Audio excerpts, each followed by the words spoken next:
stop somewhere else first, presumably to pick up another species in the same phase of the project as we are. And they will live in that other module inside Rama? That's what I would assume, Richard replied. Chapter 9. The day of departure was January the 13th, 2215, according to the calendar that had been fastidiously kept by Richard and/or Nicole ever since Rama had escaped from the nuclear phalanx. Of course, this date didn't really mean anything, except to them. Their long trip to Sirius at slightly more than half the speed of light had slowed time inside Rama, at least relative to the Earth, so the date they were using was a complete artifice. Richard estimated that the actual date on the Earth, at the time of their departure from the node, was 3 to 4 years later, in 2217 or 2218. It was impossible for him to compute the Earth date exactly, since he did not have an accurate velocity time history from the years that they had travelled inside Rama. Thus, Richard could only approximate the relativistic corrections necessary to transform their own time basis into the one being experienced on the Earth. "The date on Earth right now really has no significance to us anyway," Richard explained to Nicole, soon after they had awakened from their final day at the node. "Besides," he continued, "it's almost certain that we will be returning to our solar system at extremely high velocities, meaning there will be additional time dilation before we rendezvous in Mars' orbit." Nicole had never really understood relativity. It was totally inconsistent with her intuition, and she certainly wasn't going to spend any energy worrying about it on her last day before separating from Simone and Michael. She knew that the final partings would be extremely difficult, for everybody, and she wanted to concentrate all her resources on those last emotional moments. "The Eagle said that he would come for us at 11, Nicole said to Richard while they were dressing. "I was hoping that after breakfast we could all sit together in the living room. I want to encourage the children to express their feelings." Breakfast was light, even cheerful, but when the 8 members of the family gathered together in the living room, each mindful that there were less than 2 hours remaining before the Eagle arrived to take everyone but Michael and Simone away, the conversation was forced and strained. The newlyweds sat together on the love seat, facing Richard, Nicole, and the other 4 children. Katie, as usual, was completely frenetic. She talked constantly. She jumped from subject to subject, steering safely away from any discussion of the imminent departure.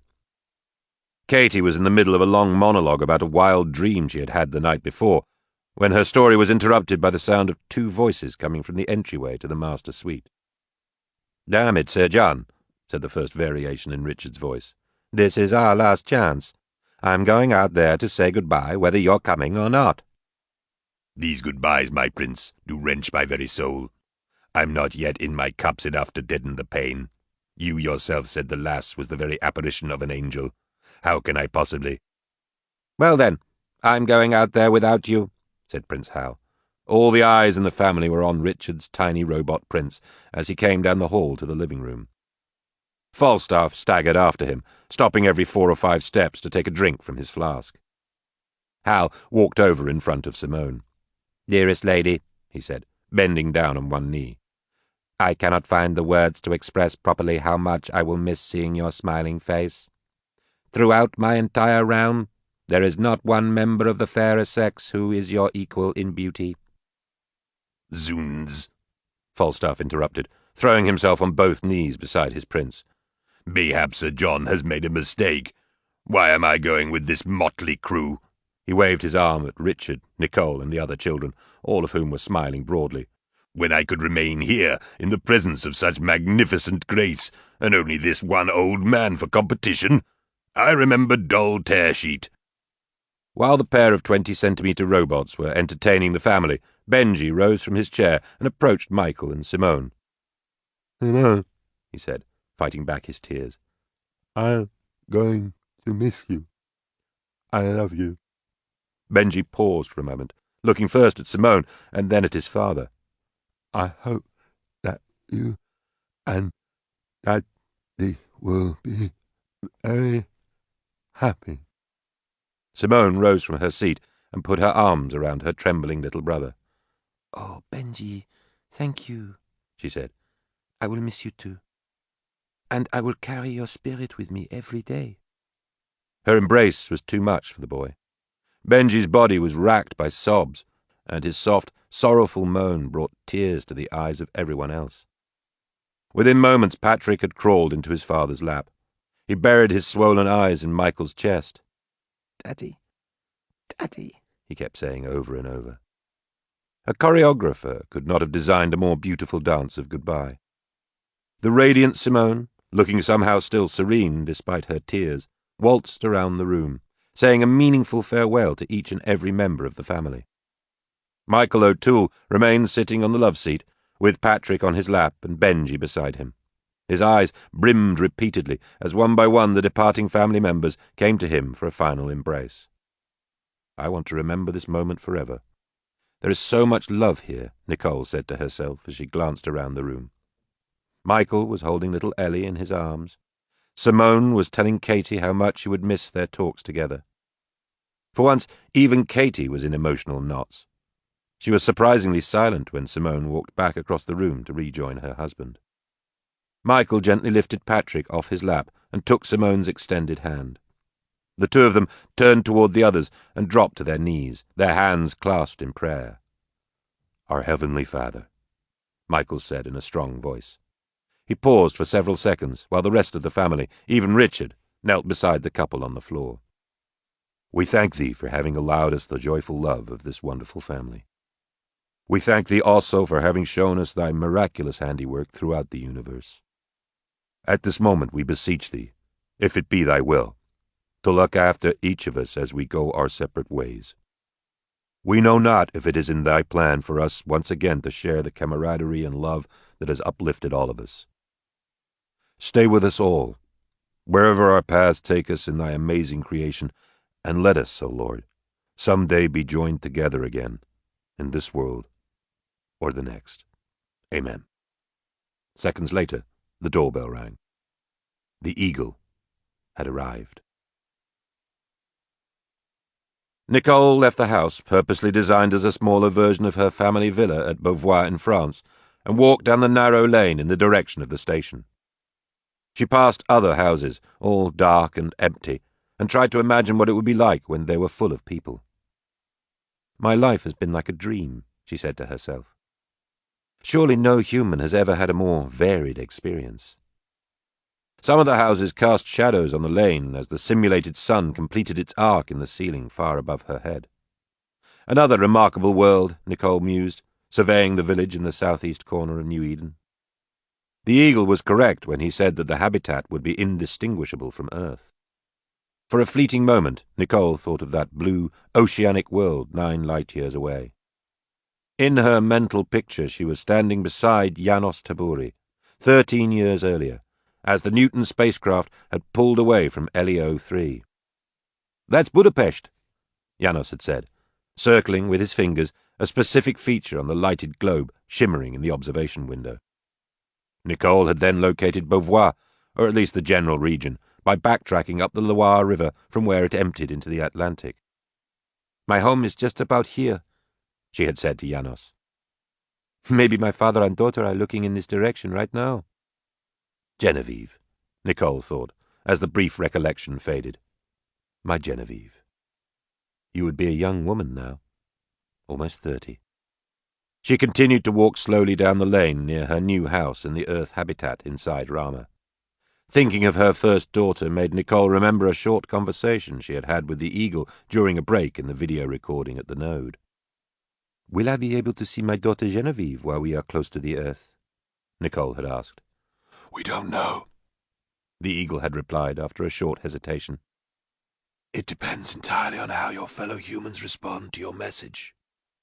You yourself will stay inside Rama, even if the contingency plans are revoked, but it is possible that your daughter will be one of the 2,000 who come from Earth to live in New Eden. It has happened before, with other spacefarers." "And what about Simone?" Nicole had asked when the Eagle was finished. "Will I ever see her again?" "That is more difficult to answer," the Eagle had replied. "There are many, many factors involved." The alien creature had stared at his despondent human friend. "I'm sorry, Mrs. Wakefield," he had said. One daughter left on Earth, another in an alien space world almost 100 trillion kilometers away. And I will be somewhere else. Who knows where? Nicole was feeling extremely lonely. She stopped her walk and focused her eyes on the scene around her. She was standing beside a circular area in the village park. Inside the rock circumference was a slide, a sandbox, a jungle gym, and a merry-go-round, a perfect playground for Earth children. Underneath her feet, the network of GEDs was interleaved throughout the portions of the park that would eventually contain the grasses brought from Earth. Nicole bent down to examine the individual gas exchange devices. They were compact round objects, only 2 centimeters in diameter. There were several thousand of them arrayed in rows and columns that crisscrossed the park. Electronic plants, Nicole thought, converting carbon dioxide to oxygen, making it possible for us animals to survive. In her mind's eye, Nicole could see the park with grass, trees, and lilies in the small pond, just as it had appeared in the holographic image in the conference room at the node. But even though she knew that Rama was returning to the solar system to acquire human beings who would fill up this technological paradise, it was still difficult for her to imagine this park teeming with children. I have not seen another human being, except for my family, in almost 15 years. Nicole left the park and continued toward the station. The residential houses that had lined the narrow lanes were now replaced by rows of buildings containing what would eventually be small shops. Of course, they were all empty, as was the large rectangular structure destined to be a supermarket that was right opposite the station. She walked through the gate and boarded the waiting train in the front, just behind the control cab that was manned by a Benita Garcia robot. "Almost dark," Nicole said out loud. 18 more minutes, the robot replied. "How long to the somnarium?" Nicole asked. "The ride to Grand Central Station takes 10 minutes, Benita answered, as the train left the southeast station. "Then you have a 2-minute walk." Nicole had known the answer to her question. She had just wanted to hear another voice. This was her second day alone, and a conversation with the Garcia robot was better than talking to herself.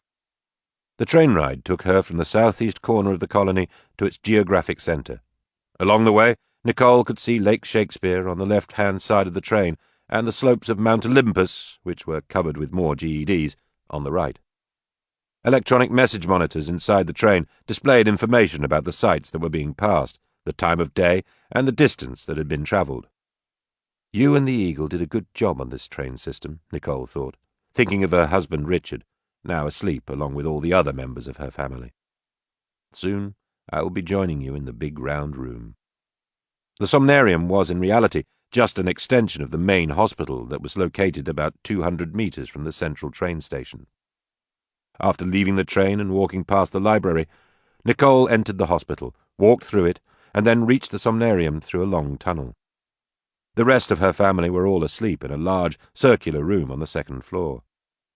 Each was in a berth along the wall, a long, coffin-like contraption hermetically sealed against the outside environment. Only their faces were visible through the small windows near their heads. As she had been trained to do by the Eagle, Nicole examined the monitors containing the data about the physical condition of her husband, 2 daughters, and 2 sons. Everybody was fine. There were not even any hints of irregularities.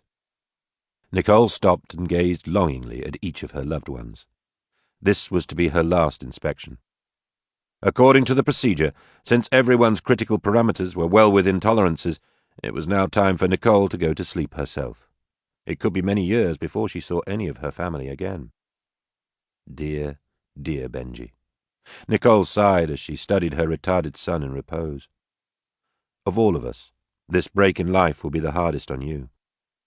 Katie, Patrick, and Ellie will catch up quickly. Their minds are quick and agile, but you will miss the years that might have made you independent. The berths were held out from the circular wall by what looked like wrought iron metalwork. The distance from the head of one berth to the foot of the next was only about 1.5 meters. Nicole's empty berth was in the middle. Richard and then Katie were behind her head. Patrick, Benji, and Ellie were at her feet. She lingered for several minutes beside Richard's berth. He had been the last to go to sleep 2 days before. As he had requested, Prince Hal and Falstaff were lying on his chest inside the sealed container. "Those final 3 days were wonderful, my love," Nicole said to herself as she stared at her husband's expressionless face through the window. "I could not have asked for more." They had swum and even water-skied in Lake Shakespeare, climbed Mount Olympus, and made love whenever either one of them had had the slightest inclination. They had clung to each other all through one night in the big bed in their new home. Richard and Nicole had checked on the sleeping children once each day, but had mostly used the time for a thorough exploration of their new realm. It had been an exciting, emotional time. Richard's last words before Nicole activated the system that put him to sleep were, "You are a magnificent woman, and I love you very much." Now it was Nicole's turn. She could procrastinate no longer. She climbed into her berth, as she had practiced many times during their first week inside New Eden, and flipped all the switches except one. The foam around her was unbelievably comfortable. The top of the berth closed over her head. She had only to trip the final switch to bring the sleeping gas into her compartment. She sighed deeply. As Nicole was lying on her back, she remembered the dream she had had about Sleeping Beauty during one of her final tests at the Node. Her mind then plunged backwards to her childhood, to those wonderful weekends she had spent with her father, watching the Sleeping Beauty pageants at the Château d'Ussé.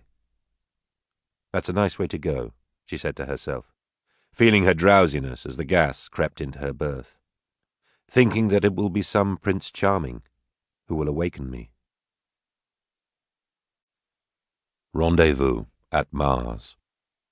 Chapter 1. "Mrs. Wakefield." The voice seemed far, far away. It intruded gently into her consciousness, but did not quite awaken her from sleep. "Mrs. Wakefield." This time it was louder. Nicole tried to recall where she was before opening her eyes. She shifted her body, and the foam reoriented itself to provide maximum comfort. Slowly, her memory began to send signals to the remainder of her brain. New Eden. Inside Rama. Back to the solar system, she recalled. Is this all just a dream? She finally opened her eyes. Nicole had difficulty focusing for several seconds. At length, the figure bending over her resolved itself. It was her mother, dressed in a nurse's uniform. "Mrs. Wakefield," the voice said, "it is now time to wake up and prepare for the rendezvous." For a moment, Nicole was in a state of shock. Where was she? What was her mother doing here? Then she remembered. The robots, she thought. Mother is one of the 5 kinds of human robots. An Anawi Tiasso robot is a health and fitness specialist. The robot's helping arm steadied Nicole as she sat up in her berth. The room had not changed during the long time that she had been asleep. "Where are we?" Nicole asked as she prepared to climb out of the berth. "We have completed the major deceleration profile and entered your solar system," the jet-black Anawi Tiasso replied. "Mars orbit insertion will be in 6 months. Her muscles did not seem at all strange.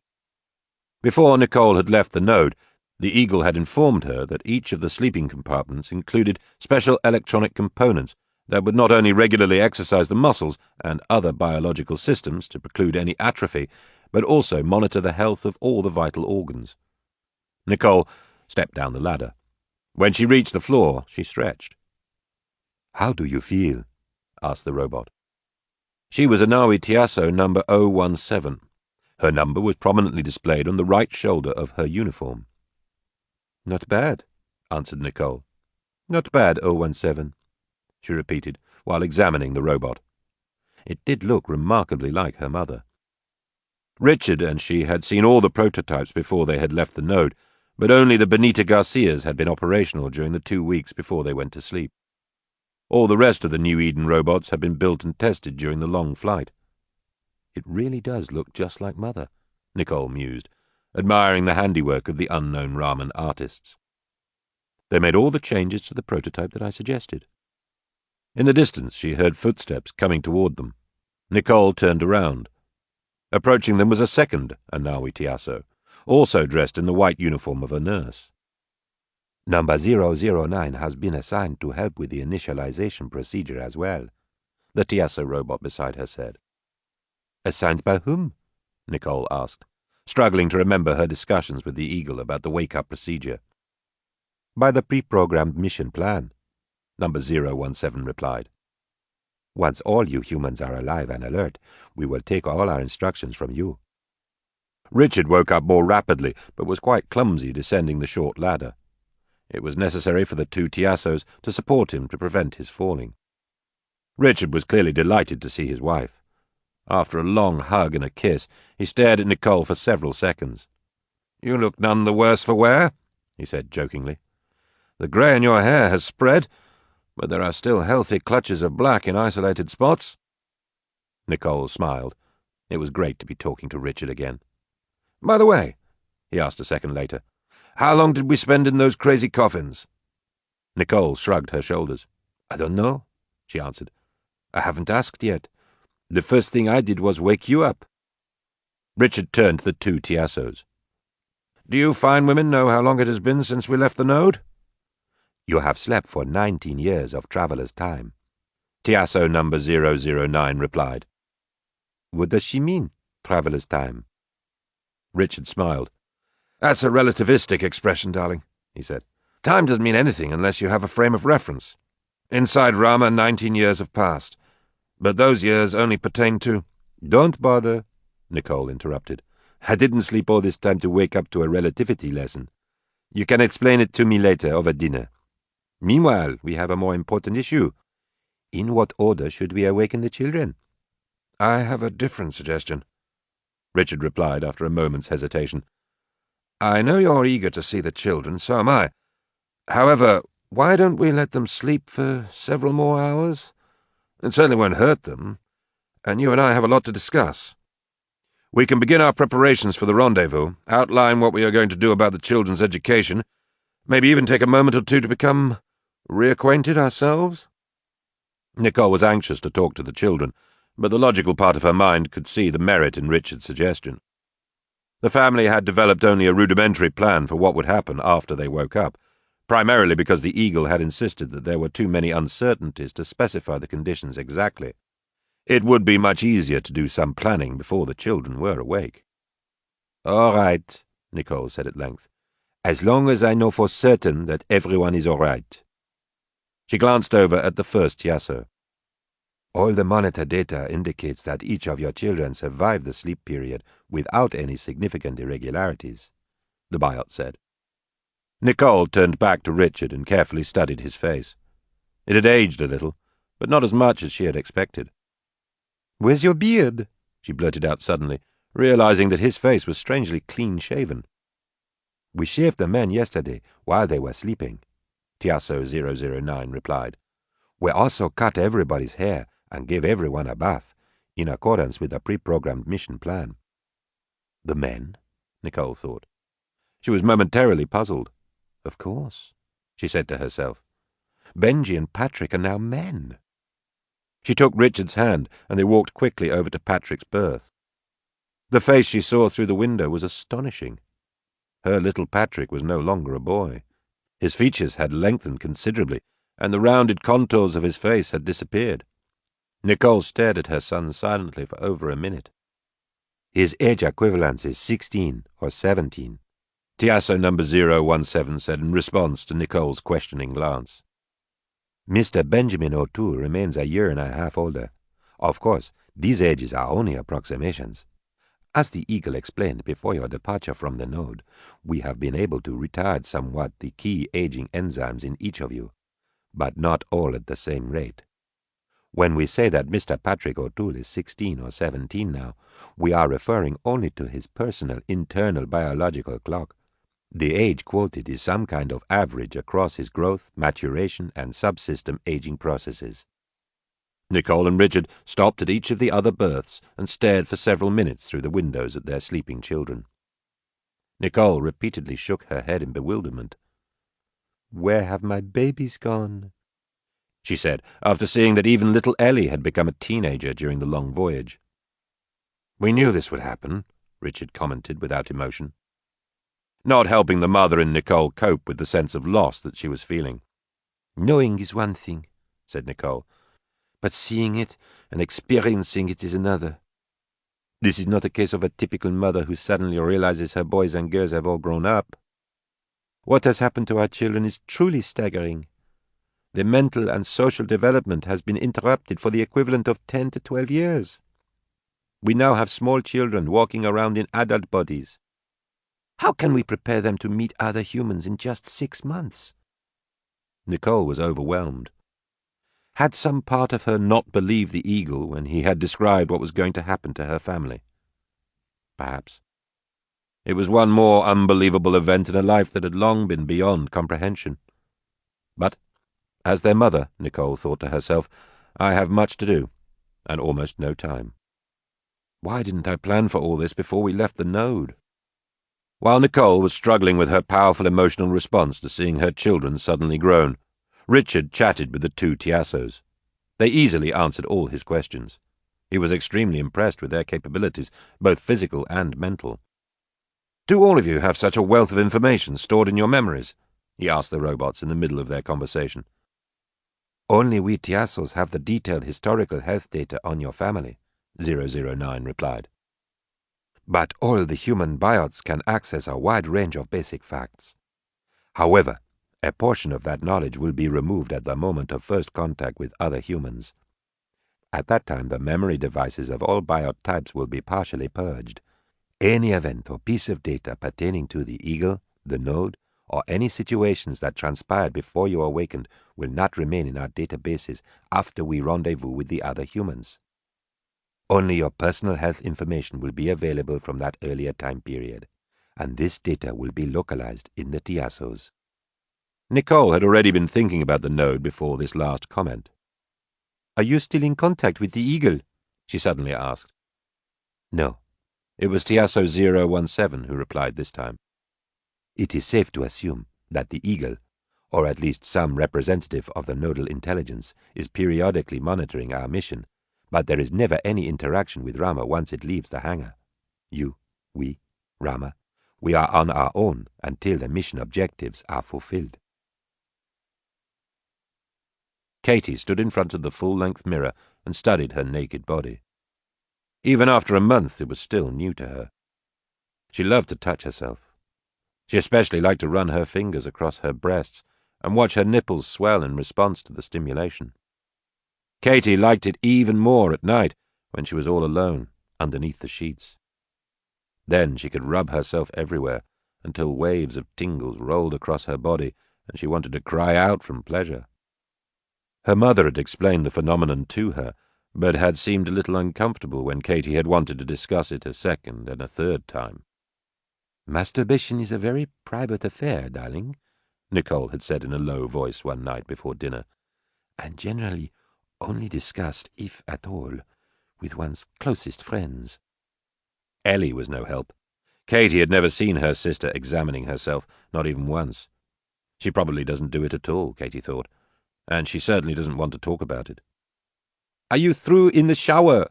Katie heard Ellie call from the next room. Each of the girls had her own bedroom, but they shared the bath. "Yes," Katie shouted in response. Ellie came into the bathroom, modestly wrapped in a towel, and glanced briefly at her sister, standing completely naked in front of the mirror. The younger girl started to say something, but apparently changed her mind, for she dropped the towel and stepped gingerly into the shower. Katie watched Ellie through the transparent door. She looked first at Ellie's body, and then glanced in the mirror, comparing every possible anatomical feature. Katie preferred her own face and skin color. She was by far the lightest member of the family other than her father, but Ellie had a superior figure. "Why do I have such a boyish shape?" Katie asked Nicole one evening 2 weeks later, after Katie had finished reading through a data cube containing some very old-fashioned magazines. "I can't explain exactly," Nicole replied, looking up from her own reading. "Genetics is a wonderfully complicated subject, far more complex than Gregor Mendel originally thought." Nicole laughed at herself, realizing immediately that Katie could not possibly have understood what she had just said. "Katie, she continued in a less pedantic tone. Each child is a unique combination of the characteristics of her two parents. These identifying characteristics are stored in molecules called genes. There are literally billions of different ways the genes from one pair of parents can express themselves. That's why children from the same parents are not all identical. Katie's brow furrowed. She had been expecting a different kind of answer. Nicole quickly understood. Besides, she added in a comforting tone, your figure is really not boyish at all. Athletic would be a more descriptive word. At any rate, Katie rejoined, pointing at her sister, who was studying hard over in the corner of the family room. I certainly don't look like Ellie. Her body is really attractive. Her breasts are even larger and rounder than yours. Nicole laughed naturally. Ellie does have an imposing figure, she said, but yours is just as good. It's simply different. Nicole returned to her reading, thinking the conversation was over. They don't have many women with my kind of figure in these old magazines, Katie persisted after a short silence. She was holding up her electronic notebook, but Nicole was no longer paying attention. You know, Mother, her daughter then said, I think that the eagle made some kind of mistake with the controls in my birth.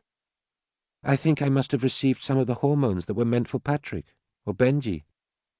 Katie, darling, Nicole replied, finally realizing that her daughter was obsessed with her figure.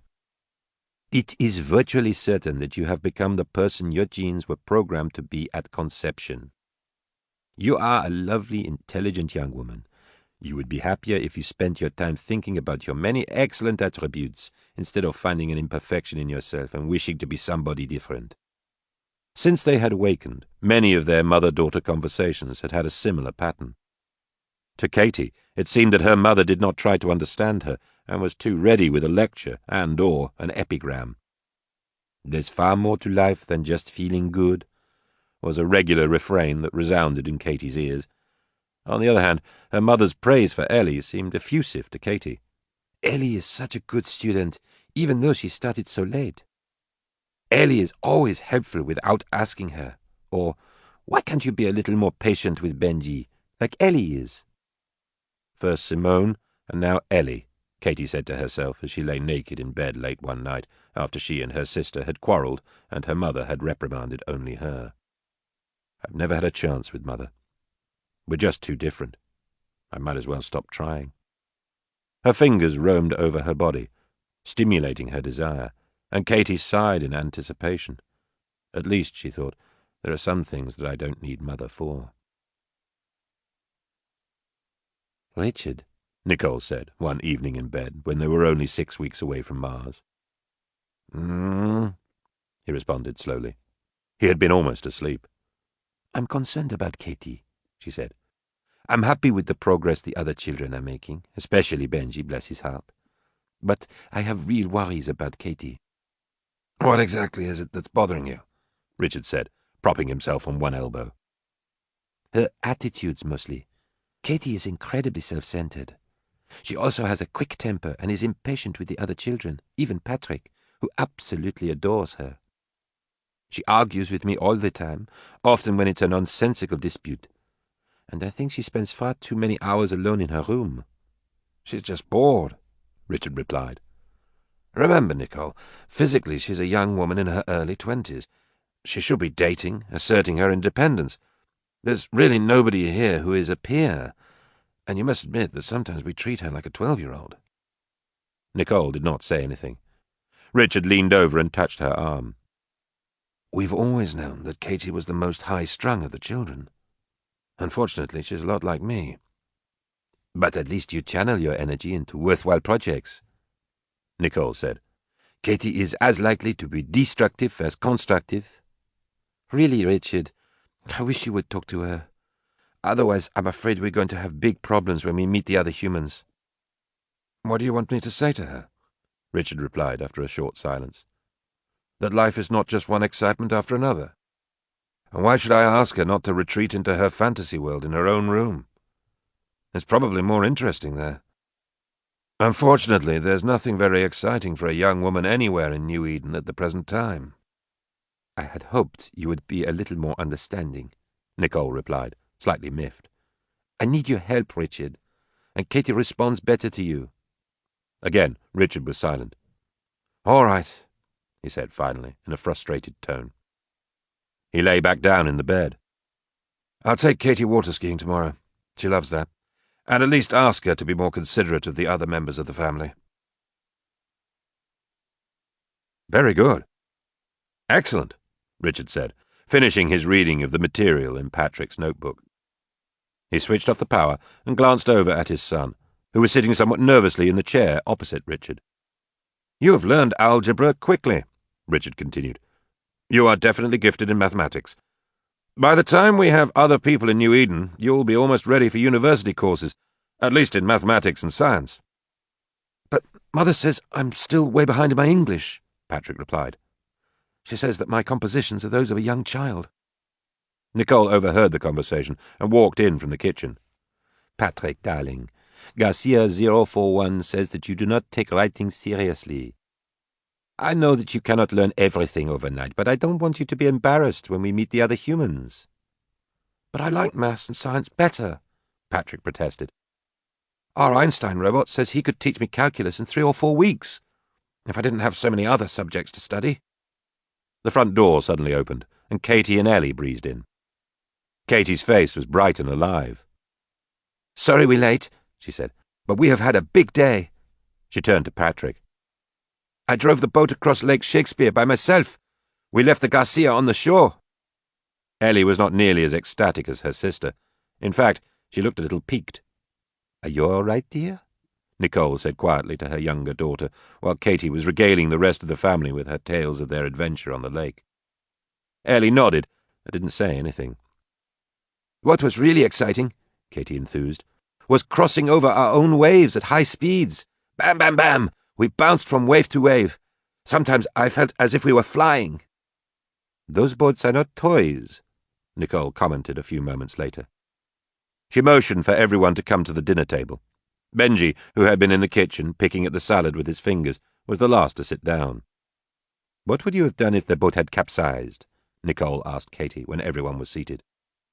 The Garcias would have rescued us, Katie answered flippantly. There were 3 of them watching us from the shore. After all, that's what they're for. Besides, we were wearing life vests, and I can swim anyway. But your sister can't, Nicole replied quickly, a critical tone in her voice. And you know she would have been terrified if she had been thrown into the lake. Katie started to argue, but Richard interceded and changed the subject before the conflict escalated. In truth, the entire family was edgy. Rama had gone into orbit around Mars a month earlier, and there was still no sign of the contingent from Earth that they were supposed to meet. Nicole had always assumed that their rendezvous with their fellow humans would take place immediately after Mars orbit insertion. After dinner, the family went out into Richard's small backyard observatory to look at Mars. The observatory had access to all the external sensors on Rama, but none of the internal ones outside of New Eden. The Eagle had been very firm about this particular point during their design discussions, and could present a splendid telescopic view of the red planet for part of each Martian day. Benji especially liked the observing sessions with Richard. He proudly pointed out the volcanoes in the Tharsis region, the great canyon called Valles Marineris, and the Kreis area, where the first Viking spacecraft had landed over 200 years before. A dust storm was just forming south of Much Station, the hub of the large Martian colony that had been abandoned in the fitful days following the Great Chaos. Richard speculated that the dust might spread across the entire planet, since it was the proper season for such global storms. Katie asked during a quiet point in their Martian observations. And Mother, please give us a straight answer this time. After all, we're not children anymore. Nicole ignored the challenging tone in Katie's comment. If I remember correctly, the baseline plan is for us to wait here in Mars orbit for 6 months, she replied. If there is no rendezvous during that time, Rama will head for Earth. She paused for several seconds. Neither your father nor I know what the procedure will be from that point forward. The Eagle told us that if any of the contingency plans are invoked, we will be told at the time as much as we are required to know. The room was quiet for almost a minute, as images of Mars at different resolutions appeared on the giant screen on the wall. Where's Earth? Benji then asked. It's the planet just inside Mars. "The next one closer to the sun," Richard answered. "Remember, I showed you the planetary lineup in the subroutine in my computer." "That's not what I meant," Benji answered very slowly. "I want to see Earth." It was a simple enough request. It had never occurred to Richard, although he had brought the family out to the observatory several times before, that the children might be interested in that barely blue light in the Martian night sky.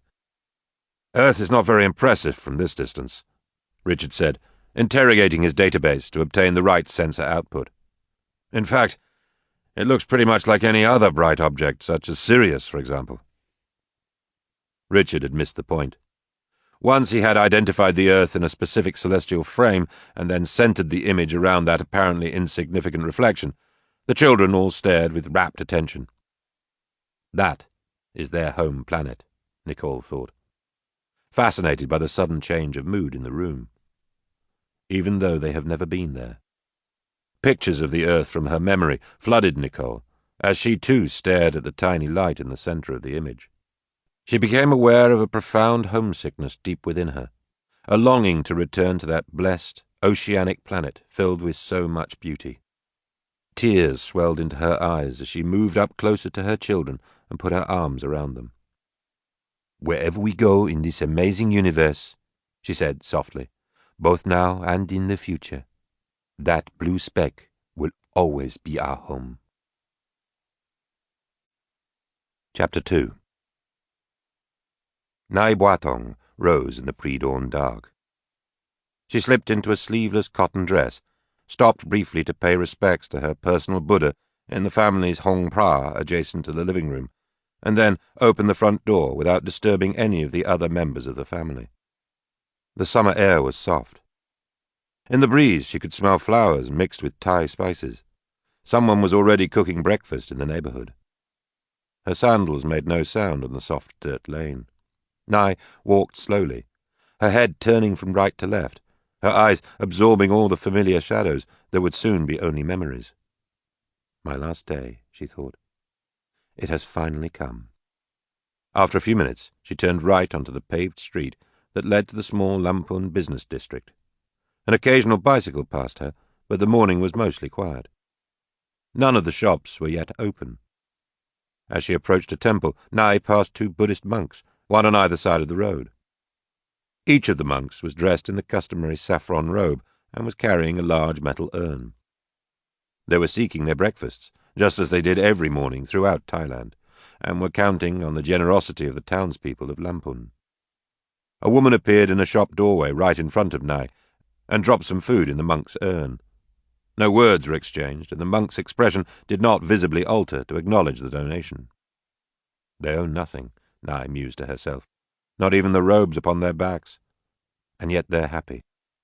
She recited quickly the basic tenet, "The cause of suffering is desire," and recalled the incredible wealth of her new husband's family in the Higashiyama district on the edge of Kyoto, Japan. Kenji says his mother has everything but peace. It eludes her because she cannot buy it. For a moment the recent memory of the grand house of the Watanabes filled her mind, pushing aside the image of the simple Thai road along which she was walking. Nai had been overwhelmed by the opulence of the Kyoto mansion. But it had not been a friendly place for her. It had been immediately obvious that Kenji's parents viewed her as an interloper, an inferior foreigner who had married their son without their support. They had not been unkind, just cold. They had dissected her with questions about her family and educational background that had been delivered with emotionless and logical precision. Kenji had later comforted Nai by pointing out that his family would not be with them on Mars. She stopped in the street in Lamphun and looked across at the temple of Queen Kamatevi. It was Nai's favorite place in town, probably her favorite place in all of Thailand. Parts of the temple were 1,500 years old. Its silent stone sentinels had seen a history so different from the present that it might as well have occurred on another planet. Nai crossed the street and stood in the courtyard, just inside the temple walls. It was an unusually clear morning. Just above the uppermost chedi of the old Thai temple, a strong light shone in the dark morning sky. Nai realized that the light was Mars, her next destination. The juxtaposition was perfect.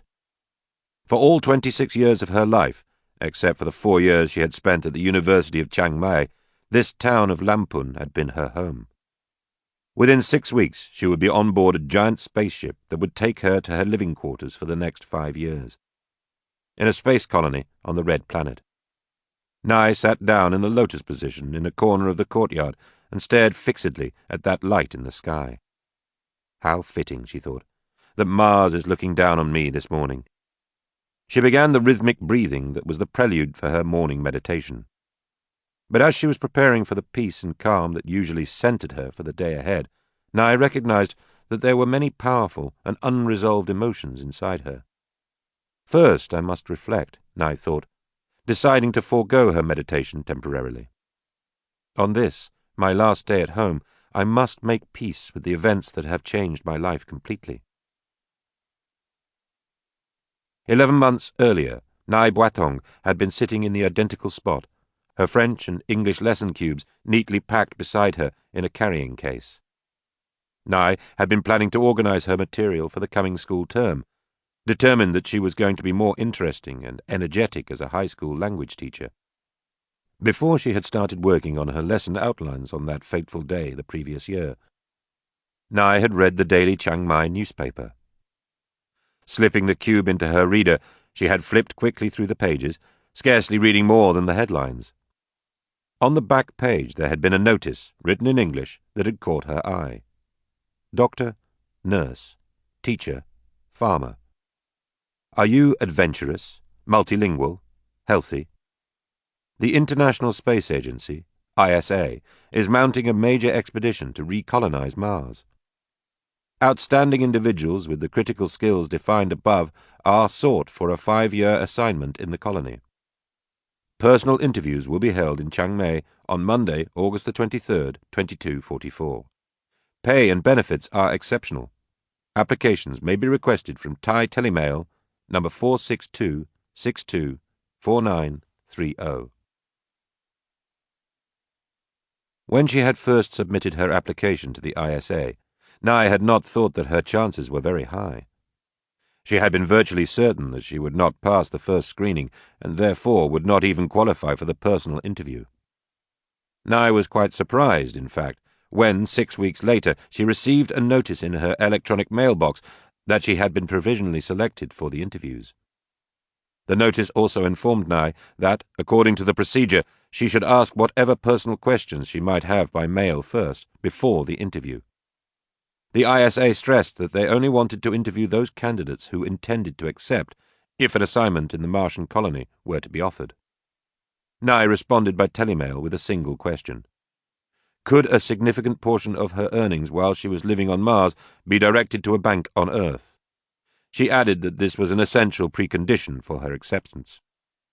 10 days later, another electronic mail notice arrived. It was very succinct. Yes, the message said, a portion of her earnings could be regularly sent to a bank on Earth.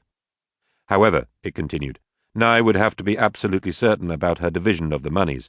Whatever split a colonist decided on could not be changed after he or she left the Earth. Because the cost of living in Lamphun was low, the salary offered by the ISA for a language teacher in the Martian colony was almost double what Nai needed to handle all her family obligations. The young woman was heavily burdened with responsibility. She was the only wage earner in a family of 5 that included her invalid father, her mother, and her 2 younger sisters. Her childhood had been difficult, but her family had managed to survive just above the poverty line. During Nai's final year at the university, however, disaster had struck. First, her father had had a debilitating stroke. Then her mother, whose business sense was non-existent, had ignored the recommendations of family and friends and had tried to manage the small family craft shop on her own. Within a year, the family had lost everything, and Nai was forced not only to use her personal savings to provide food and clothing for her family. Within a year, the family had lost everything, and Nai was forced not only to use her personal savings to provide food and clothing for her family, but also to abandon her dream of doing literary translation work for one of the big publishing houses in Bangkok. Nai taught school during the week and was a tourist guide on the weekend. On the Saturday before the ISA interview, Nai was conducting a tour in Chiang Mai, 30 kilometers from her home. In her group were several Japanese, one of whom was a handsome, articulate young man in his early 30s who spoke practically unaccented English. His name was Kenji Watanabe. He paid very close attention to everything Nai said, always asked intelligent questions, and was extremely polite.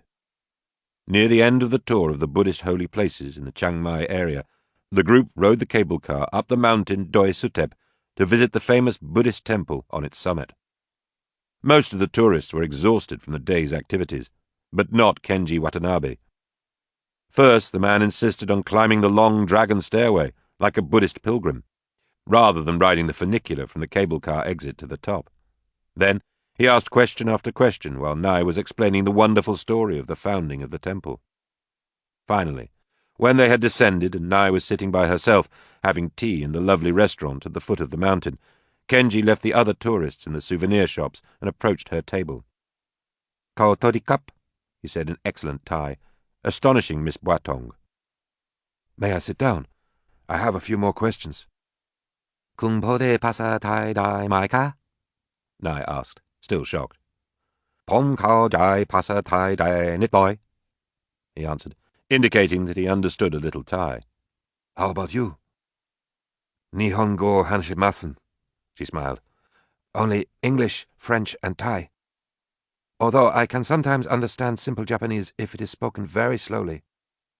"I was fascinated," Kenji said in English, after sitting down opposite Nai, "by the murals depicting the founding of the temple on Doi Sutep. It is a wonderful legend, a blend of history and mysticism. But as a historian, I'm curious about two things. First, couldn't this venerable monk from Sri Lanka have known, from some religious sources outside of the kingdom of Lan Na, that there was a relic of the Buddha in that nearby abandoned pagoda? It seems unlikely to me that he would have risked his reputation otherwise. Second, it seems too perfect, too much like life imitating art, for that white elephant carrying the relic to have climbed Doi Sutep by chance, and then to have expired just when he reached the peak. Are there any non-Buddhist historical sources from the 15th century that corroborate the story?" Nai stared at the eager Mr. Watanabe for several seconds before replying. "Sir," she said with a wan smile, "in my 2 years of conducting tours of the Buddhist sites of this region, I have never had anybody ask me either one of those questions. I certainly do not know the answers myself, but if you are interested, I can give you the name of a professor at Chiang Mai University who is extremely well versed in the Buddhist history of the kingdom of Lan Na. He is an expert on the entire time period, beginning with King Mengrai." Their conversation was interrupted by an announcement that the cable car was now ready to accommodate passengers for the trip back to the city. Nai rose from her seat and excused herself. Kenji rejoined the rest of the group. As Nai watched him from afar, she kept recalling the intensity in his eyes. They were incredible, she was thinking. I have never seen eyes so clear and so full of curiosity. She saw those eyes again the following Monday afternoon, when she went to the Dusit Thani Hotel in Chiang Mai for her ISA interview. She was astonished to see Kenji sitting behind a desk with the official ISA emblem on his shirt. Nai was initially flustered. "I had not looked at your documents before Saturday," Kenji said as an apology. "I promise. If I had known you were one of the applicants, I would have taken a different tour." The interview eventually went smoothly. Kenji was extremely complimentary, both about Nai's outstanding academic record and her volunteer work with the orphanages in Lamphun and Chiang Mai. Nai was honest in admitting that she had not always had an overpowering desire to travel in space, but since she was basically adventurous by nature, and this ISA position would also allow her to take care of her family obligations, she had applied for the assignment on Mars. Toward the end of the interview, there was a pause in the conversation. "Is that all?" Nai asked pleasantly, rising from her chair. "One more thing, perhaps," Kenji Watanabe said, suddenly awkward. "That is, if you're any good at interpreting dreams." Nai smiled and sat back down. "Go on," she said. Kenji took a deep breath. "Saturday night, I dreamed I was in the jungle, somewhere near the foot of Doi Sutep. I knew where I was because I could see the golden chedi at the top of my dream screen. I was rushing through the trees, trying to find my way, when I encountered a huge python sitting on a broad branch beside my head. "Where are you going?" the python asked me. "I'm looking for my girlfriend," I answered. "She's at the top of the mountain," the python said. I broke free of the jungle, into the sunlight, and looked at the summit of Doi Sutep. My childhood sweetheart, Kiko Murasawa, was standing there, waving down at me. I turned around and glanced back at the python. "Look again," it said. When I looked up the mountain the second time, the woman's face had changed. It was no longer Kiko. It was you, who was now waving to me from the top of Doi Sutep. Kenji was silent for several seconds. I have never had such an unusual or vivid dream. I thought, perhaps... Nai had had goosebumps on her arms while Kenji was telling the story. She had known the ending. That she, Nai Boitong, would be the woman waving from the top of the mountain before he had finished. Nai leaned forward in her chair. "Mr. Watanabe," she said slowly, "I hope that what I am going to say does not offend you in any way." Nai was quiet for several seconds. "We have a famous Thai proverb," she said at length, her eyes avoiding his, "that says when a snake talks to you in a dream, you have found the man or woman that you will marry."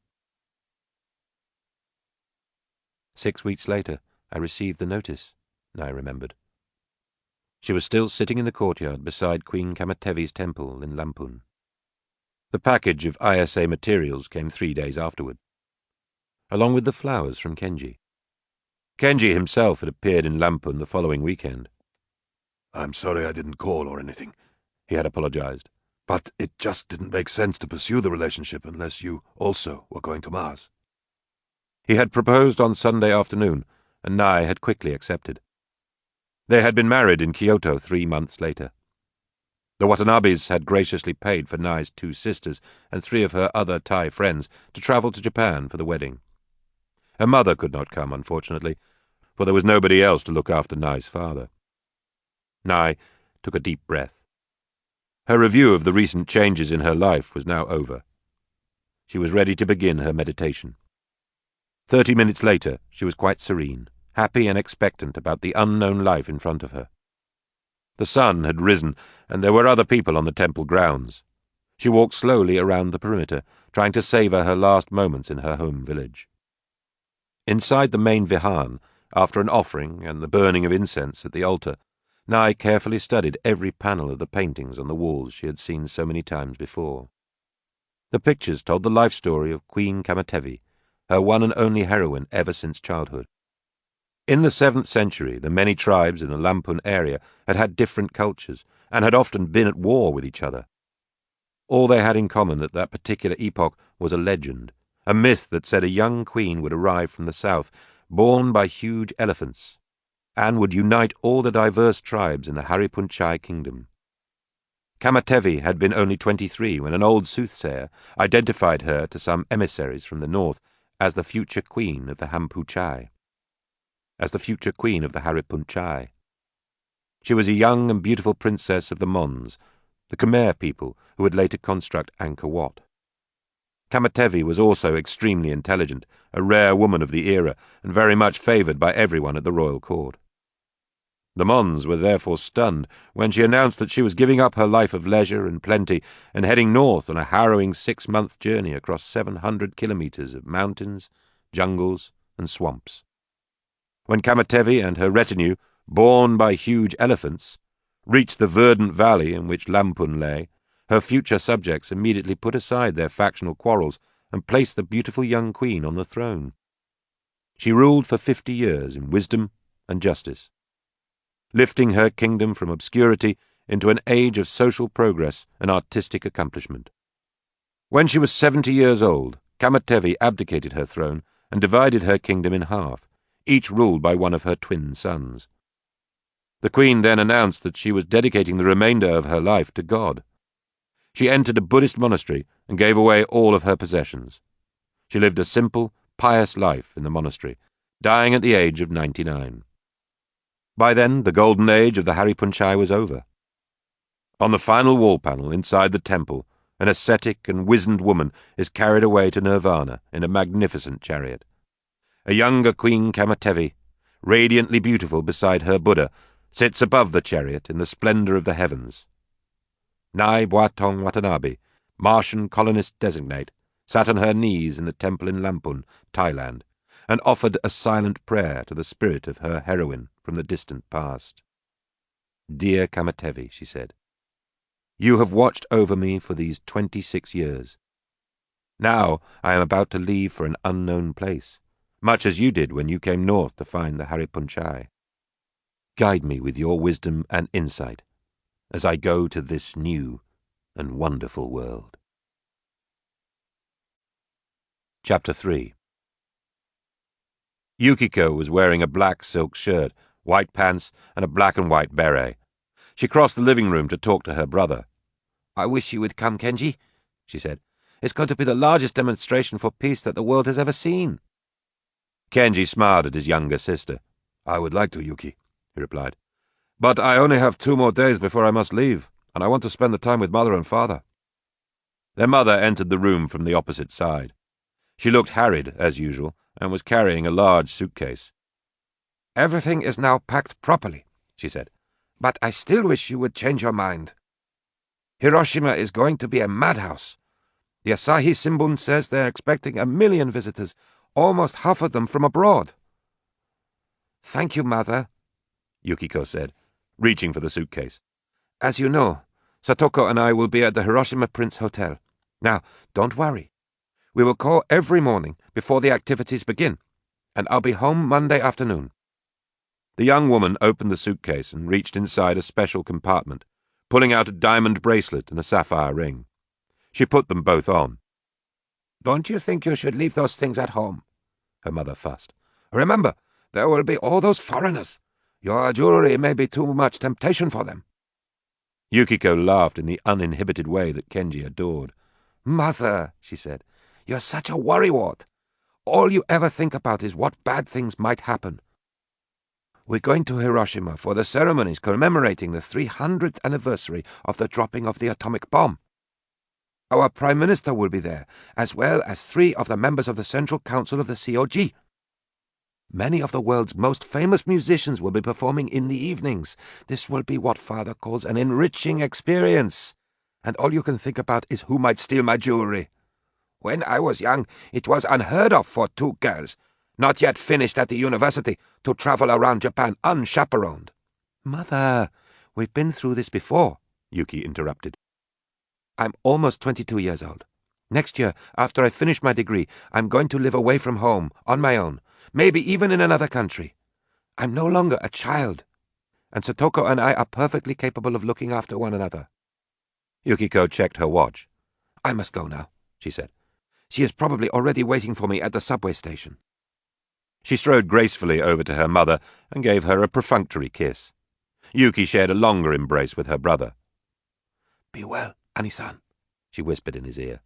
"Take care of yourself and your lovely wife on Mars. We're all very proud of you." Kenji had never really known Yukiko very well. He was, after all, almost 12 years older than she. Yuki had been only 4 when Mr. Watanabe had been assigned to the position of president of the American Division of International Robotics. The family had moved across the Pacific to a suburb of San Francisco. Kenji had not paid much attention to his younger sister in those days. In California, he had been much more interested in his new life, especially after he started at UCLA. The elder Watanabes and Yukiko had returned to Japan in 2232, leaving Kenji as a sophomore in history at the university. He had had very little contact with Yuki since then. During his annual visits to his home in Kyoto, Kenji always meant to spend some private hours with Yukiko, but it never seemed to happen. Either she was too deeply involved in her own life, or his parents had scheduled too many social functions, or Kenji himself had just not left enough time. Kenji was vaguely sad as he stood at the door and watched Yukiko disappear in the distance. "I'm leaving this planet," he thought, "and yet I've never taken the time to know my own sister." Mrs. Watanabe was talking in a monotone behind him, expressing her feeling that her life had been a failure because none of her children had any respect for her, and they had all moved away. Now her only son, who had married a woman from Thailand just to embarrass them, was going off to live on Mars, and she wouldn't see him for over 5 years. As for her middle daughter, she and her banker husband had at least given her 2 grandchildren, but they were as dull and boring as their parents. "How is Fumiko?" Kenji interrupted his mother. "Will I have a chance to see her and my nieces before I leave?" "They're coming over from Kobe for dinner tomorrow night," his mother replied, "although I have no idea what I'm going to feed them. Did you know that Tetsuo and Fumiko are not even teaching those girls how to use chopsticks? Can you imagine? A Japanese child who does not know how to use chopsticks is nothing sacred. We've given up our identity to become rich. I was telling you, father." Kenji excused himself from his mother's querulous monologue and sought refuge in his father's study. Framed photographs lined the walls of the room, the archives of a successful man's personal and professional life. 2 of the pictures held special memories for Kenji as well. In one of the photos, he and his father were each holding onto a large trophy given by the country club to the winners in the annual father-son golf tournament. In the other, the beaming Mr. Watanabe was presenting a large medal to his son after Kenji had won first prize in all Kyoto in the high school academic competition. What Kenji had forgotten until seeing the photographs again was that Toshio Nakamura, the son of his father's closest friend and business associate, had been the runner-up in both contests. In both pictures, the young Nakamura, almost a head taller than Kenji, was wearing an intense, angry frown on his face. That was long before all his trouble, Kenji thought. He remembered the headline, "Osaka Executive Arrested," which had proclaimed 4 years earlier the indictment of Toshio Nakamura. The article underneath the headline had explained that Mr. Nakamura, who was at the time already a vice president in the Tomozawa Hotel Group, had been charged with very serious crimes, ranging from bribery to pandering to trafficking in human slavery. Within 4 months, Nakamura had been convicted and sentenced to several years in detention. Kenji had been astonished. What in the world happened to Nakamura? He had wondered many times in the intervening 4 years. While Kenji was remembering his boyhood rival, he felt very sorry for Keiko Murasawa, Nakamura's wife, for whom Kenji himself had had a special affection when he was a 16-year-old in Kyoto. Kenji and Nakamura had, in fact, vied for the love of Keiko for almost a year. When Keiko had finally made it clear that she preferred Kenji over Toshio, young Nakamura had been furious. He had even confronted Kenji one morning near the Ryoanji temple and threatened him physically. I might have married Keiko myself, Kenji thought, if I had stayed in Japan. He gazed out the window at the moss garden. It was raining outside. He suddenly had an especially poignant memory of a rainy day during his adolescence. Kenji had walked over to her house as soon as his father had told him the news. A Chopin concerto had greeted his ears the moment he turned into the lane leading to her house. Mrs. Murasawa had answered the door and had addressed him sternly. "Keiko is practicing now," she had said to Kenji. "She won't be finished for over an hour." "Please, Mrs. Murasawa," the 16-year-old boy had said. "It's very important." Her mother was about to close the door when Keiko herself caught sight of Kenji through the window.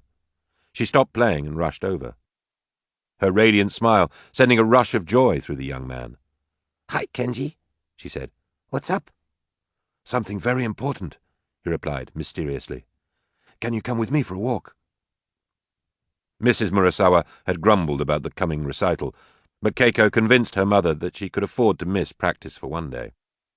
The girl grabbed an umbrella and joined Kenji in front of the house. As soon as they were out of view of her home, she slipped her arm through his, as she always did when they walked together. "So, my friend," Keiko said, as they followed their normal route toward the hills behind their section of Kyoto. "What's so very important?" "I don't want to tell you now," Kenji answered. "Not here, anyway. I want to wait until we're in the right place." Kenji and Keiko laughed and made small talk as they headed for Philosopher's Walk, a beautiful path that wound for several kilometers along the bottom of the eastern hills. The route had been made famous by the 20th century philosopher Nishida Kitaro, who supposedly took the walk every morning.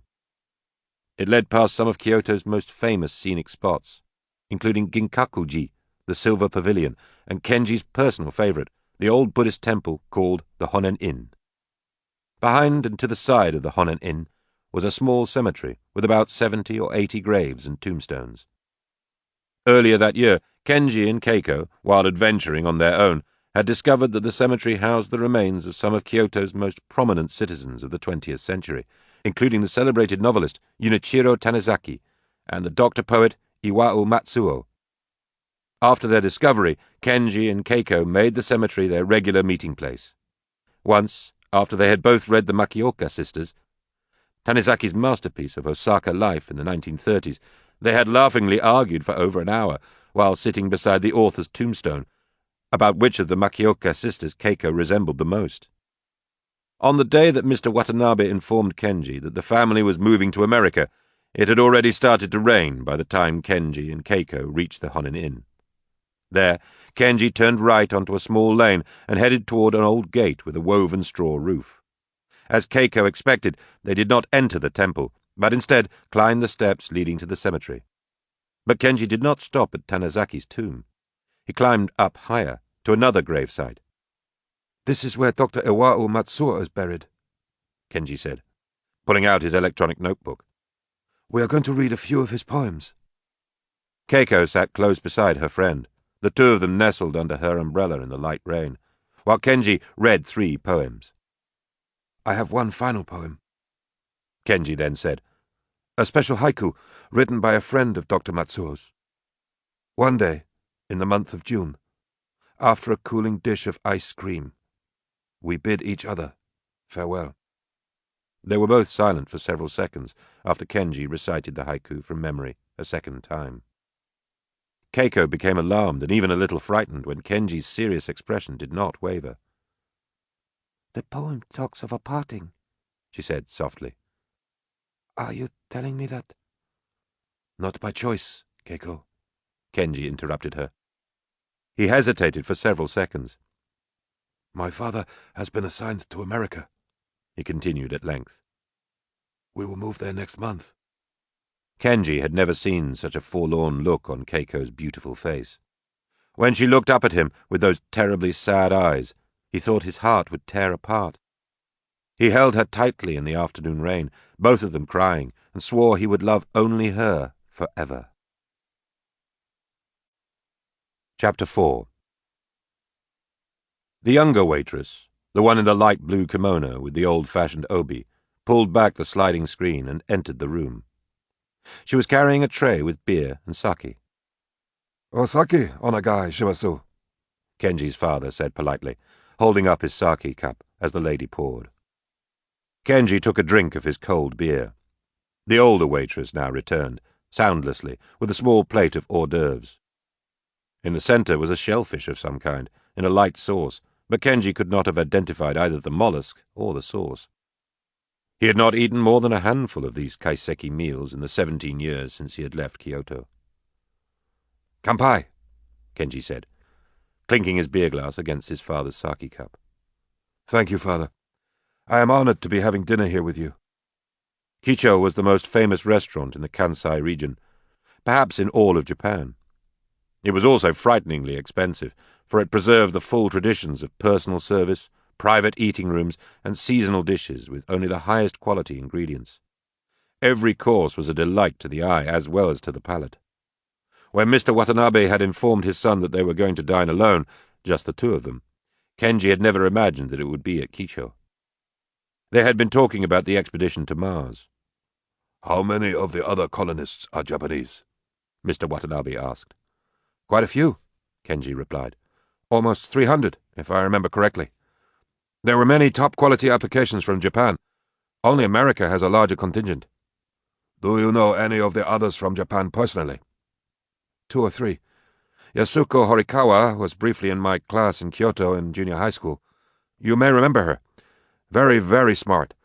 Buck teeth, thick glasses. She is, or was, I should say, a chemist with Dai Nippon." Mr. Watanabe smiled. "I think I do remember her," he said. "Did she come over to the house the night that Keiko played the piano?" "Yes, I think so," Kenji said easily. He laughed. "But I have a hard time remembering anything other than Keiko from that night." Mr. Watanabe emptied his sake cup. The younger attendant, who was sitting unobtrusively on her knees in a corner of the tatami mat room, came to the table to refill it. "Kenji, I am concerned about the criminals," Mr. Watanabe said as the young lady departed. "What are you talking about, Father?" Kenji said. "I read a long story in a magazine that said the ISA had recruited several hundred convicts to be part of your Lowell colony. The article stressed that all of the criminals had perfect records during their times of detention, as well as outstanding skills. But why was it necessary to accept convicts at all?" Kenji took a swallow from his beer. "In truth, Father," he replied, "we have had some difficulty with the recruitment process. First, we had an unrealistic view of how many people would apply, and we set up screening criteria that were far too tough. Second, the 5-year minimum time requirement was a mistake. To young people in particular, a decision to do anything for that long a period is an overwhelming commitment. Most importantly, the press seriously undermined the entire staffing process. At the time we were soliciting applications, there were myriad articles in magazines and specials on television about the demise of the Martian colonies 100 years ago. People were frightened that history might repeat itself, and they too could be left permanently abandoned on Mars." Kenji paused briefly, but Mr. Watanabe said nothing. "In addition, as you are well aware, the project has had recurring financial crises. It was during a budget squeeze last year that we first began to consider skilled model convicts as a way of solving some of our personnel and budgetary difficulties. Although they would be paid only modest salaries, there were still plenty of inducements to cause the convicts to apply. Selection meant granting of full pardons and therefore freedom when they returned to Earth after the 5-year term. In addition, the ex-prisoners would be full citizens of Lowell Colony like everyone else, and would no longer have to tolerate the onerous monitoring of their every activity." Kenji stopped as 2 small pieces of broiled fish, delicate and beautiful and sitting on a bed of variegated leaves, were placed upon the table. Mr. Watanabe picked up a piece of fish with his chopsticks. "Oishii desu," he commented, without glancing at his son. Kenji reached for his piece of fish. The discussion of the convicts in Lowell Colony had apparently ended. Kenji looked behind his father, where he could see the lovely garden for which the restaurant was so famous. A tiny stream dropped down polished steps and ran beside a half-dozen exquisite dwarf trees. The seat facing the garden was always the position of honor for a traditional Japanese meal. Mr. Watanabe had insisted that Kenji should have the garden view during this last dinner. "You were not able to attract any Chinese colonists?" his father asked, after they had finished the fish. Kenji shook his head. "Only a few from Singapore and Malaysia. Both the Chinese and Brazilian governments forbade their citizens to apply. The Brazilian decision was expected. Their South American empire is virtually at war with the COG, but we had hoped that the Chinese might soften their stand. I guess 100 years of isolation doesn't die that easily." "You can't really blame them," Mr. Watanabe commented. "Their nation suffered terribly during the Great Chaos. All the foreign capital disappeared overnight, and their economy immediately collapsed." "We did manage to recruit a few black Africans, maybe 100 altogether, and a handful of Arabs. But most of the colonists are from the countries that contribute significantly to the ISA. That's probably to be expected." Kenji became suddenly embarrassed. The entire conversation since they had entered the restaurant had been about him and his activities. During the next few courses, Kenji asked his father questions about his work at International Robotics. Mr. Watanabe, who was now the chief operating officer of the corporation, always glowed with pride when he talked about his company. It was the world's largest manufacturer of robots for the factory and the office. The annual sales of IR, as it was always called, placed it among the top 50 manufacturers in the world. "I'll be 62 next year," Mr. Watanabe said, the many cups of sake making him unusually talkative. "And I had thought that I might retire. But Nakamura says that would be a mistake. He says that the company still needs me." Before the fruit arrived, Kenji and his father were again discussing the coming Martian expedition. Kenji explained that Nai and most of the other Asian colonists who were traveling on either the Pinta or the Nina were already at the Japanese training site in southern Kyushu. He would join his wife there as soon as he left Kyoto, and, after 10 more days of training, they and the rest of the passengers on the Pinta would be transported to an LEO, low Earth orbit, space station, where they would undergo a week of weightlessness training. The final leg of their near-Earth journey would be a ride aboard a space tug from LEO to the geosynchronous space station at GEO-4, where the Pinta was currently being assembled while undergoing its final checks and being outfitted for the long trip to Mars. The younger waitress brought them 2 glasses of cognac. "That wife of yours is really a magnificent creature," Mr. Watanabe said, taking a small sip of the liquor. "I have always thought that the Thai women were the most beautiful in the world." "She is also beautiful inside," Kenji hastily added, suddenly missing his new bride. "And she is quite intelligent as well."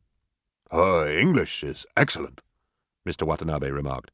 "But your mother says her Japanese is awful." Kenji bristled. Nai tried to speak Japanese, which, incidentally, she has never studied, because Mother refused to speak English. It was deliberately done to make Nai feel ill at ease. Kenji caught himself. His remarks defending Nai were not appropriate for the occasion. "Gomen nasai," he said to his father. Mr. Watanabe took a long drink from his cognac. "Well, Kenji," he said, "this is the last time we will be alone together for at least 5 years. I have very much enjoyed our dinner and our conversation." He paused. "There is, however, one more item that I want to discuss with you." Kenji shifted his position. He was no longer used to sitting cross-legged on the floor for 4 hours at a time, and sat up straight, trying to clear his mind. He could tell from his father's tone that the one more item was a serious one.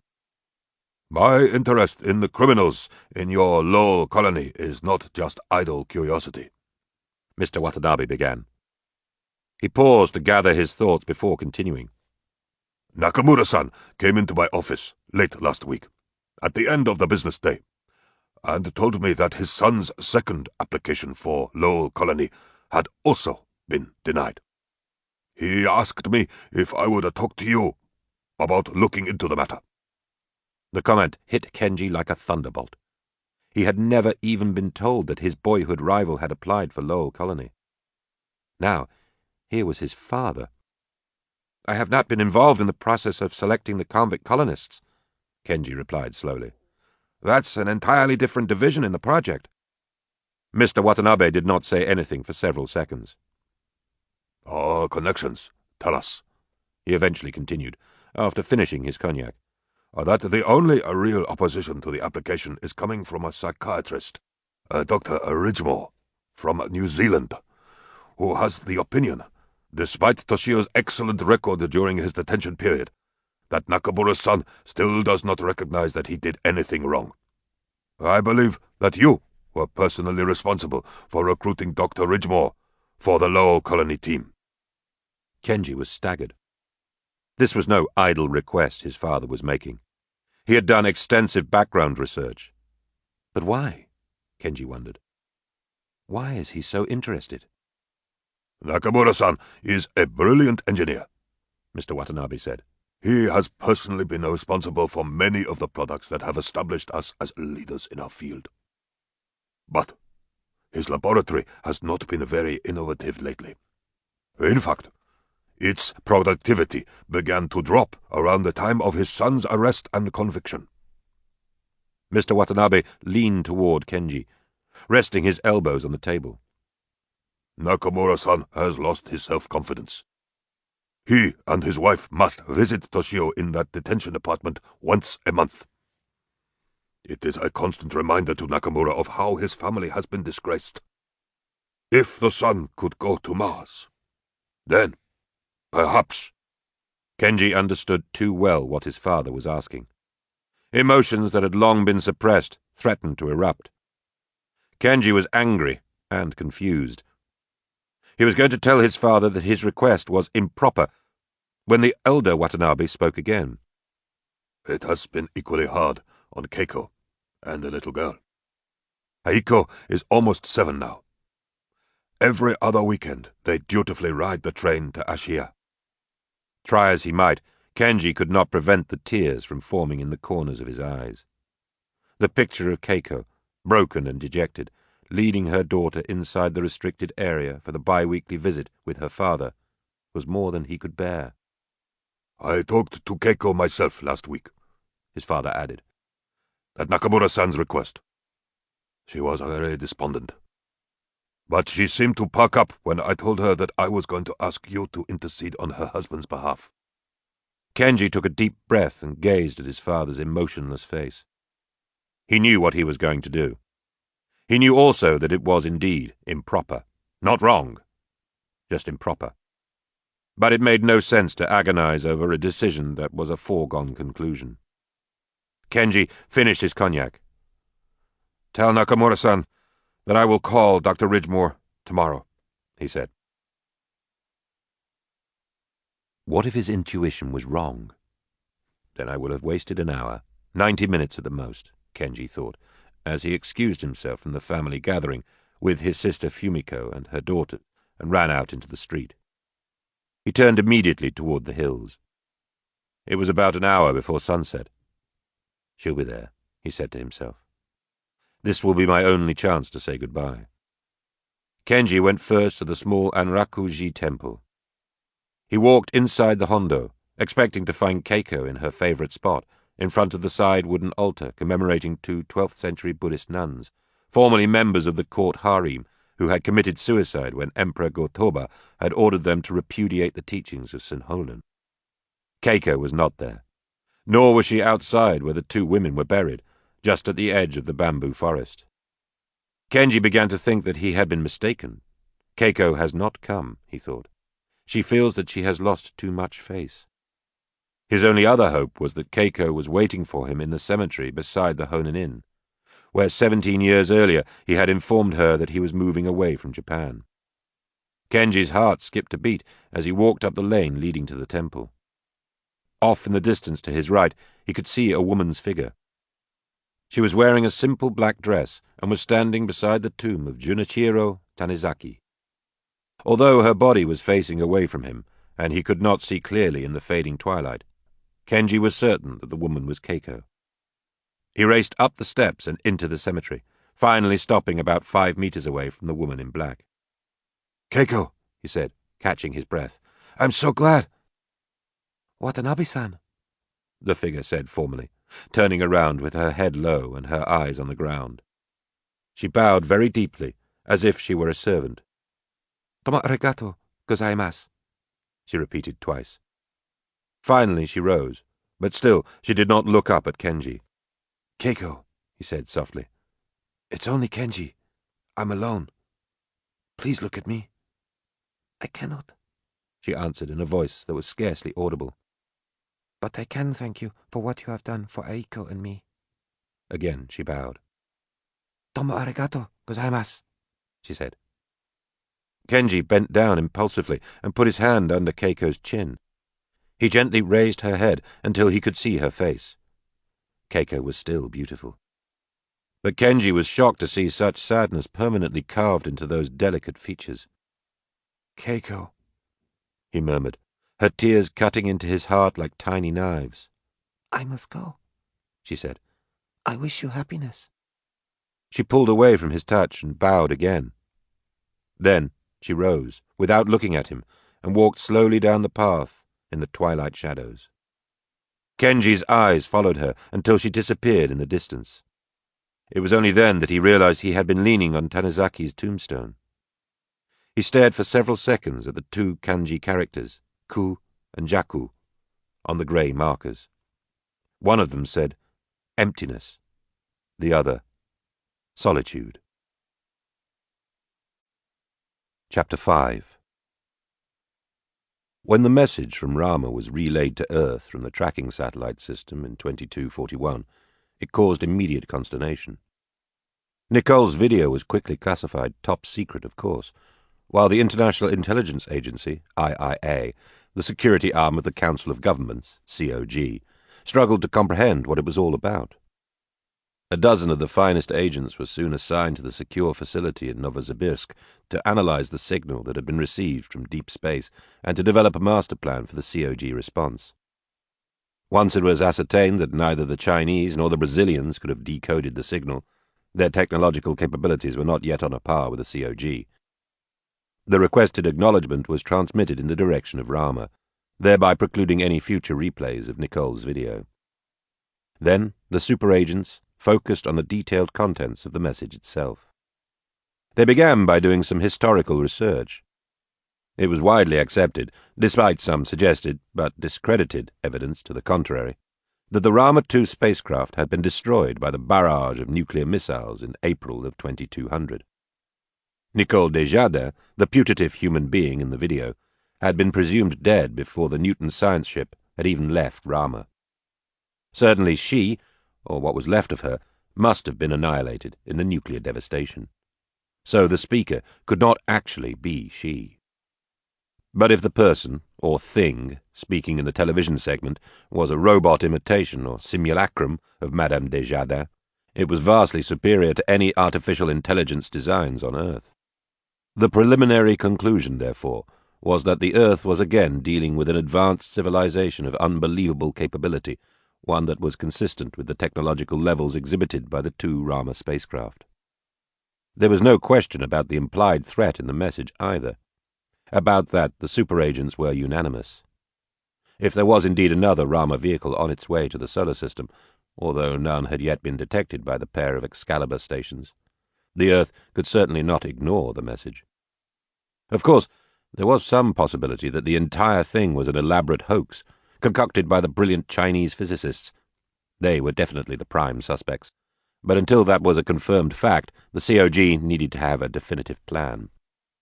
Fortunately, a multinational project had already been approved to establish a modest colony on Mars in the mid-2240s.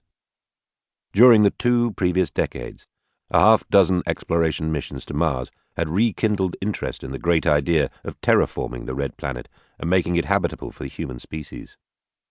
Already there were unmanned scientific laboratories on Mars that were conducting experiments that were either too dangerous or too controversial to be performed on Earth. The easiest way to meet the intent of the Nicole Desjardins video, and not alarm the populace of the planet Earth, would be to announce and fund a considerably larger colony on Mars. If the entire affair turned out subsequently to be a hoax, then the size of the colony could be scaled back to the original proposed size.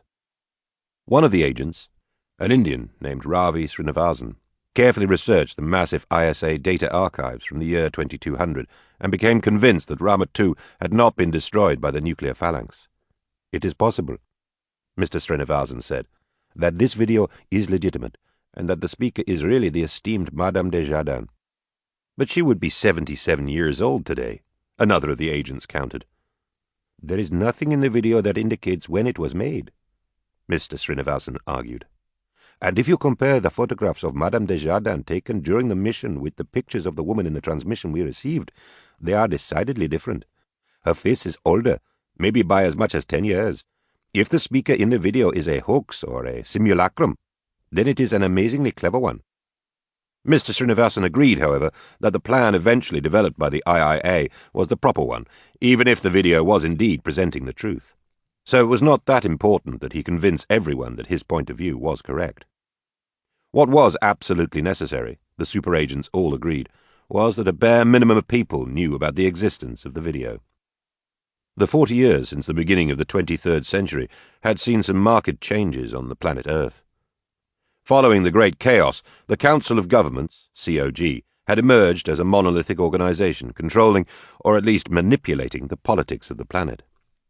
Only China, which had retreated into isolation after its devastating experience during the chaos, was outside the sphere of influence of the COG. But after 2200, there were signs that the unchallenged power of the COG was beginning to erode.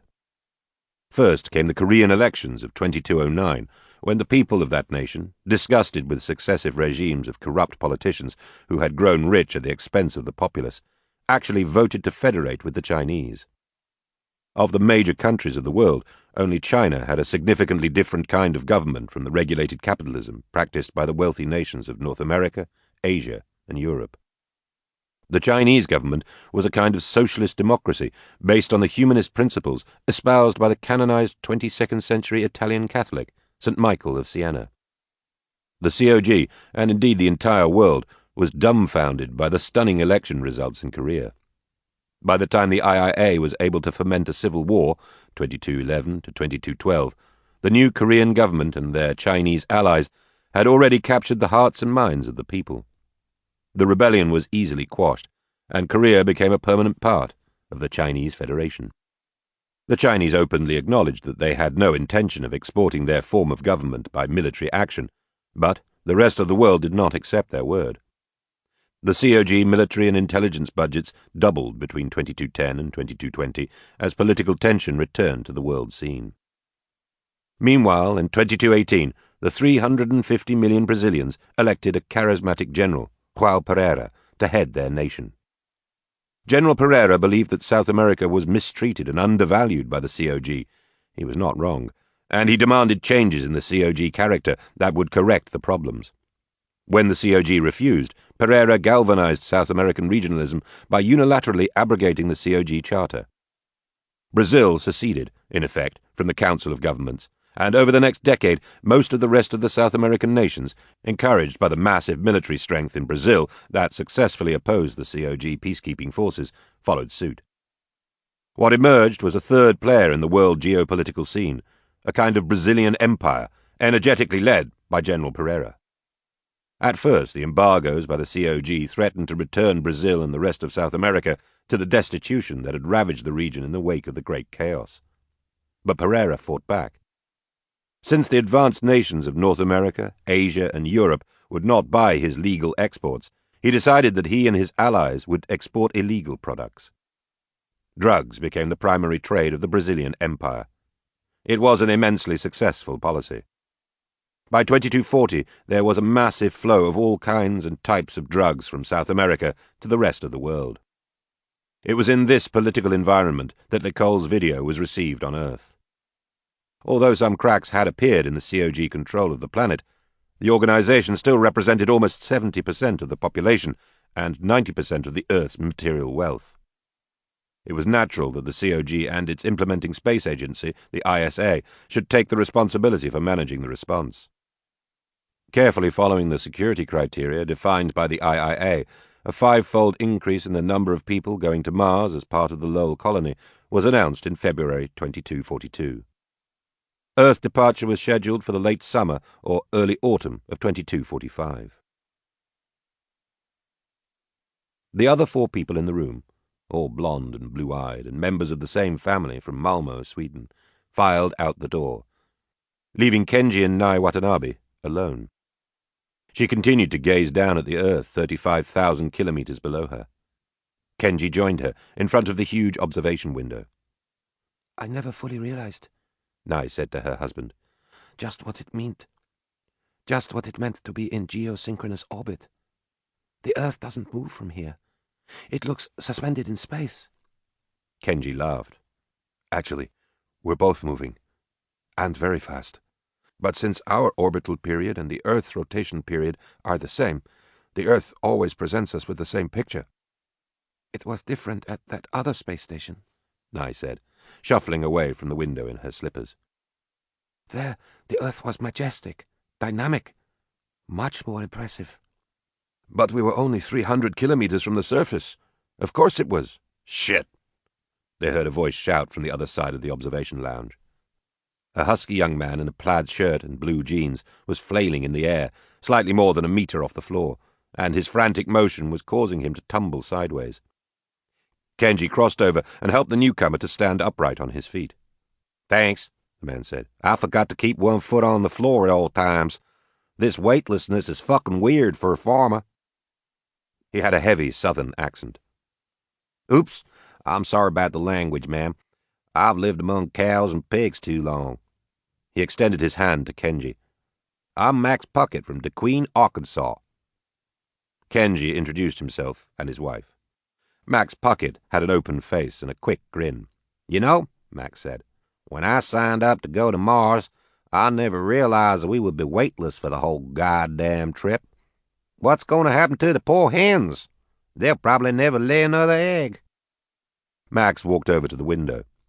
It's almost noon at my home down there on that funny planet. My brother Clarke probably just opened a bottle of beer, and his wife Winona is making him a sandwich. He paused for several seconds and then turned to the Watanabes.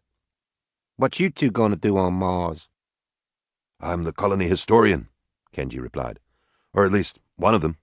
My wife Nye is an English and French teacher. Shit, said Max Puckett. I was hoping you were one of the farming couples from Vietnam or Laos. I want to learn something about rice. Did I hear you say something about hens? Nye asked, after a short silence. Are we going to have chickens on the Pinta? Ma'am, Max Puckett replied.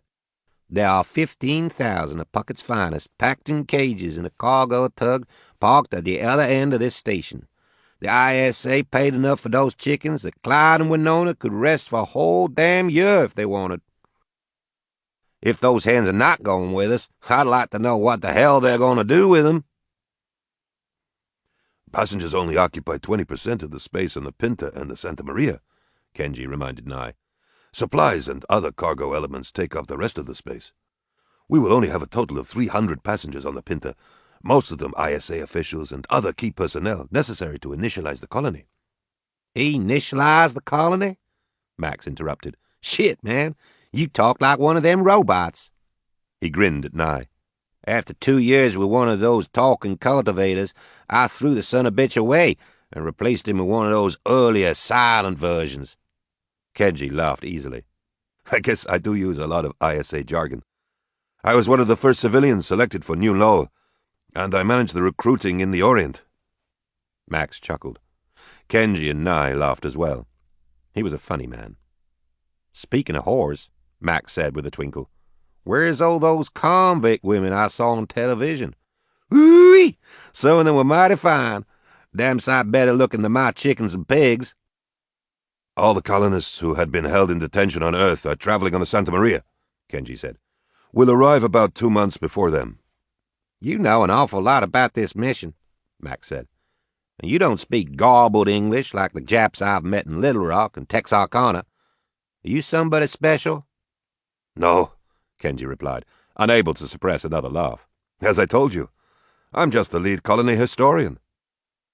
Kenji was about to tell Max that he had lived in the United States for 6 years, which explained why his English was so good, when the door to the lounge opened and a dignified elderly gentleman in a grey suit and dark tie entered. "Pardon me," he said to Max, who had again placed the unlighted cigarette in his mouth. "Have I mistakenly ended up in the smoking room?" "No, Pops," Max answered. "This room is the observation lounge. It's much too nice to be the smoking area. Smoking is probably confined to a small room without windows near the bathrooms. My ISA interviewer told me." The elderly gentleman was staring at Max as if the man were a biologist and Max was a rare but unpleasant species. "My name, young man," he interrupted, "is not Pop. It's Peter. Peter Mishkin, to be exact." "Glad to know you, Peter," Max said, sticking out his hand. "I'm Max. This couple here's the Wabanyabis. They're from Japan." "Kenji Watanabe," Kenji said in correction. "This is my wife Nye, who is a citizen of Thailand."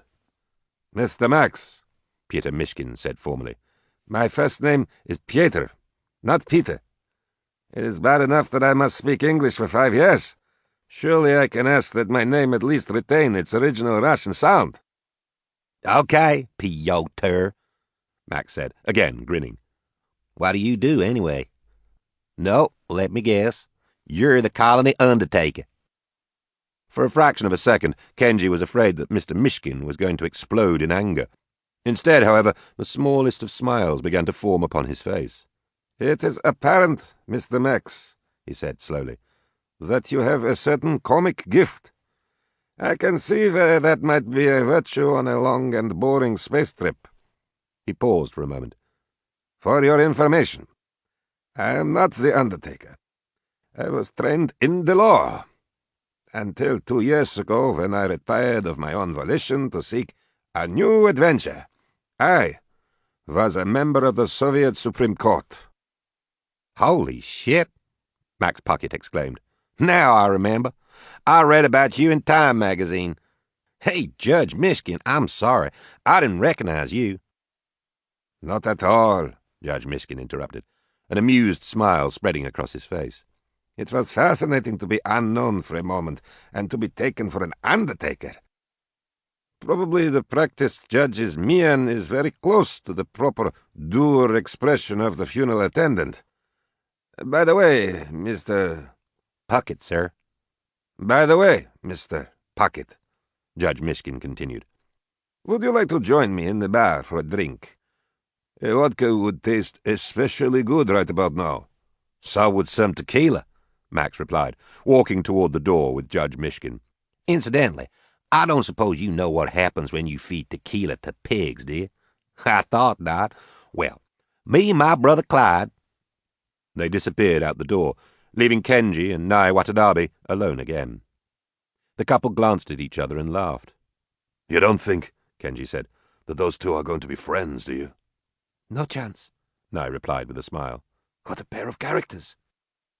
Mishkin is considered to be one of the finest jurists of our century. His opinions are required reading in all of the Soviet law schools. Puckett was president of the Southwest Arkansas Farmers Cooperative. He has incredible knowledge of farming techniques and farm animals as well. Do you know the background of all the people in New Lowell? No, Kenji replied. But I have studied the files of everyone on the Pinta. Nai put her arms around her husband. Tell me about Nai Boatong Watanabe, she said. Thai school teacher, fluent in English and French. IE equals 2.48, SC of 91. Nai interrupted Kenji with a kiss. You forgot the most important characteristic, she said. What's that? She kissed him again. Adoring new bride of Kenji Watanabe, colony historian. Chapter 6. Most of the world was watching on television when the Pinta was formally dedicated several hours before it was scheduled to depart for Mars with its passengers and cargo. The second vice president of the COG, a Swiss real estate executive named Heinrich Jenser, was present at GO4 for the dedication ceremonies. He gave a short address to commemorate both the completion of the 3 large spacecraft and the opening of a new era of Martian colonization. When he was finished, Mr. Jenser introduced Mr. Ian Macmillan, the Scottish commander of the Pinta. Macmillan, a boring speaker who appeared to be the quintessential ISA bureaucrat, read a 6-minute speech reminding the world of the fundamental objectives of the project. These 3 vehicles, he said early in his speech, will carry almost 2,000 people on a 100 million kilometer voyage to another planet, Mars, where this time a permanent human presence will be established. Most of our future Martian colonists will be transported in the second ship, the Nina, which will depart from here at GO4 3 weeks from today. Our ship, the Pinta, and the final spacecraft, the Santa Maria, will each carry about 300 passengers, as well as the thousands of kilograms of supplies and equipment that will be necessary to sustain the colony. Carefully avoiding any mention of the demise of the first set of Martian outposts in the previous century, Commander Macmillan next tried to be poetic, comparing the forthcoming expedition to that of Christopher Columbus 750 years earlier. The language of the speech that had been written for him was excellent, but Macmillan's drab, monotonic delivery transformed words that would have been inspirational in the hands of an outstanding speaker into a dull and prosaic historical lecture. He ended his speech by characterizing the colonists as a group, citing statistics about their ages, occupations, and countries of origin. These men and women, then, Macmillan summarized, are a representative cross-section of the human species in almost every way. I say almost because there are at least 2 attributes common to this group that would not be found in a random collection of human beings of this size. First, the future residents of Lowell Colony are extremely intelligent. Their average IE is slightly above 1.86. Second, and this goes without saying, they must be courageous, or they would not have applied for and then accepted a long and difficult assignment in a new and unknown environment. When he was finished, Commander Macmillan was handed a tiny bottle of champagne, which he broke across the 1:100 scale model of the Pinta that was displayed behind him and the other dignitaries on the dais. Moments later, as the colonists filed out of the auditorium and prepared to board the Pinta, Macmillan and Yenza began the scheduled press conference. He's a jerk. He's a marginally competent bureaucrat. He's a fucking jerk. Max Pocket and Judge Mishkin were discussing Commander Macmillan in between bites of lunch. He has no goddamn sense of humor. He is simply unable to appreciate things that are out of the ordinary. Max was chafing. He had been censured by the Pinta command staff during an informal hearing earlier that morning. His friend Judge Mishkin had represented Max in the hearing and had prevented the proceedings from getting out of control. Those assholes have no right to pass judgment on my behavior. You are most certainly correct, my friend, Judge Mishkin replied. In the general sense. But we have a set of unique conditions on this spacecraft. They are the authority here, at least until we arrive at Lowell Colony and establish our own government. At any rate, there's no real harm done. You are not inconvenienced in any way by their declaration that your actions were untenable. It could have been much worse. 2 nights earlier, there had been a party celebrating the crossing of the halfway point in the Pinta's voyage from Earth to Mars. Max had flirted energetically for over an hour with lovely Angela Rendino, one of Macmillan's staff assistants. The bland Scotsman had then taken Max aside and strongly suggested that Max should leave Angela alone. Let her tell me that, Max had said sensibly. She's an inexperienced young woman, Macmillan had replied. She's too gracious to tell you how repulsive your animal humour is. Max had been having a great time until then. What's your angle here, Commander? He had asked, after first quaffing another margarita. Is she your private punch or something? Ian Macmillan had flushed crimson. Mr. Puckett, the spacecraft officer had replied a few seconds later. If your behaviour does not improve, I will be forced to confine you to your living quarters. The confrontation with Macmillan had ruined Max's evening. He had been incensed by the commander's use of his official authority in what was clearly a personal situation. Max had returned to his room, which he shared with another American, a pensive forester from the state of Oregon named Dave Dennison, and quickly finished an entire bottle of tequila.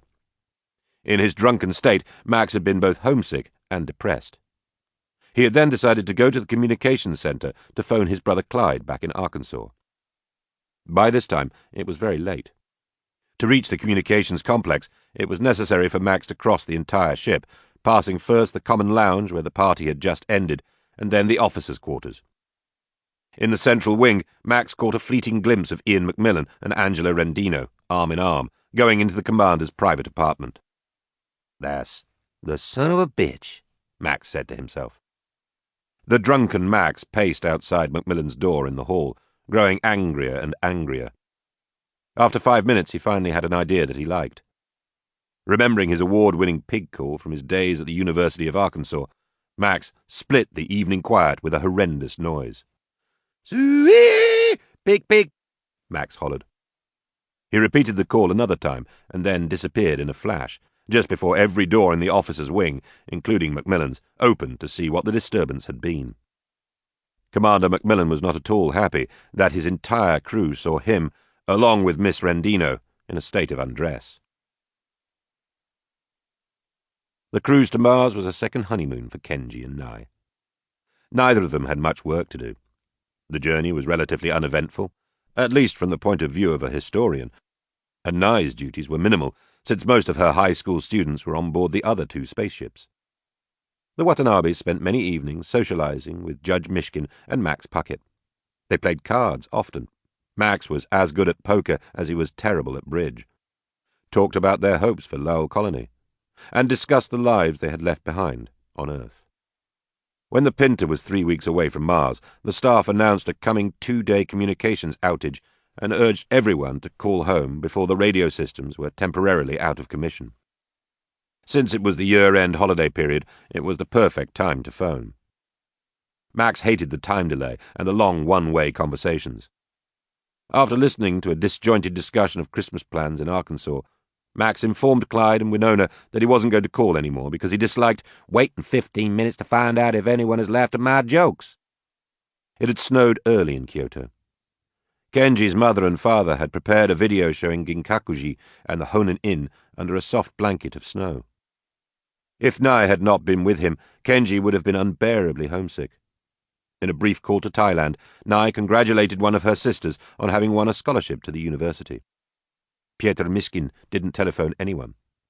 The old Russian's wife was dead, and he had no children. "I have wonderful memories," he told Max, "but there's nothing personal left for me on Earth." On the first day of the planned communications blackout, it was announced that an important program, required viewing for everybody, would be shown at 2 o'clock in the afternoon. Kenji and Nai invited Max and Judge Mishkin to their small apartment to watch. "I wonder what stupid lecture this is going to be," said Max, opposed, as always, to official pronouncements, which he considered a waste of his time. When the video began, the president of the COG and the director of the ISA were shown sitting together at a large desk.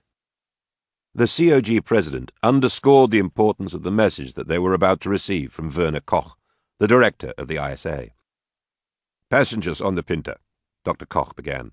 4 years ago, our satellite tracking systems decoded a coherent signal that had apparently originated in deep space in the general direction of the star Epsilon Eridani. When properly processed, the signal contained an amazing video, one that you will see in its entirety in about 5 minutes. As you will hear, the video announces the return to our system of a Rama spacecraft. In 2130 and 2200, giant cylinders, 50 kilometers long and 20 kilometers wide, created by an unknown alien intelligence for a purpose we still have not fathomed, visited our family of planets in orbit around the Sun. The second intruder, usually referred to as Rama II, made a velocity correction while inside the orbit of Venus that put it on an impact course with the Earth. A fleet of nuclear missiles was dispatched to encounter the alien cylinder and destroy it before Rama came close enough to our planet to do any harm. The following video claims that another of these Rama spacecraft has now come to our neighborhood with the sole purpose of acquiring a representative sample of 2,000 human beings for observation. As bizarre as this claim may be, it is important to note that our radar has indeed confirmed that a Rama-class vehicle did enter orbit around Mars less than a month ago. Unfortunately, we must take this fantastic message from deep space seriously.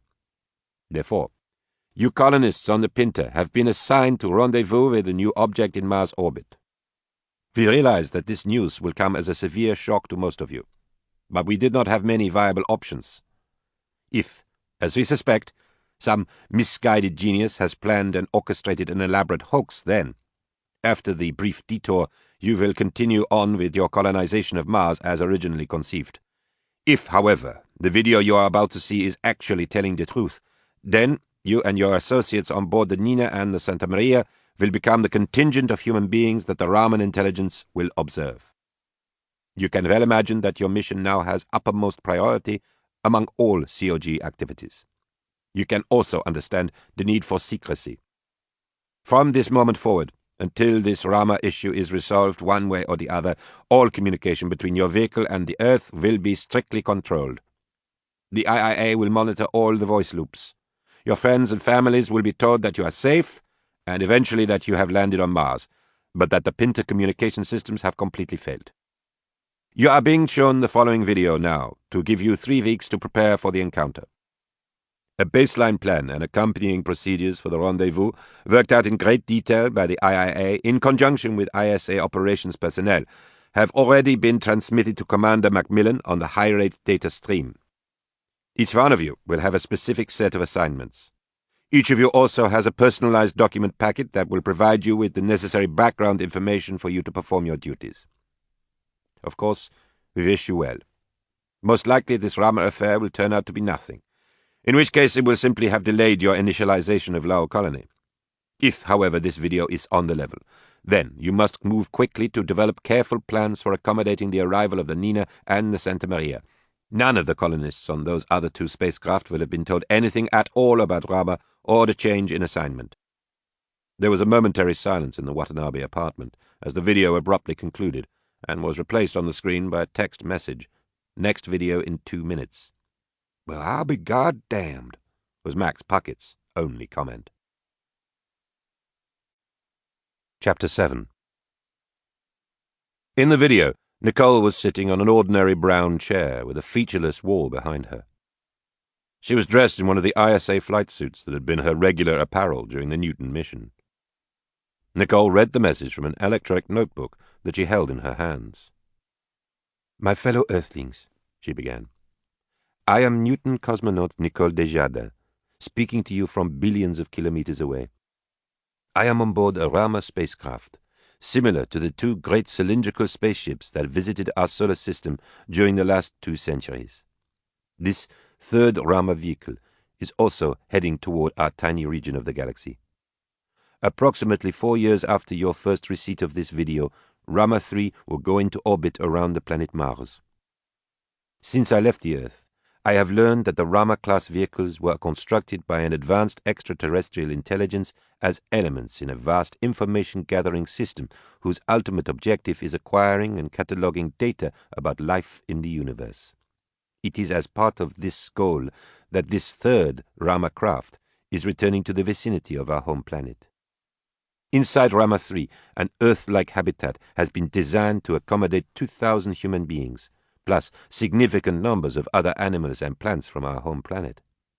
The exact biomass and other general specifications for these animals and plants are contained in the first appendix to this video. However, it should be stressed that the plants, especially those that are extremely efficient in the conversion of carbon dioxide to oxygen, are a key feature in the basic design of the Earth habitat on board Rama. Without the plants, life for the humans inside Rama will be seriously compromised. What is expected, as a result of this transmission, is that the Earth will send a representative group of its inhabitants, together with the ancillary supplies detailed in the second appendix, to make a rendezvous with Rama III in Mars orbit. The voyages will be taken inside Rama and carefully observed while they are living in a habitat that reproduces the environmental conditions on the Earth. Because of the hostile response to Rama II, which incidentally resulted in only minor damage to the alien spacecraft, the nominal mission plan for this Rama vehicle involves no approach to Earth closer than Mars orbit. This nominal plan assumes, of course, that the authorities on Earth will indeed comply with the requests contained in this transmission. If no human beings are sent to rendezvous with Rama III in Mars orbit, I have no knowledge of how the spacecraft has been programmed to respond.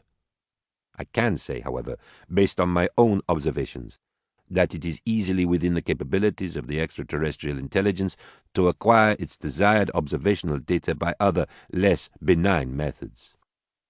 With respect to the human beings to be transported to Mars, it goes without saying that the selected individuals should represent a broad cross-section of humanity, including both sexes, all ages, and as many cultures as can be reasonably included.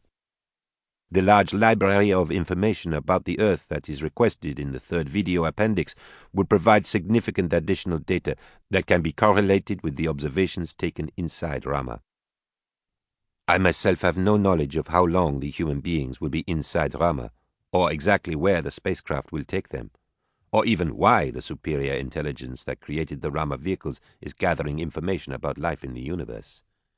I can say, however, that the wonders I have witnessed since leaving our solar system have given me an entirely new sense of our place in the universe. The total time of the video, more than half of which was allocated to the detailed appendices, was just over 10 minutes. Throughout the transmission, the basic scene did not change. Nicole's delivery was measured and deliberate, punctuated by short pauses when her eyes moved from the camera to the notebook in her hand. Although there was some modulation in her tone, Nicole's earnest facial expression was virtually constant. Only when she implied that the Ramans might have other, less benign methods of obtaining their data did any strong emotion flash in her dark eyes. Kenji Watanabe watched the first half of the video with intense concentration. During the appendices, however, his mind began to stray and to start asking questions. Who are these extraterrestrials? He wondered. Where did they come from? Why do they want to observe us? And why have they picked Nicole Desjardins as their spokesperson? Kenji laughed to himself, realizing that there was an endless stream of such infinite questions. He decided to focus on more tractable issues. If Nicole were still alive today, Kenji thought next, Then she would be 81 years old. The woman on the television screen had some grey hair, and many more wrinkles than cosmonaut Desjardins had had when the Newton was launched from the Earth, but her age in the video was certainly nowhere near 80. Maybe 52 or 53 at the very most, Kenji said to himself. So did she make this video 30 years ago, he wondered? Or has her aging process been somehow retarded? It did not occur to him to question whether or not the speaker was really Nicole. Kenji had spent enough time in the Newton archives to recognize immediately Nicole's facial expressions and mannerisms. She should have made the video about 4 years ago, Kenji was thinking. But if so... He was still struggling with the entire situation when Nicole's transmission terminated, and the director of the ISA appeared again on the monitor. Dr. Koch explained quickly that the video would be replayed twice in its entirety on all channels, and then would be available to each of the passengers and crew at his leisure. What the hell is really going on here? Max Puckett demanded to know, as soon as Nicole's face appeared on the monitor again. He directed his question at Kenji. If I've understood correctly, Kenji answered after watching for several seconds, we have been purposely misled by the ISA about one of the primary purposes of our endeavor. Apparently, this message was first received about 4 years ago, back when the funding for the Lowell colony was still somewhat uncertain, and it was decided then, after all efforts to prove the video to be a hoax were unsuccessful, that the investigation of Rama III would be a secret objective of our project. Shit, said Max Puckett, shaking his head vigorously. Why the hell didn't they just tell us the truth?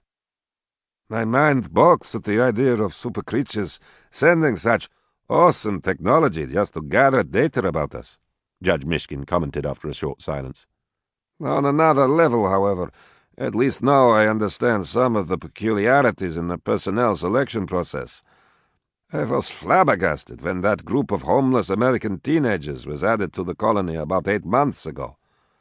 Now I see that the selection criteria were based on satisfying the broad cross-section requested by Madame Desjardins.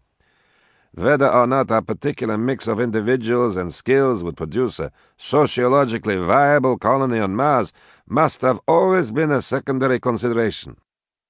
I hate lies and liars, Max now said. He had stood up from his chair and was pacing around the room. All these politicians and government managers are the same. The bastards will lie without any conscience. But what could they have done, Max? Judge Mishkin replied. Almost certainly they didn't really take the video seriously. At least not until this new craft showed up in Mars' orbit. And if they had told the truth from the beginning, there would have been a worldwide panic. Look, Judge, Max said in a frustrated tone.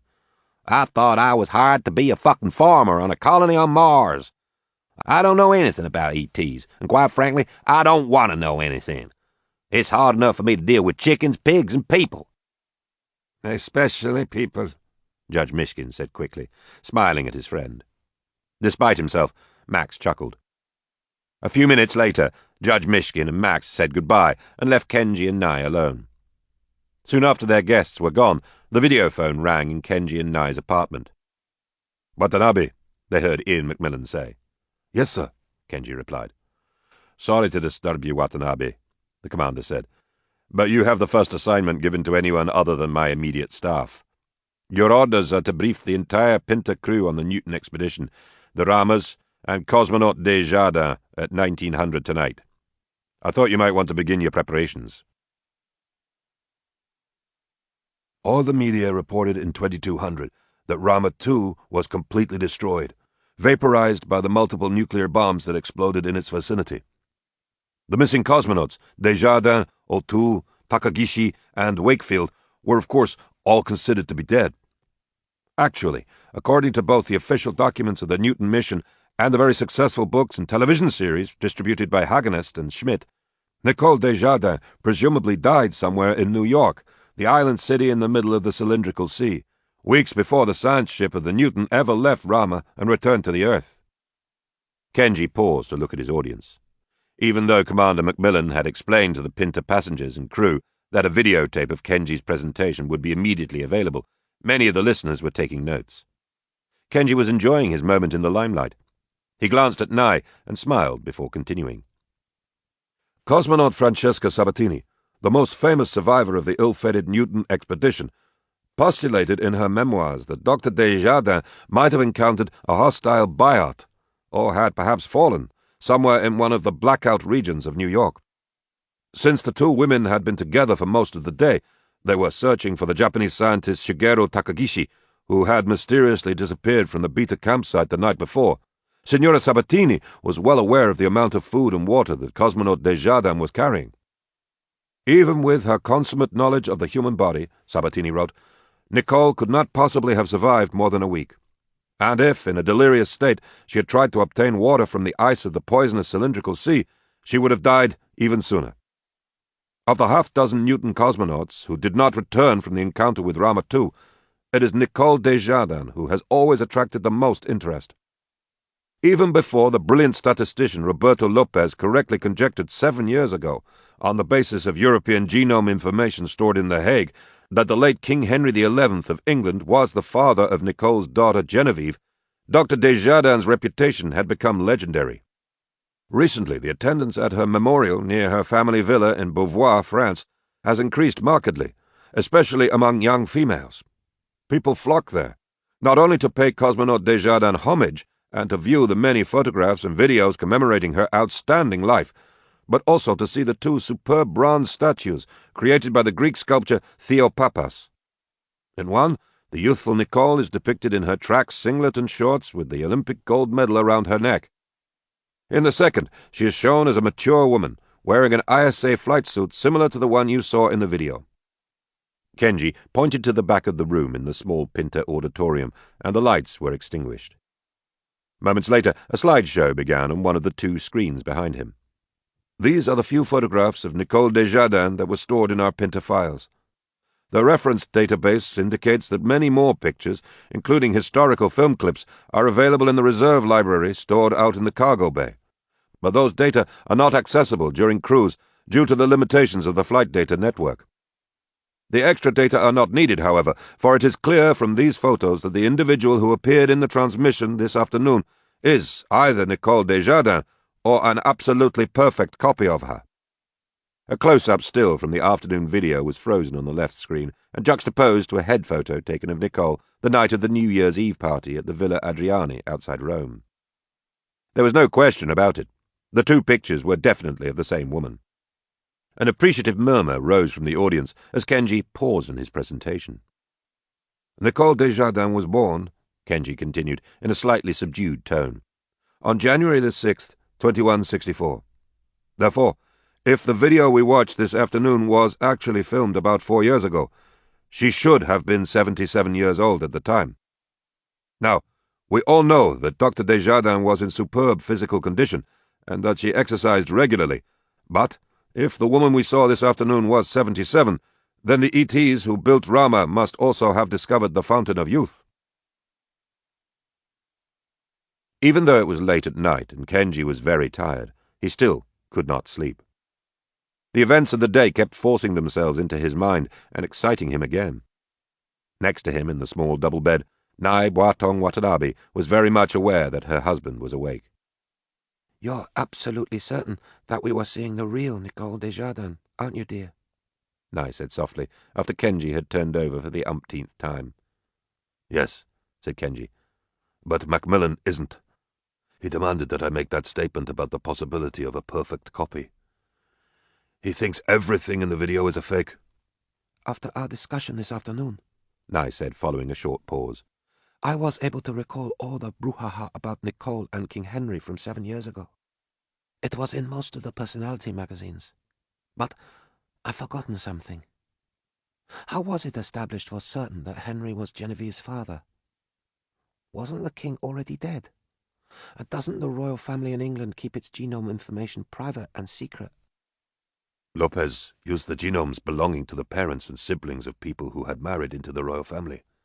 Then, employing a data correlation technique that he himself had invented, Dr. Lopez showed that Henry, who was still the Prince of Wales during the 2184 Olympics, was more than 3 times as likely as any other person present in Los Angeles at the time to have been the father of Nicole's baby. After Darren Higgins admitted on his deathbed that Henry and Nicole had spent one night together during the Olympics, The royal family allowed a genetic specialist access to their genome database. The expert concluded, beyond any reasonable doubt, that Henry was Genevieve's father. What an amazing woman, Nye said. She was indeed, Kenji replied. But what prompted you to make that comment right now? As a woman, Nye said, I admire her protecting her secret and raising her princess herself as much or more than any of her other accomplishments. Chapter 8. Eponine located Kimberly in the corner of the smoky room and sat down beside her. She accepted the cigarette her friend offered, lit it, and inhaled deeply. "What pleasure," Eponine said softly, as she expelled the smoke in small circles and watched it rise slowly toward the ventilators. "As much as you love tobacco and nicotine," Kimberly said in a whisper from beside her, "I know that you would absolutely adore Kokomo." The American girl took a drag from her cigarette. "I know that you don't believe me, Eponine, but it's actually better than sex." "Not for me, mon ami," Eponine replied in a warm, friendly tone. "I have enough vices, and I could never control something that was truly better than sex." Kimberly Henderson laughed heartily, her long blonde locks bouncing on her shoulders. She was 24, a year younger than her French colleague. The two of them were sitting in the smoking lounge attached to the women's shower.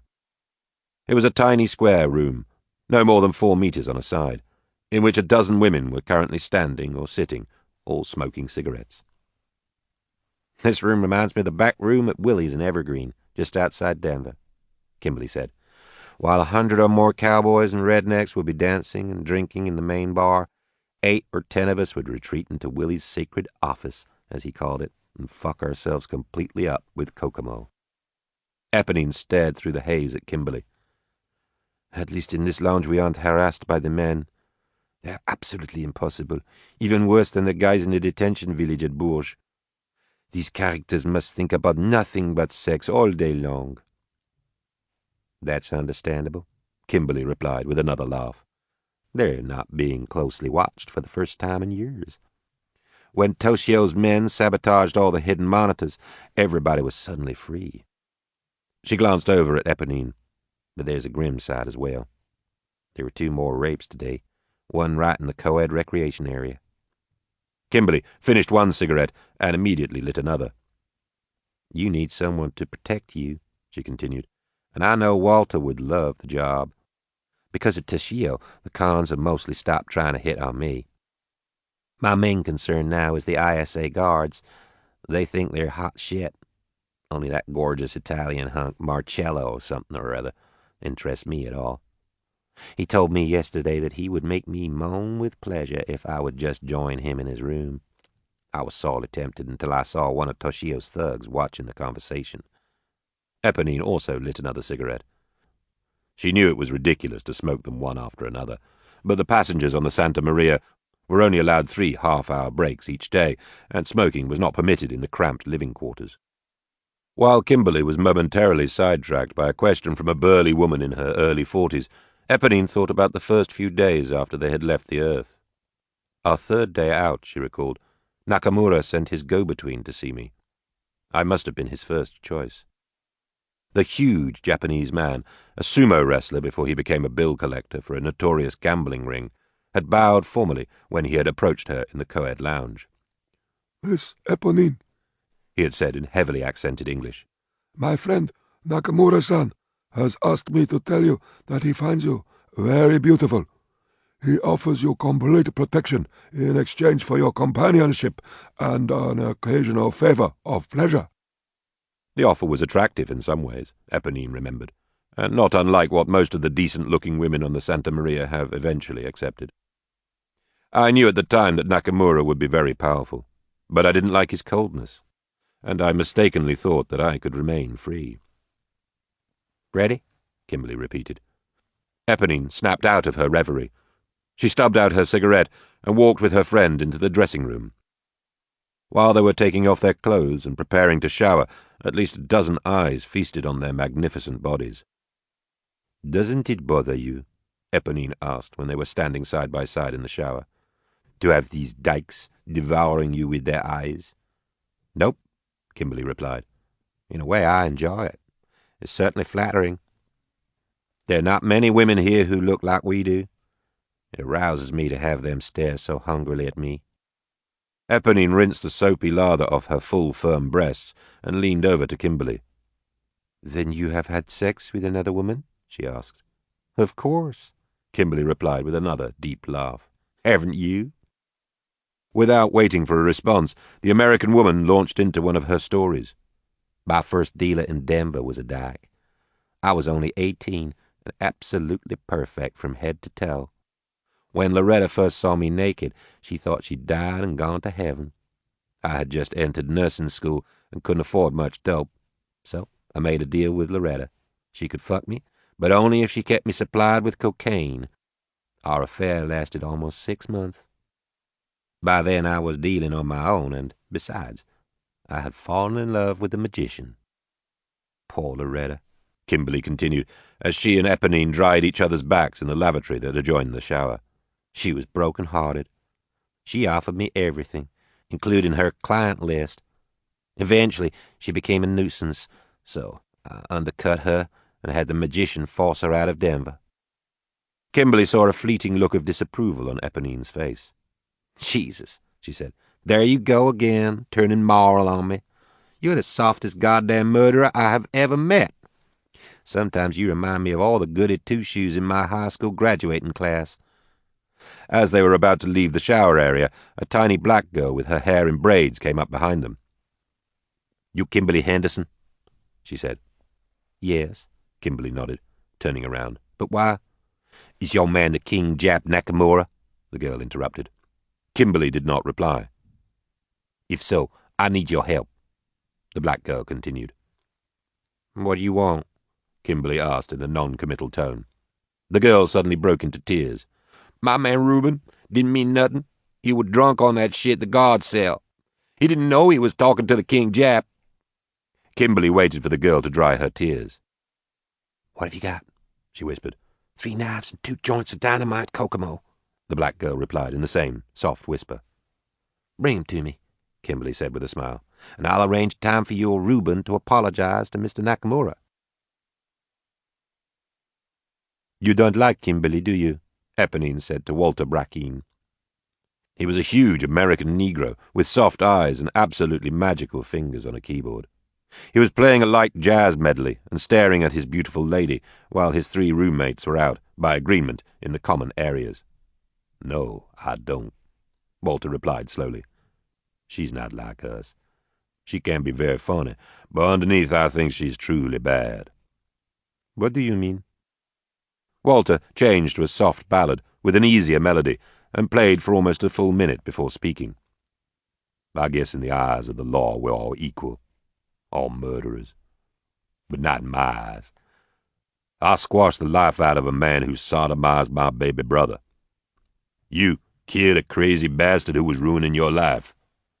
Walter paused for a moment and rolled his eyes. But that friend of yours, Kimberly, she and her boyfriend are free people they didn't even know just for drugs and money. She was stoned at the time. No matter, Walter said. Each of us is always responsible for his behavior. If I put shit in me that makes me awful, that's my mistake. But I can't cop out of the responsibility for my actions. She had a perfect record in the detention center. Every one of the doctors who worked with her said she was an excellent nurse. Walter stopped playing his keyboard and stared at Eponine for several seconds. Let's not talk about Kimberly anymore, he said. We have little enough time together. Have you thought about my proposition? Eponine sighed. Yes, I have, Walter. And although I like you, and enjoy making love with you, the arrangement you suggested sounds too much like a commitment. Besides, I think this is mostly for your ego. Unless I miss my guess, you prefer Malcolm. Malcolm has nothing to do with us, Walter interrupted. He's been my close friend for years, since the very first days I entered the Georgia detention compound. We play music together. We share sex when we're both lonely. We're soulmates. I know. Malcolm's not really the central issue. It's more the principle of the thing that bothers me. I do like you, Walter, you know that. But... Her voice trailed off as Eponine struggled with her mixed feelings. We're 3 weeks away from Earth, Walter said, and we have 6 more weeks before we reach Mars. I am the largest man on the Santa Maria. If I say that you're my girl, nobody will bother you for those 6 weeks. Eponine recalled an unpleasant scene just that morning, where 2 German inmates had discussed how easily it would be to commit rape in the convict quarters. They had known that she was within earshot, but had made no effort to lower their voices. At length she put herself in Walter's huge arms. "All right," she said softly, "but don't expect too much. I'm sort of a difficult woman." "I think Walter may have a heart problem," Eponine said in a whisper. It was the middle of the night, and their other 2 roommates were asleep. Kimberly, in the bunk below Eponine, was still stoned on the Kokomo she had smoked 2 hours earlier. Sleep would be impossible for her for several more hours. "The rules on this ship are fucking stupid," Kimberly said. "Christ, even in the Pueblo detention complex there were fewer regulations. Why the hell can't we stay in the common areas after midnight? What harm are we doing?" "He has occasional chest pains, and if we have vigorous sex, he often complains afterwards of shortness of breath. Do you think you could take a look at him?" "And how about that Marcello, huh? What a stupid ass. He tells me I can stay up all night if I want to come to his room, while I'm sitting there with Toshio. What does he think he's doing? I mean, not even the guards can mess with the King Jap." "What did you say, Eponine?" Eponine raised herself on an elbow and leaned over the side of the bed. "Walter Brackeen, Kim," she said. "I'm talking about Walter Brackeen. Can you slow yourself down enough to pay attention to what I'm saying?" All right. What about your Walter? What does he want? Everybody wants something from the King Jap. I guess that makes me the queen, at least in a way." "I think Walter has a bad heart," the exasperated Eponine repeated in a loud voice. "I would like for you to look at him." "Shh," Kimberly replied. "They'll come bust us, like they did that crazy Swedish girl. Shit, Ep, I'm no doctor. I can tell when a heartbeat is irregular, but that's all. You ought to take Walter to that con doctor who's really a cardiologist. What's his name? The super quiet one who stays to himself when he's not examining somebody." "Dr. Robert Turner," Eponine interrupted. "That's the one. Very professional, aloof, distant, never speaks except in doctorese. Hard to believe he blew the heads off 2 men in a courtroom with a shotgun. Just doesn't figure." "How do you know that?" Eponine said. "Marcello told me. I was curious. We were laughing. He was teasing me, saying things like, 'Does that Jap make you moan?' and 'How about that quiet heart doctor? Can he make you moan?'"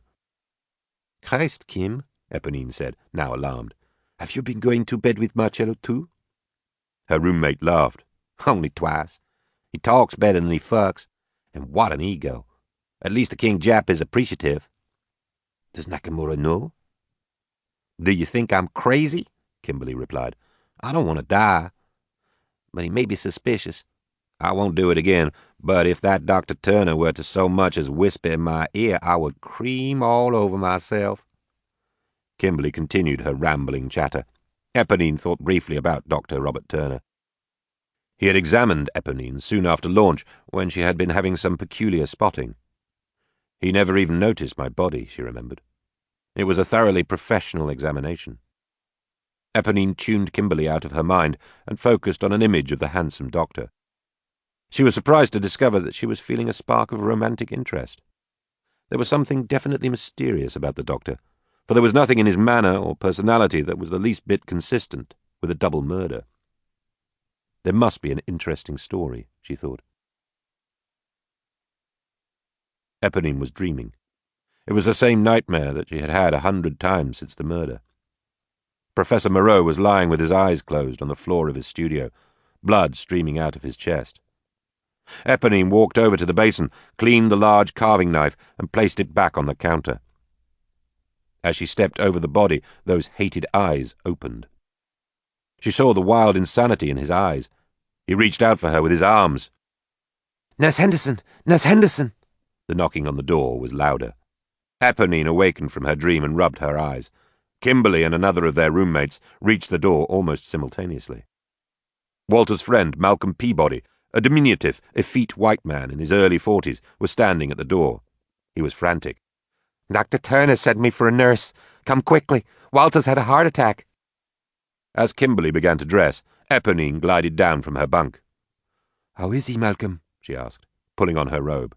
"Is he dead?" Malcolm was momentarily confused. "Oh, hi, Eponine," he said meekly. "I had forgotten that you and Nurse Henderson.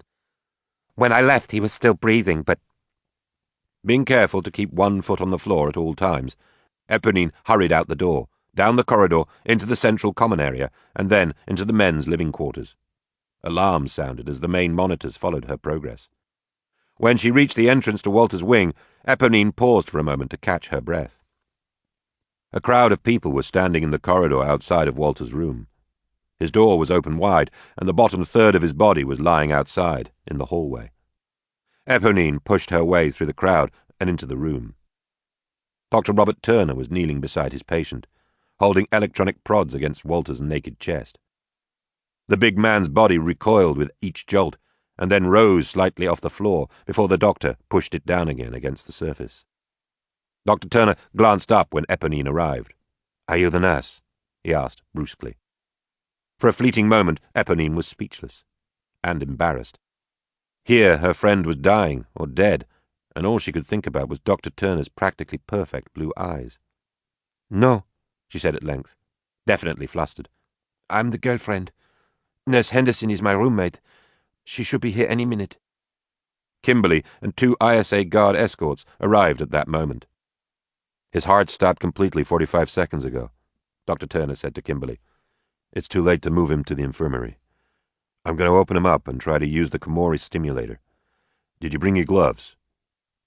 While Kimberly pulled on her gloves, Dr. Turner ordered the crowd away from his patient. Eponine didn't move. When the guards grabbed her by the arms, the doctor mumbled something, and the guards released her.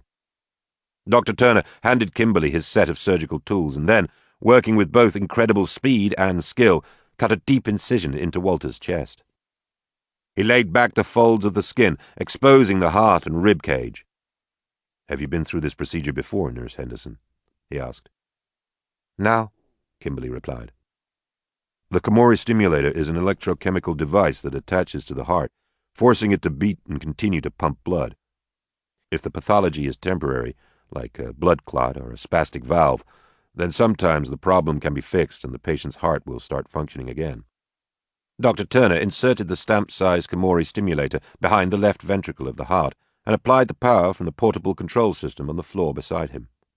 Walter's heart began to beat slowly 3 or 4 seconds later. "We have about 8 minutes now to find the problem," the doctor said to himself. He finished his analysis of the organ's primary subsystems in less than a minute. "No clots," he mumbled, "and no bad vessels or valves. So why did it stop beating?" Dr. Turner gingerly lifted up the throbbing heart and inspected the muscles underneath. The muscular tissue around the right auricle was discolored and soft. He touched it very lightly with the end of one of his pointed instruments, and portions of the tissue flaked off. "My God," the doctor said. "What in the world is this?" While Dr. Turner was holding the heart up, Walter Bracken's heart contracted again, and one of the long fiber structures in the middle of the discolored muscular tissue started to unravel. "What the—" Turner blinked twice and put his right hand on his cheek. "Look at this, Nurse Henderson," he said quietly. "It's absolutely amazing. The muscles here have atrophied completely. I've never seen anything like it. We cannot help this man." Eponine's eyes filled with tears as Dr. Turner withdrew the Komori stimulator, and Walter's heart stopped beating again. Kimberly started to remove the clamps holding back the skin and tissue around the heart, but the doctor stopped her. "Not yet," he said.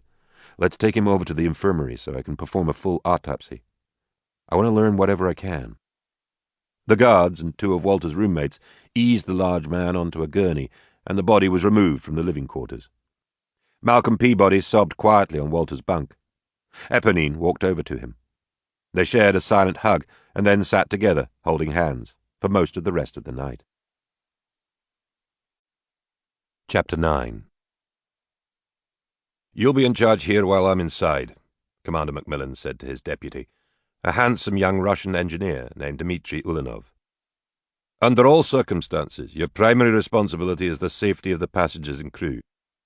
If you hear or see anything threatening or even suspicious, blow the pyros and move the Pinta away from Rama." It was the morning of the first reconnaissance mission from the Pinta into the interior of Rama. The spacecraft from Earth had docked the previous day on one of the circular ends of the huge cylindrical spacecraft. The Pinta had been parked right beside the external seal, in the same general location as the earlier Raman expeditions in 2130 and 2200. As part of the preparations for the initial sortie, Kenji Watanabe had briefed the scouting party the night before on the geography of the first two Ramas. When he had finished with his comments, he had been approached by his friend Max Puckett. "Do you think our Rama will look like all those pictures you showed us?" Max had asked. "Not exactly," Kenji had replied. "I expect some changes. Remember that the video said that an Earth habitat had been constructed somewhere inside Rama. Nevertheless, since the exterior of this spacecraft is identical to the other two, I don't think everything inside will be changed." Max had looked perplexed. "This is all way beyond me," he had said, shaking his head. "By the way," he had added a few seconds later, "you're sure you're not responsible for me being in the scouting party?" "As I told you this afternoon," Kenji replied, "none of us on board the Pinta had anything to do with the scouting selections.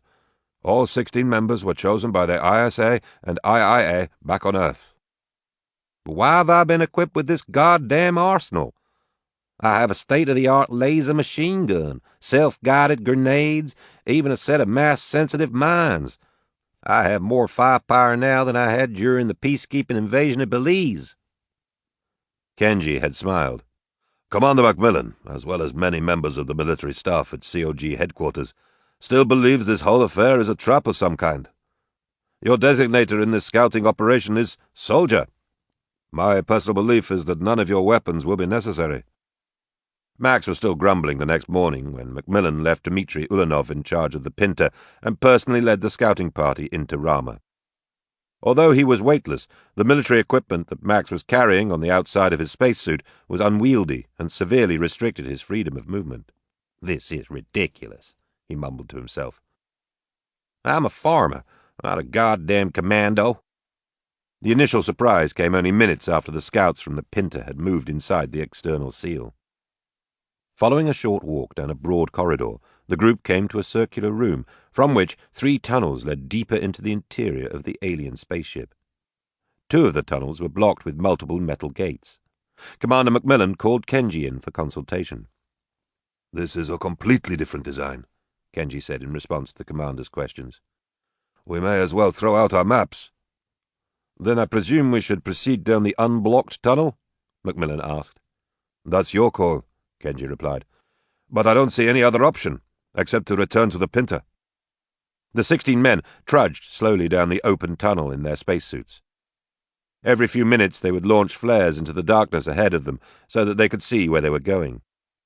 When they were about 500 meters into Rama, 2 small figures suddenly appeared at the other end of the tunnel. Each of the 4 soldiers, plus Commander Macmillan, quickly pulled out his binoculars. "They're coming towards us," said one of the soldier scouts excitedly. "Well, I'll be damned," said Max Puckett, a shiver going down his spine. "It's Abraham Lincoln." "And a woman," said another, "in some kind of uniform." "Prepare to fire," ordered Ian Macmillan. The 4 soldier scouts scurried to the head of the party and knelt down. Their guns pointed down the tunnel. "Halt!" shouted Macmillan as the 2 strange figures drew within 200 meters of the scouting party. Abraham Lincoln and Benita Garcia stopped. "State your purpose," they heard the commander shout. "We are here to welcome you," Abraham Lincoln said in a loud, deep voice. "And to take you to New Eden," Benita Garcia added. Commander Macmillan was thoroughly confused. He did not know what to do next. While he hesitated, the others in the scouting party talked among themselves. "It's Abraham Lincoln, come back as a ghost," the American Terry Snyder said. "The other one is Benita Garcia. I saw her statue in Mexico City once." "Let's get the hell out of here. This place gives me the creeps," another scout said. "What would ghosts be doing in orbit around Mars?" "Excuse me, Commander," Kenji said at length to the befuddled Macmillan. What do you intend to do now? The Scotsman turned to face his Japanese Rama expert. It's difficult to decide on exactly the proper action pattern, of course, he said. I mean, those two certainly look harmless enough, but remember the Trojan horse. Huh. Well, Watanabe, what do you suggest? Why don't I go forward, perhaps alone, or maybe even with one of the soldiers, to talk to them? Then we'll know. That's certainly brave of you, Watanabe, but unnecessary. No, I think we'll all go forward. Cautiously, of course. Leaving a couple of men at the rear to report in case we're zapped by a ray gun or something. The commander turned on his radio. Deputy Ulanov, Macmillan here. We've encountered two beings of some kind. They're either human or in human disguise. One looks like Abraham Lincoln, and the other like that famous Mexican cosmonaut. What's that, Dmitri? Yes, you copy correctly. Lincoln and Garcia. We've encountered Lincoln and Garcia in a tunnel inside Rama. You may report that to the others.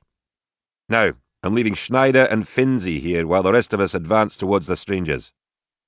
The two figures did not move as the 14 explorers from the Pinta approached. The soldiers were spread out in front of the group, ready to fire at the first sign of trouble. Welcome to Rama, Abraham Lincoln said when the first scout was only 20 meters away. We are here to escort you to your new homes. Commander Macmillan did not respond immediately. It was the irrepressible Max Puckett who broke the silence. Are you a ghost? He shouted. I mean, are you really Abraham Lincoln? Of course not, the Lincoln replied matter-of-factly. Both Benita Garcia and I are human biots. You'll find 5 categories of human biots in New Eden, each designed with specific capabilities to free humans from tedious, repetitive tasks. My areas of specialty are clerical and legal work, accounting, bookkeeping and housekeeping, home and office management, and other organizational tasks. Max was dumbfounded. Ignoring his commander's order to stand back, Max walked up to within several centimeters of the Lincoln. This is some fucking robot, he muttered to himself. Oblivious to any possible danger, Max next reached out and put his fingers on the Lincoln's face, first touching the skin around the nose and then feeling the whiskers in the long black beard. Incredible, he said out loud. Absolutely incredible. We have been manufactured with very careful attention to detail, the Lincoln now said. Our skin is chemically similar to yours, and our eyes operate on the same basic optical principles as yours. But we are not dynamic, constantly renewing creatures like you. Our subsystems must be maintained, and sometimes even replaced, by technicians. Max's bold move had diffused all the tension. By this time the entire scouting party, including Commander Macmillan, were poking and probing the two biots. Throughout the examination, both the Lincoln and the Garcia answered questions about their design and implementation. At one point, Kenji realized that Max Puckett had withdrawn from the rest of the scouting party and was sitting by himself against one of the walls of the tunnel. Kenji walked over to his friend. What's the matter, Max? He asked. Max shook his head. What kind of genius could produce something like these two? It's positively scary. He was silent for several seconds. Maybe I'm strange, but those two biots frighten me much more than this huge cylinder. The Lincoln and the Garcia walked with the scouting party to what appeared to be the end of the tunnel. Within seconds, a door opened in the wall, and the biots motioned for the humans to go inside. Under questioning from Macmillan, the biots explained that the humans were about to enter a transportation device that would carry them to the outskirts of the Earth habitat. Macmillan communicated what the biots had said to Dmitry Ulanov on the Pinta and told his Russian deputy to blast off if he didn't hear anything from them within 48 hours. The tube ride was astonishing. It reminded Max Puckett of the giant roller coaster at the State Fair in Dallas, Texas. The bullet-shaped vehicle sped along an enclosed helical track that dropped all the way from the bowl-shaped northern end of Rama to the central plain below. Outside the tube, which was encased in a heavy transparent plastic of some kind, Kenji and the others glimpsed the vast network of ladders and stairways that traversed the same territory as their ride. But they did not see the incomparable vistas reported by the previous Rama explorers. Their view to the south was blocked by an extremely tall wall of metallic grey. The ride took less than 5 minutes.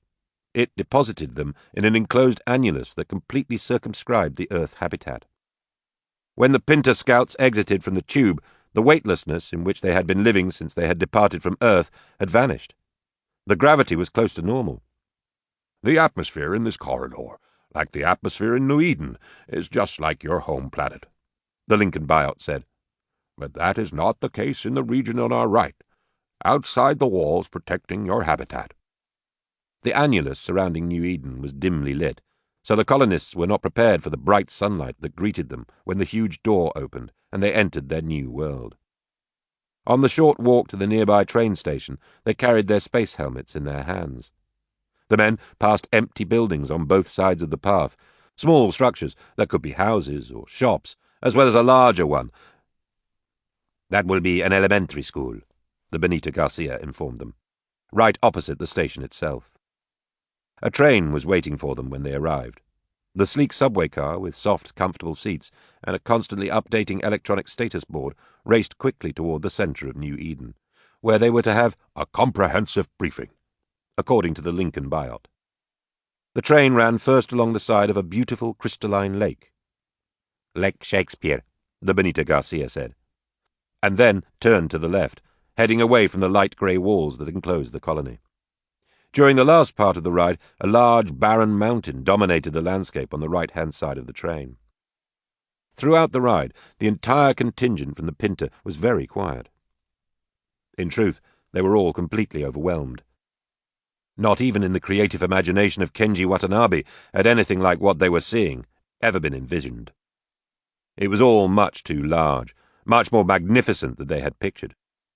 The central city, where all the major buildings had been located by the designers of New Eden, was the final stunner.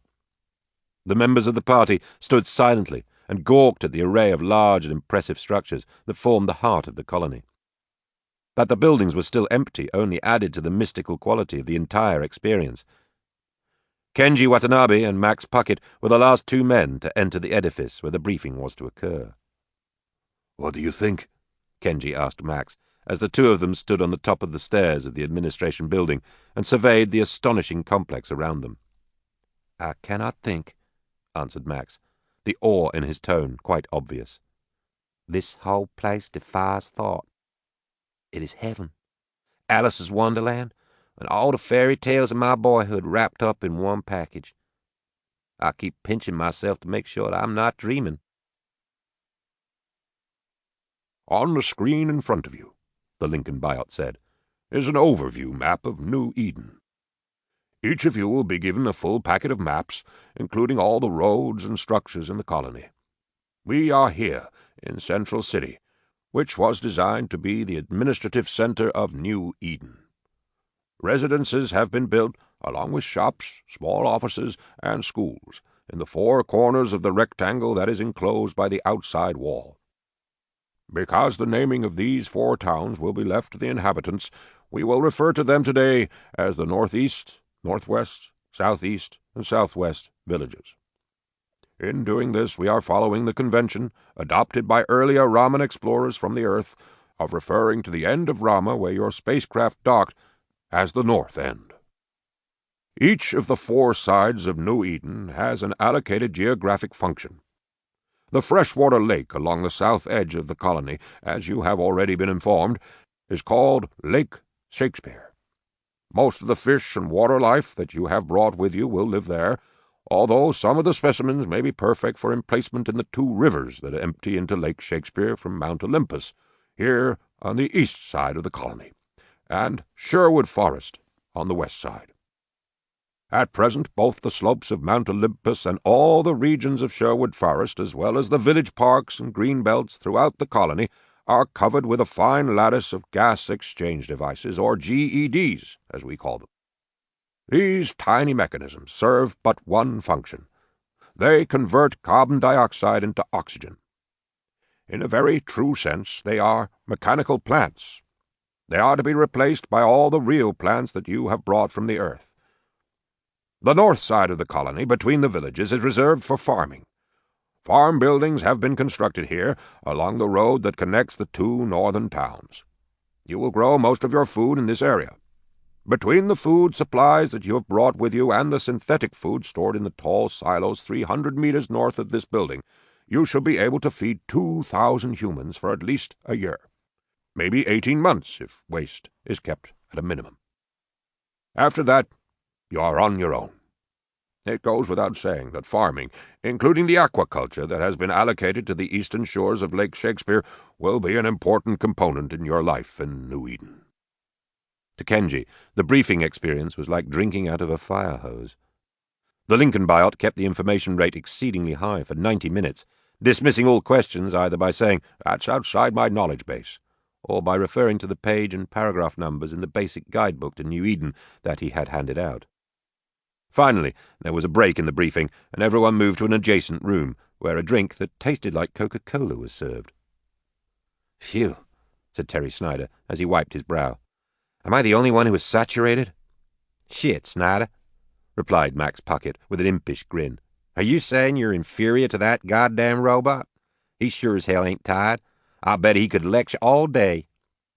Maybe even all week, mused Kenji Watanabe. I wonder how often these biots need to be serviced.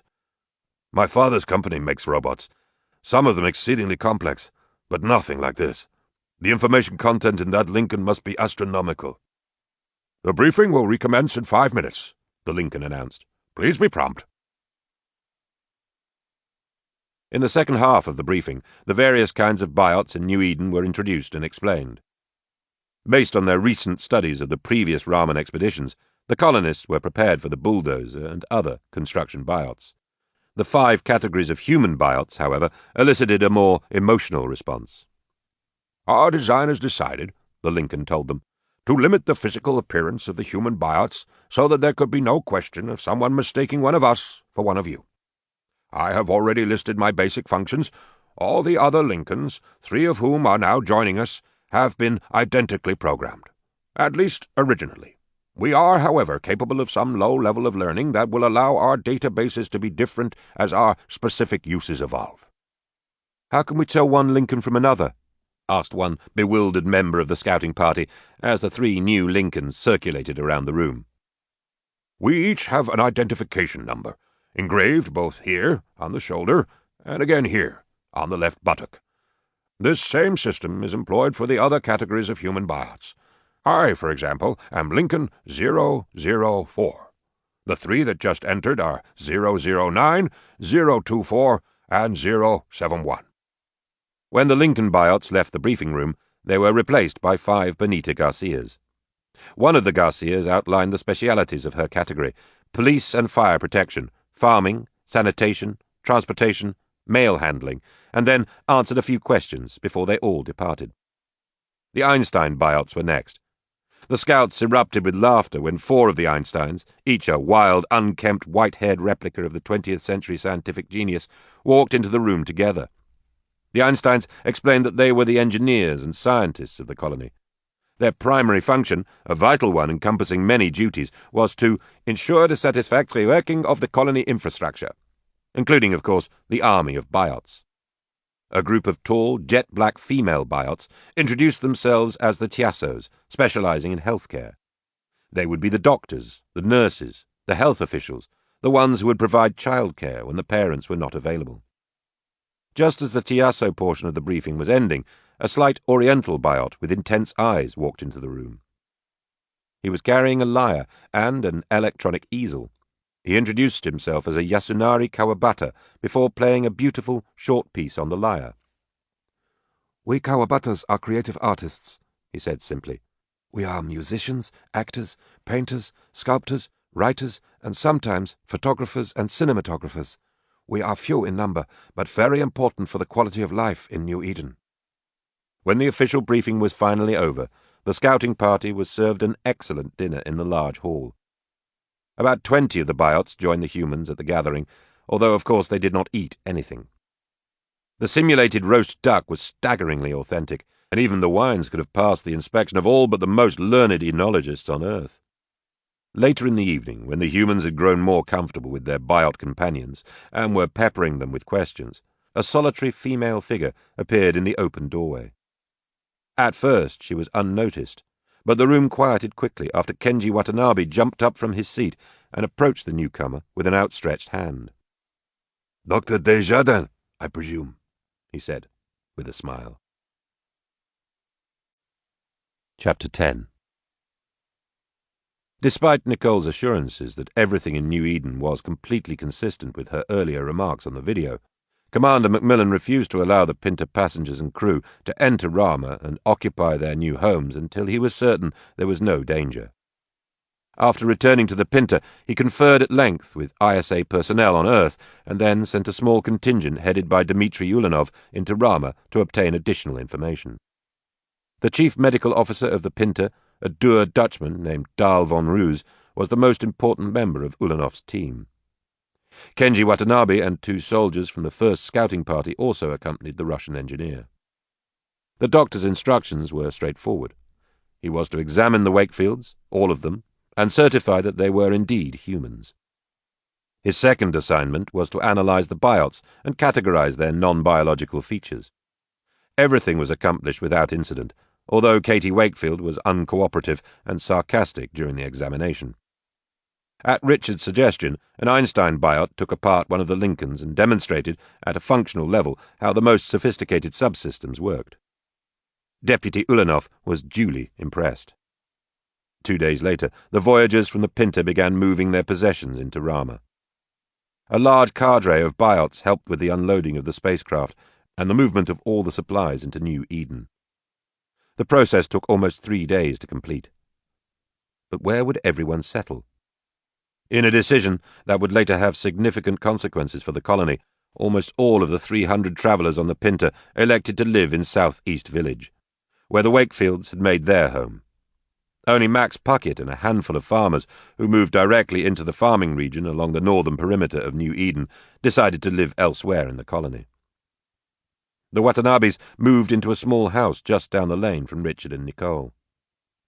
From the very beginning, Kenji and Nicole had had a natural rapport, and their initial friendship had grown with each subsequent interaction.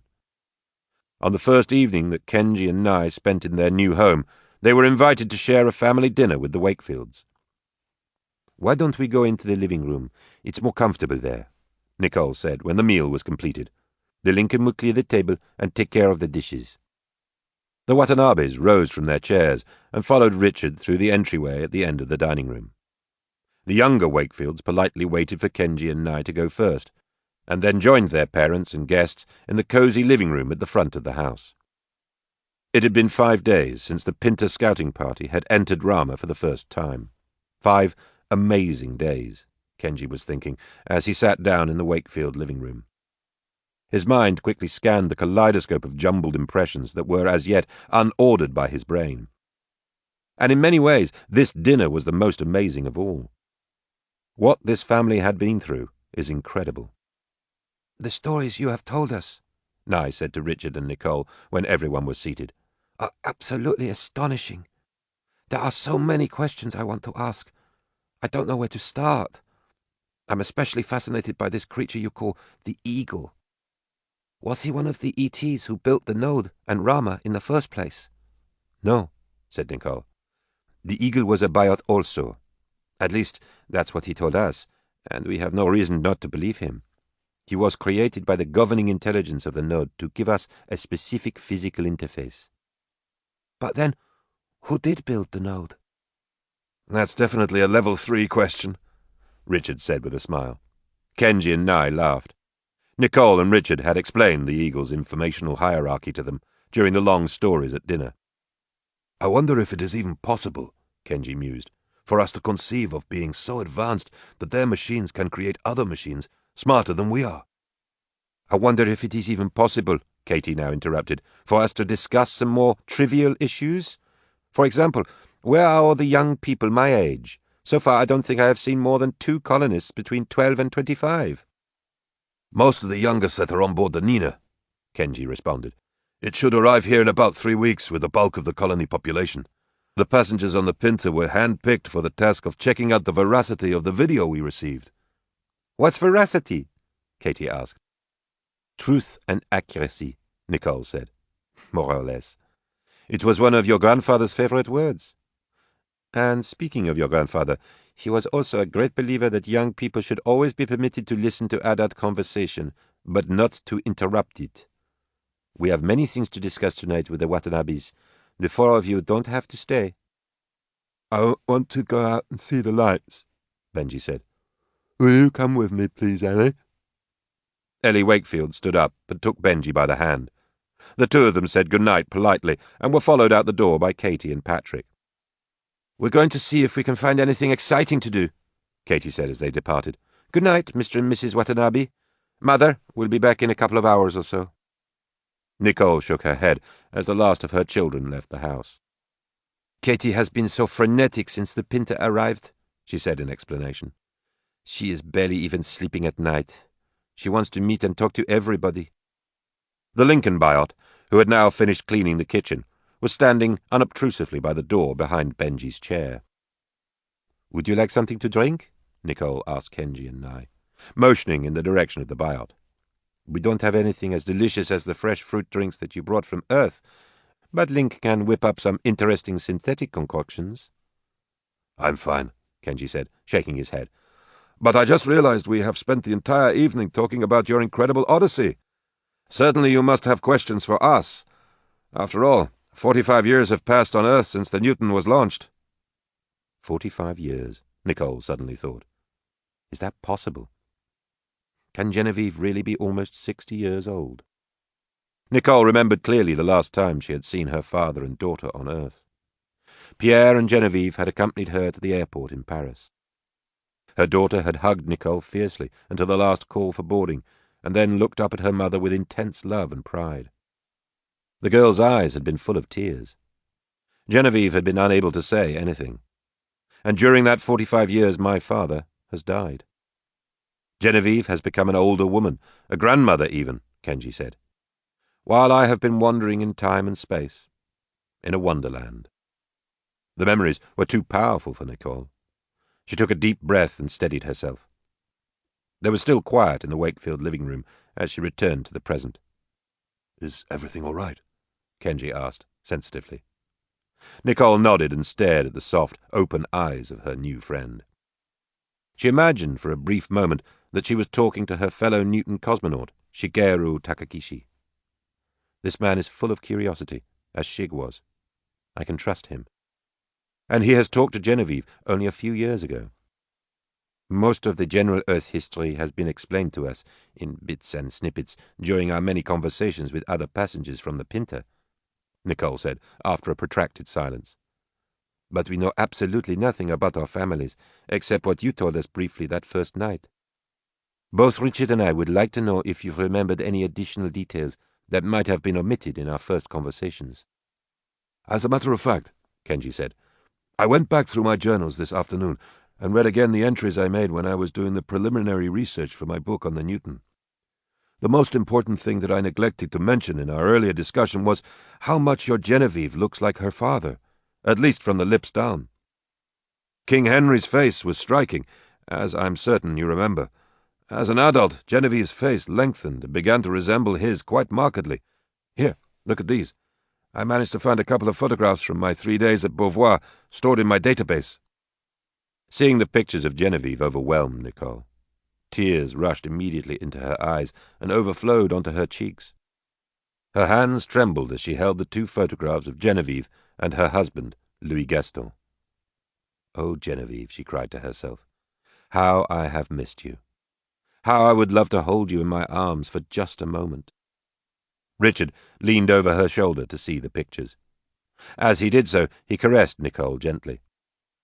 She does look something like the prince, he commented softly. But I think she looks much more like her mother. Genevieve was also extremely courteous, Kenji added, which surprised me considering how much she had suffered during all the media uproar in 2238. She answered my questions very patiently. I had intended to make her one of the centerpieces of the Newton book until my editor dissuaded me from the project altogether. How many of the Newton cosmonauts are still alive? Richard asked, keeping the conversation going while Nicole continued to gaze at the two photographs. Only Sabatini, Tabori, and Yamanaka, Kenji replied. Dr. David Brown had a massive stroke and then died 6 months later under somewhat unusual circumstances. I believe that was in 2208. Admiral Heilman died of cancer in 2214 or so. Irina Turgenev suffered a complete mental breakdown, a victim of return-to-Earth syndrome, identified among some of the 21st century cosmonauts, and eventually committed suicide in 2211. Nicole was still struggling with her emotions. Until 3 nights ago, she said to the Watanabes when the room was again silent. I had never even told Richard or the children that Henry was Genevieve's father. While I was living on Earth, only my father knew the truth. Henry may have suspected, but he didn't know for certain. Then, when you told me about Genevieve, I realized that I should be the one to tell my family. Nicole's voice trailed off, and more tears appeared in her eyes.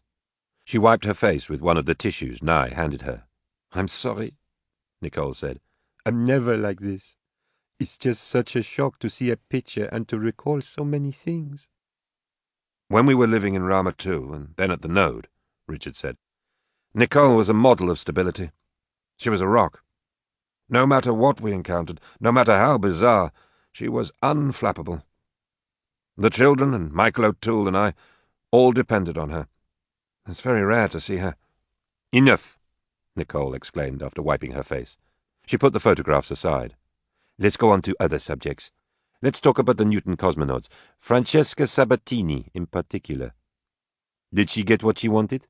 Fame and riches beyond compare? Pretty much, Kenji said. I wasn't alive during her heyday in the first decade of the century, but even now she is still very famous. She was one of the people interviewed on television recently about the significance of recolonizing Mars. Nicole leaned forward in her chair. I didn't tell you this during dinner, but I'm certain Francesca and Brown drugged Botsov, causing his appendicitis symptoms, and she purposely left me at the bottom of that pit in New York. The woman was totally without scruples. Kenji was silent for several seconds.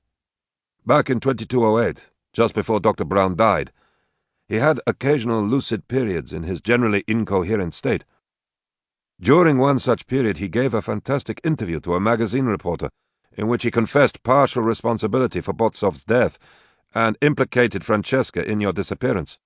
Signora Sabatini said the entire story was poppycock, the crazy outpourings of a diseased brain, sued the magazine for 100 million marks, and then settled comfortably out of court. The magazine fired the reporter and formally apologized to her. Francesca always wins in the end, Nicole remarked. I almost resurrected the whole story 3 years ago, Kenji continued, when I was doing the research for my book. Since it had been more than 25 years, all the data from the Newton mission was in the public domain, and therefore available to anyone who asked for it. I found the contents of your personal computer, including the data cube that must have come from Henry, scattered throughout the trickle telemetry. I became convinced that Dr. Brown's interview had indeed contained some truth. So what happened? I went to interview Francesca at her palace in Sorrento. Soon thereafter, I stopped working on the book. Kenji hesitated for an instant. Should I say more? He wondered. He glanced over at his loving wife. No, he said to himself. This is not the time or the place. I'm sorry, Richard. He was almost asleep when he heard his wife's soft voice in the bedroom. Huh? He said. Did you say something, dear? I'm sorry, Nicole repeated. She rolled over next to him and found his hand with hers underneath the covers. I should have told you about Henry years ago. Are you still angry? I was never angry, Richard said. Surprised, yes. Maybe even flabbergasted. But not angry. You had your reasons for keeping it secret. He squeezed her hand. Besides, it was back on Earth. In another life. If you had told me when we first met, it might have mattered.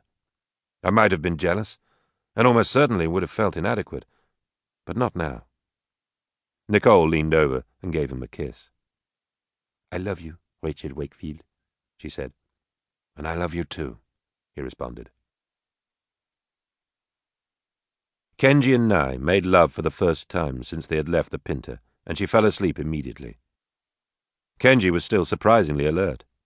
He lay awake in bed, thinking about the evening with the Wakefields. For some reason, an image of Francesca Sabatini came into his mind. The most beautiful 70-year-old woman I have ever seen, was his first thought. And what a fantastic life. Kenji remembered clearly the summer afternoon when his train had pulled into the station at Sorrento. The driver of the electric cab had recognized the address immediately. Capisco, he had said, waving his hands and then heading in the direction of Il Palazzo Sabatini. Francesca lived in a converted hotel overlooking the Bay of Naples. It was a 20-room structure that had once belonged to a 17th-century prince. From the office where Kenji waited for Signora Sabatini to appear, he could see a funicular carrying swimmers down a steep precipice to the dark blue bay below. La Signora was half an hour late and then quickly became impatient for the interview to be over. Twice Francesca informed Kenji that she had only agreed to talk to him at all because her publisher had told her he was an outstanding young writer. "Frankly," she said in her excellent English, "at this stage I find all discussion of the Newton extremely boring." Her interest in the conversation picked up considerably when Kenji told her about his new data, the files from Nicole's personal computer that had been telemetered down to Earth in the trickle mode during the final few weeks of the mission. Francesca became quiet, even pensive, as Kenji compared the internal notes that Nicole had made with the confession given by Dr. David Brown to the magazine reporter in 2208. "I underestimated you," Francesca said with a smile, when Kenji asked if she didn't think it was a remarkable coincidence that Nicole's Newton diary and David Brown's confession had so many points of agreement. She never answered his questions directly. Instead, she stood up in the office, insisted that he stay for the evening, and told Kenji that she would talk to him later. Near dusk, a note came to Kenji's room in Francesca's palace, telling him that dinner would be at 8:30 and that he should wear a coat and a tie. A robot arrived at the appointed time and led him into a magnificent dining room with walls covered in murals and tapestries, glittering chandeliers hanging from the high ceilings, and delicate carvings on all the mouldings. The table was set for 10. Francesca was already there, standing near a small robot server off to one side of the enormous room. "Konbanwa, Watanabe-san," Francesca said in Japanese as she offered him a glass of champagne. "I'm renovating the main sitting areas, so I'm afraid we're having our cocktails here. It's all very gauche, as the French would say, but it will have to do." Francesca looked magnificent. Her blonde hair was only slightly tinged by grey. It was stacked on top of her head, held by a large carved comb. A choker of diamonds was around her throat, and an immense solitary sapphire dangled from an understated diamond necklace. Her strapless gown was white, with folds and pleats that accentuated the curves of her still youthful body. Kenji could not believe that she was 70 years old. She took him by the hand, after explaining that she had quickly put together a dinner party in his honour, and led him over to the tapestries against the far wall. "Do you know Abuson at all?" she asked.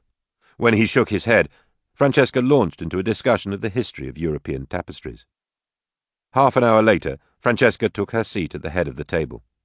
A music professor from Naples and his wife, supposedly an actress, 2 handsome, swarthy professional soccer players, the curator of the Pompeii ruins, a man in his early 50s, a middle-aged Italian poetess, and 2 young women in their 20s, each stunningly attractive, occupied the other places. After some consultation with Francesca, one of the 2 women sat opposite Kenji and the other beside him. At first, the armchair opposite Francesca, at the far end of the table, was empty. Francesca whispered something to her head waiter, however, and 5 minutes later a very old man, bald and almost blind, was led into the room. Kenji recognized him immediately. It was Janos Tabori. The meal was wonderful, the conversation lively. The food was all served by waiters, not by the robots used in all but the most fashionable restaurants, and each course was enhanced by a different Italian wine. And what a remarkable group. Everyone, even the soccer players, spoke passable English. They were also both interested in and knowledgeable of space history. The young woman opposite Kenji had even read his most popular book on the early exploration of Mars. As the evening wore on, Kenji, who was a bachelor of 30 at the time, became less inhibited. He was aroused by everything: the women, the wine, the discussions of history and poetry and music. Only once during the 2 hours at the table was there any mention of the afternoon interview. During a lull in the conversation after dessert and before the cognac, Francesca nearly shouted at Janos, "This young Japanese man, he's very brilliant, you know. Thinks he has found evidence from Nicole's personal computer that corroborates those awful lies David told before he died." Janos did not comment. His facial expression did not change. But after the meal, he handed Kenji a note and then disappeared. "You know nothing but the truth, and have no tenderness," the note said. "Thus you judge unjustly. Aglaya Yapanshin to Prince Mishkin." The Idiot by Fyodor Dostoevsky. Kenji had only been in his room for 5 or 10 minutes when there was a knock on his door. When he opened it, he saw the young Italian woman who had been sitting opposite him at dinner. She was wearing a tiny bikini that revealed most of her exceptional body. She was also holding a man's bathing suit in her hand. "Mr. Watanabe," she said with a sexy smile, "please join us for a swim. This suit ought to fit you." Kenji felt an immediate and enormous surge of lust that did not quickly abate. Slightly embarrassed, he waited a minute or two after dressing before he joined the woman in the hall. 3 years later, even lying in his bed now in New Eden next to the woman he loved, it was impossible for Kenji not to recall with sexual longing the night he spent in Francesca's palace. 6 of them had taken the funicular down to the bay and swum in the moonlight. At the cabana next to the water, they had drunk and danced and laughed together. It had been a dream night. Within an hour, Kenji remembered, we were all happily naked. The game plan was clear. The 2 soccer players were for Francesca, the 2 Madonnas for me. Kenji squirmed in his bed, recalling both the intensity of his pleasure and Francesca's free laughter when she found him entwined with the 2 young women at dawn in one of the oversized chaises-longues beside the bay. When I reached New York 4 days later, my editor told me that he thought I should abandon the Newton project. I didn't argue with him. I probably would have suggested it myself. Chapter 11. Ellie was fascinated by the porcelain figures. She picked one up, a little girl dressed in a light blue ballet gown, and turned it over in her hands. "Look at this, Benji," she said to her brother. "Someone made this, all by himself." "That one is actually a copy," the Spanish shopkeeper said. "But an artist did make the original from which the computer imprint was taken. The reproduction process is now so accurate that even the experts have a hard time telling which ones are the copies." "And you collected all these back on Earth?" Ellie waved her hand at the 100 or so figures on the table and in the small glass cases. "Yes," Mr. Murillo said proudly. "Although I was a civil servant in Seville, building permits and that sort of thing, my wife and I also owned a small shop. We fell in love with porcelain art about 10 years ago and have been avid collectors ever since." Mrs. Murillo, also in her late 40s, came out of a back room where she was still unpacking merchandise. "We decided," she said, "long before we learned that we had actually been selected as colonists by the ISA, that no matter how restrictive our baggage requirements were for the voyage on the Nina, we would bring our entire collection of porcelain with us." Benji was holding the dancing girl only a few centimeters from his face. "Beautiful," he said with a broad smile. "Thank you," Mr. Murillo said. "We had hoped to start a collectors' society in Lowell Colony," he added. 3 or 4 of the other passengers on the Nina brought several pieces as well." "May we look at them?" Ellie asked. "We'll be very careful." "Help yourself," Mrs. Murillo said. "Eventually, once everything settles down, we will sell or barter some of the objects, certainly the duplicates. Right now, they're just on display to be appreciated." While Ellie and Benji were examining the porcelain creations, several other people entered the shop. The Murillos had opened for business only a few days before. They sold candles, fancy napkins, and other small household adornments. "You certainly didn't waste any time, Carlos," a burly American said to Mr. Murillo several minutes later. From this initial greeting, it was obvious that he had been a fellow passenger on the Nina. "It was easy for us, Travis. Mr. Murillo said. "We had no family and needed only a small place to live." "We haven't even settled into a house yet," Travis complained. "We're definitely going to live in this village, but Chelsea and the kids cannot find a house they all like. Chelsea is still spooked by the whole arrangement. She doesn't believe the ISA is telling us the truth even now." "I admit that it is extremely difficult to accept that this space station was built by aliens, just so they can observe us. And it would certainly be easier to believe the ISA story if there were pictures from that node place. But why would they lie to us?" "They have lied before. Nobody even mentioned this place until the day before the rendezvous. Chelsea believes that we are part of an ISA space colony experiment. She says that we will stay here for a while and then be transferred to the surface of Mars so that the two types of colonies can be compared." Mr. Murillo laughed. "I see Chelsea hasn't changed since we left the Nina." He became more serious. "You know, Juanita and I have had our doubts too, especially after the first week passed and nobody had seen any sign of the aliens. We spent 2 full days wandering around, talking to other people. We essentially conducted our own investigation. We finally concluded that the ISA story must be true. First of all, it's just too preposterous to be a lie. Second, that Wakefield woman was very convincing. In her open meeting, she answered questions for almost 2 hours, and neither Juanita nor I detected a single inconsistency." "It's hard for me to imagine anyone sleeping for 12 years, Travis said, shaking his head. "Of course. It was for us too. But we actually inspected that somnarium where the Wakefield family supposedly slept. Everything was exactly as Nicole had described it in the meeting. The overall building, incidentally, is immense. There are enough berths and rooms to house everyone in the colony, if necessary. It certainly doesn't make sense that the ISA would have built such a huge facility to support a lie." "Maybe you're right. Anyway, we've decided to make the best of it, at least for the time being. And we certainly can't complain about our living conditions. All the housing is first-rate. Juanita and I even have our own Lincoln robot to give us a hand both at home and around the store." Ellie was following the discussion very closely. She remembered what her mother had told her the night before, when she had asked if she and Benji could go for a walk in the village. "I guess so, darling," Nicole had said. "But if anyone recognizes you as a Wakefield and starts to question you, don't talk to them. Be polite, and then come home as quickly as you can. Mr. Macmillan does not want us talking to any non-ISA personnel about our experiences just yet." While Ellie was admiring the porcelain figures and listening intently to the conversation between Mr. Murillo and the man named Travis, Benji wandered off on his own.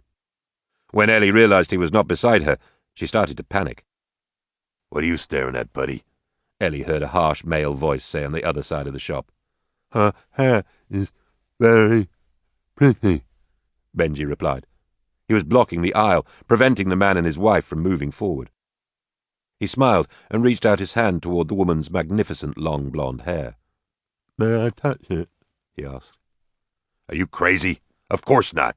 Now get out of—" "Jason, I think he's retarded," the woman said quietly, catching her husband's arm before he pushed Benji.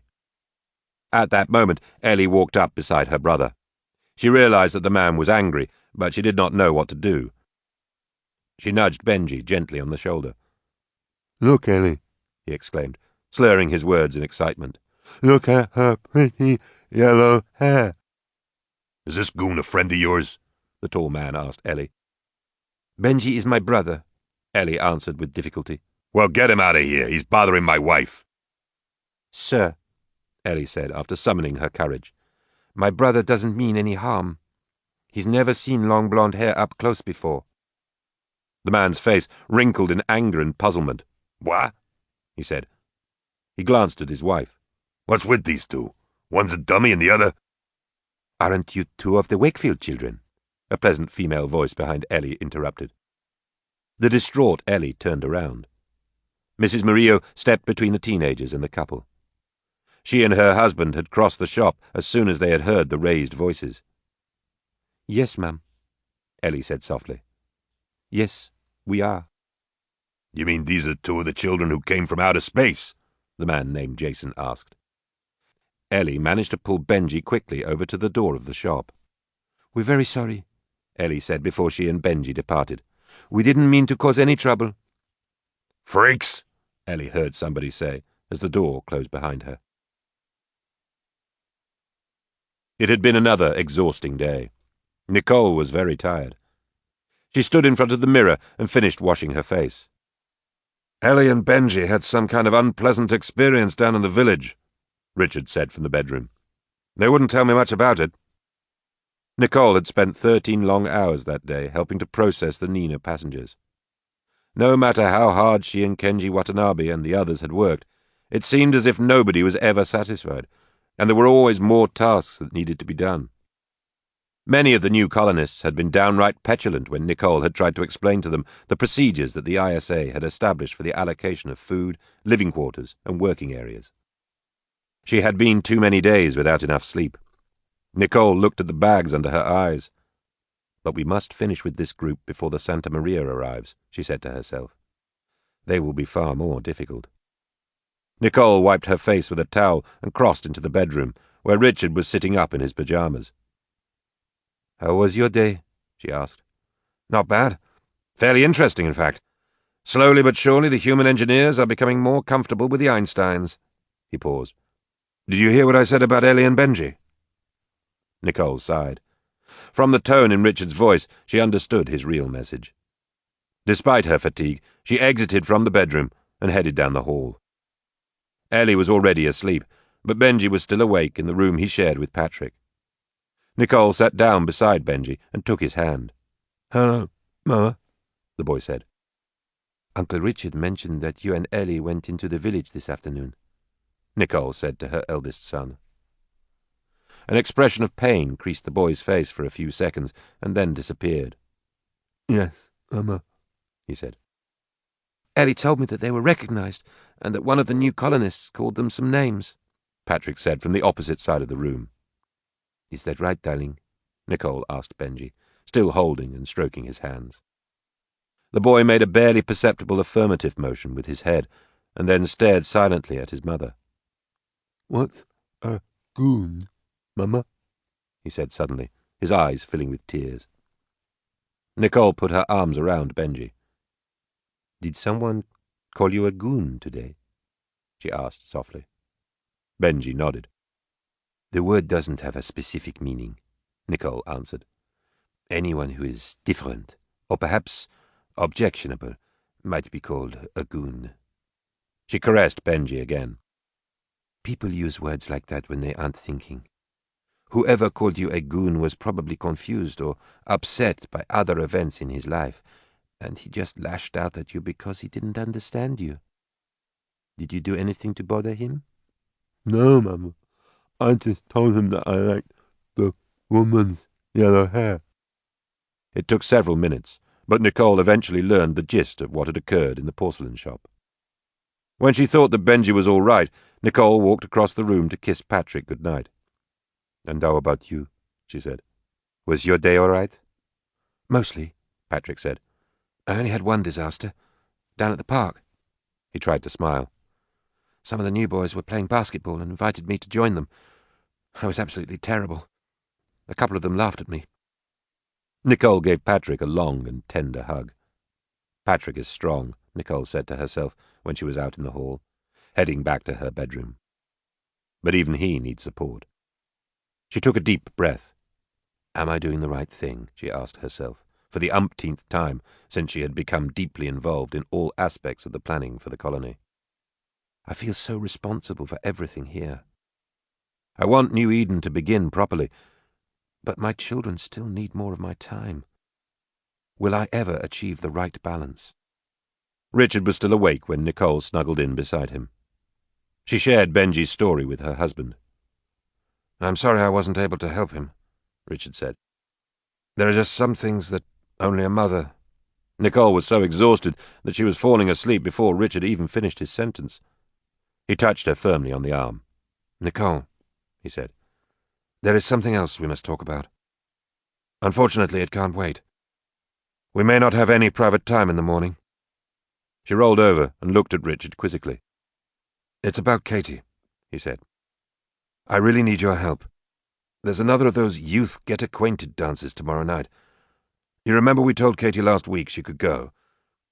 but only if Patrick went with her and she came home at a reasonable hour. Well, tonight I just happened to see her standing in front of her mirror in a new dress. It was short and very revealing. When I asked her about the dress and then told her that it didn't seem like an appropriate outfit for a casual dance, she flew into a rage. She insisted that I was spying on her, and then informed me that I was hopelessly ignorant about fashion. What did you say? I reprimanded her. She glared at me coldly and said nothing. Several minutes later she left the house without saying a word. The rest of the children and I ate dinner without her. Katie came home only 30 minutes or so before you did. She smelled of tobacco and beer. When I tried to talk to her, she just said, "Don't bother me," and then went to her room and slammed the door.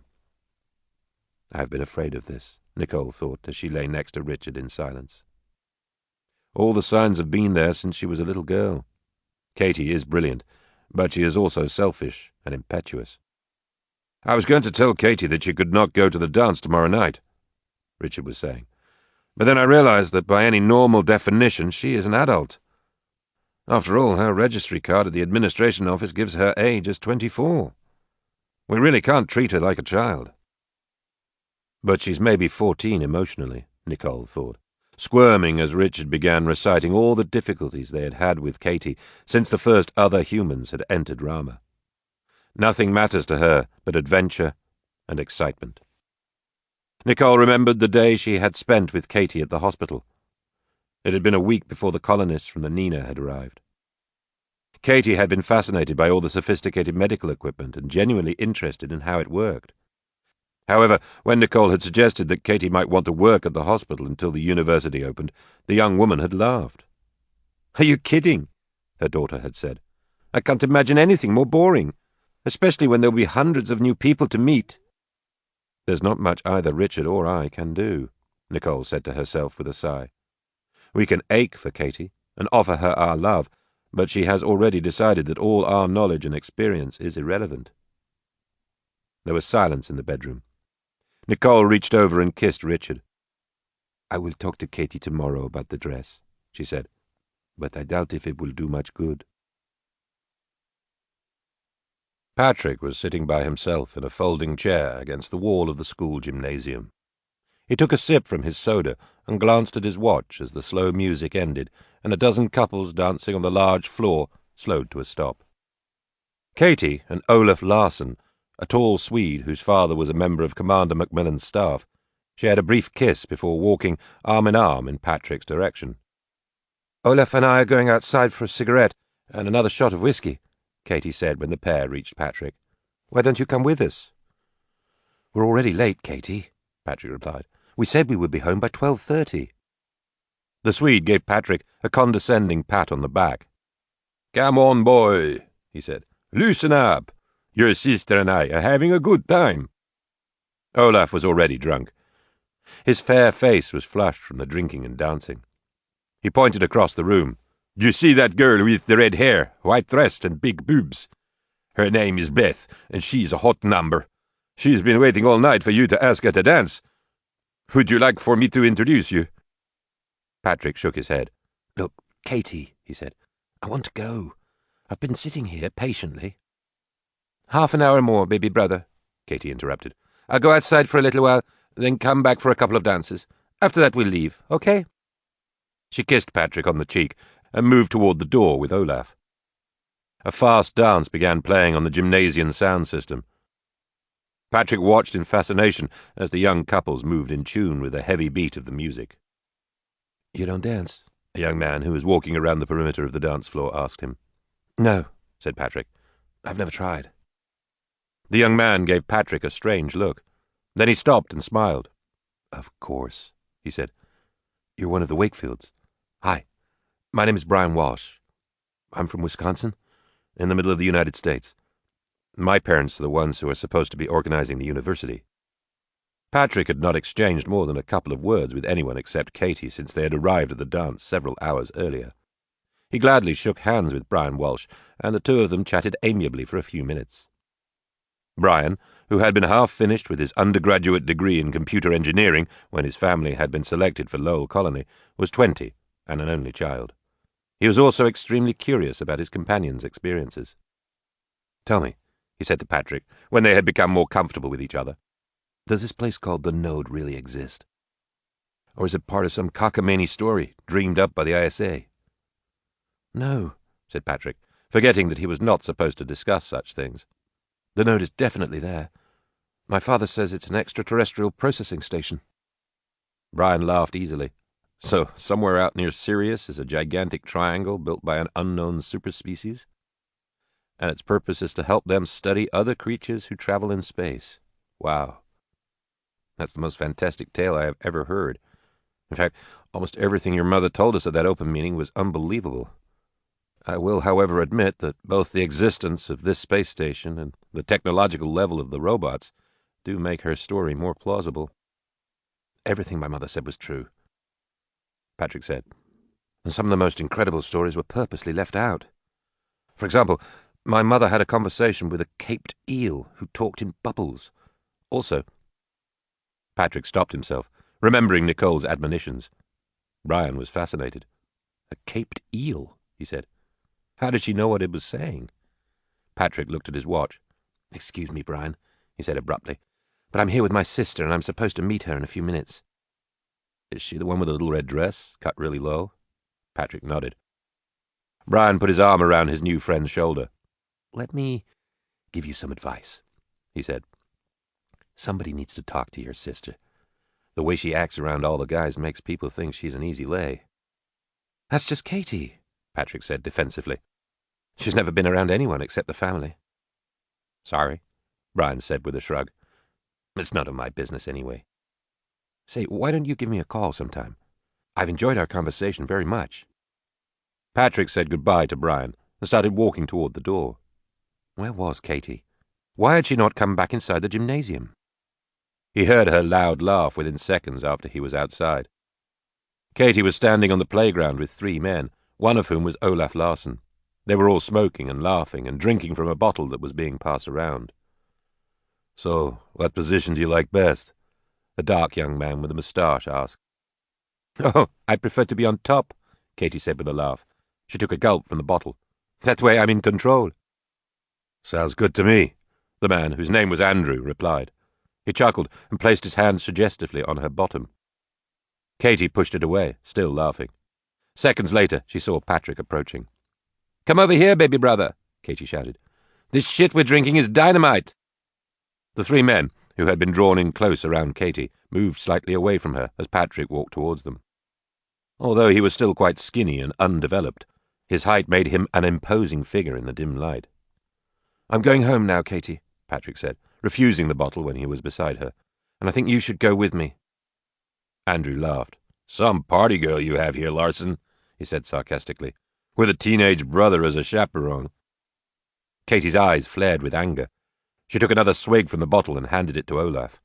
Then she grabbed Andrew and kissed him wildly on the lips, pressing her body tightly against his. Patrick was embarrassed. Olaf and the 3rd man cheered and whistled as Andrew returned Katie's kiss. After almost a minute, Katie pulled away. Let's go now, Patrick, she said with a smile, her eyes still fixed on the man she had kissed. I think that's enough for one night. Chapter 12.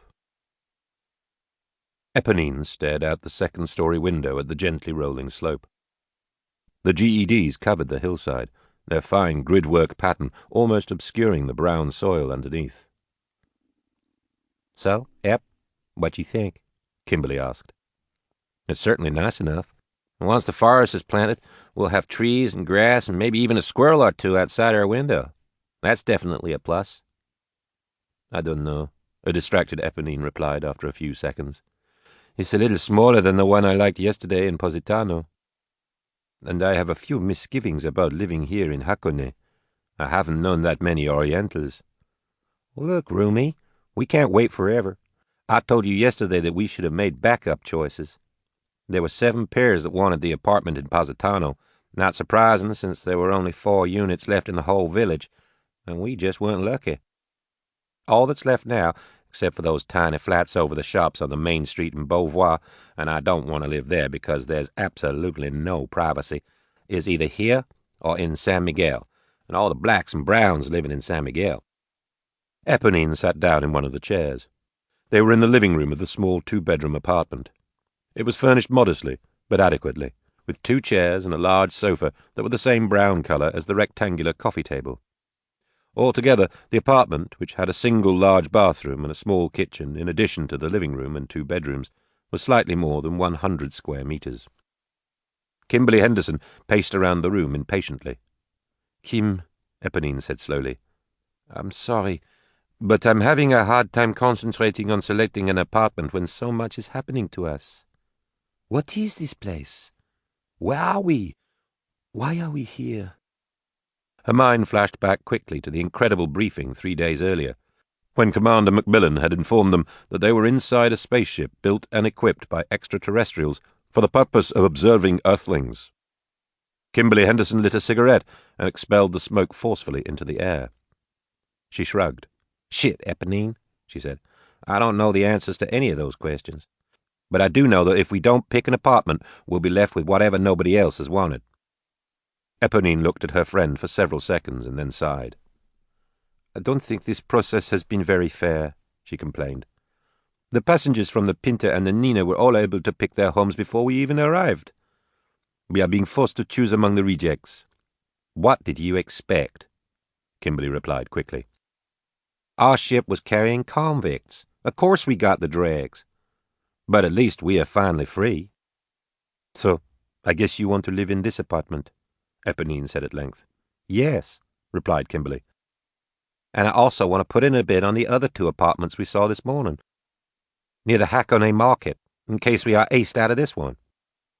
If we don't have a definite home after the drawing tonight, I'm afraid we'll really be in bad shape." This was a mistake, Eponine was thinking, as she watched Kimberly walking around the room. I should never have agreed to be her roommate, but what choice did I have? The living accommodations that are left for single people are abysmal. Eponine was not accustomed to rapid changes in her life. Unlike Kimberly Henderson, who had had an enormous variety of experiences before she was convicted of murder at the age of 19, Eponine had lived a relatively sheltered childhood and adolescence. She had grown up in an orphanage outside Limoges, France, and until Professor Moreau took her to Paris to see the great museums when Eponine was 17, she had never even been outside her native province. It had been a very difficult decision for her to sign up for the Lowell colony in the first place. But Eponine was facing a lifetime of detention in Bourges, and she was offered a chance for freedom on Mars. After a long deliberation, she had courageously decided to submit her application to the ISA. Eponine had been selected as a colonist because she had an outstanding academic record, especially in all the arts, was fluent in English, and had been a perfect prisoner.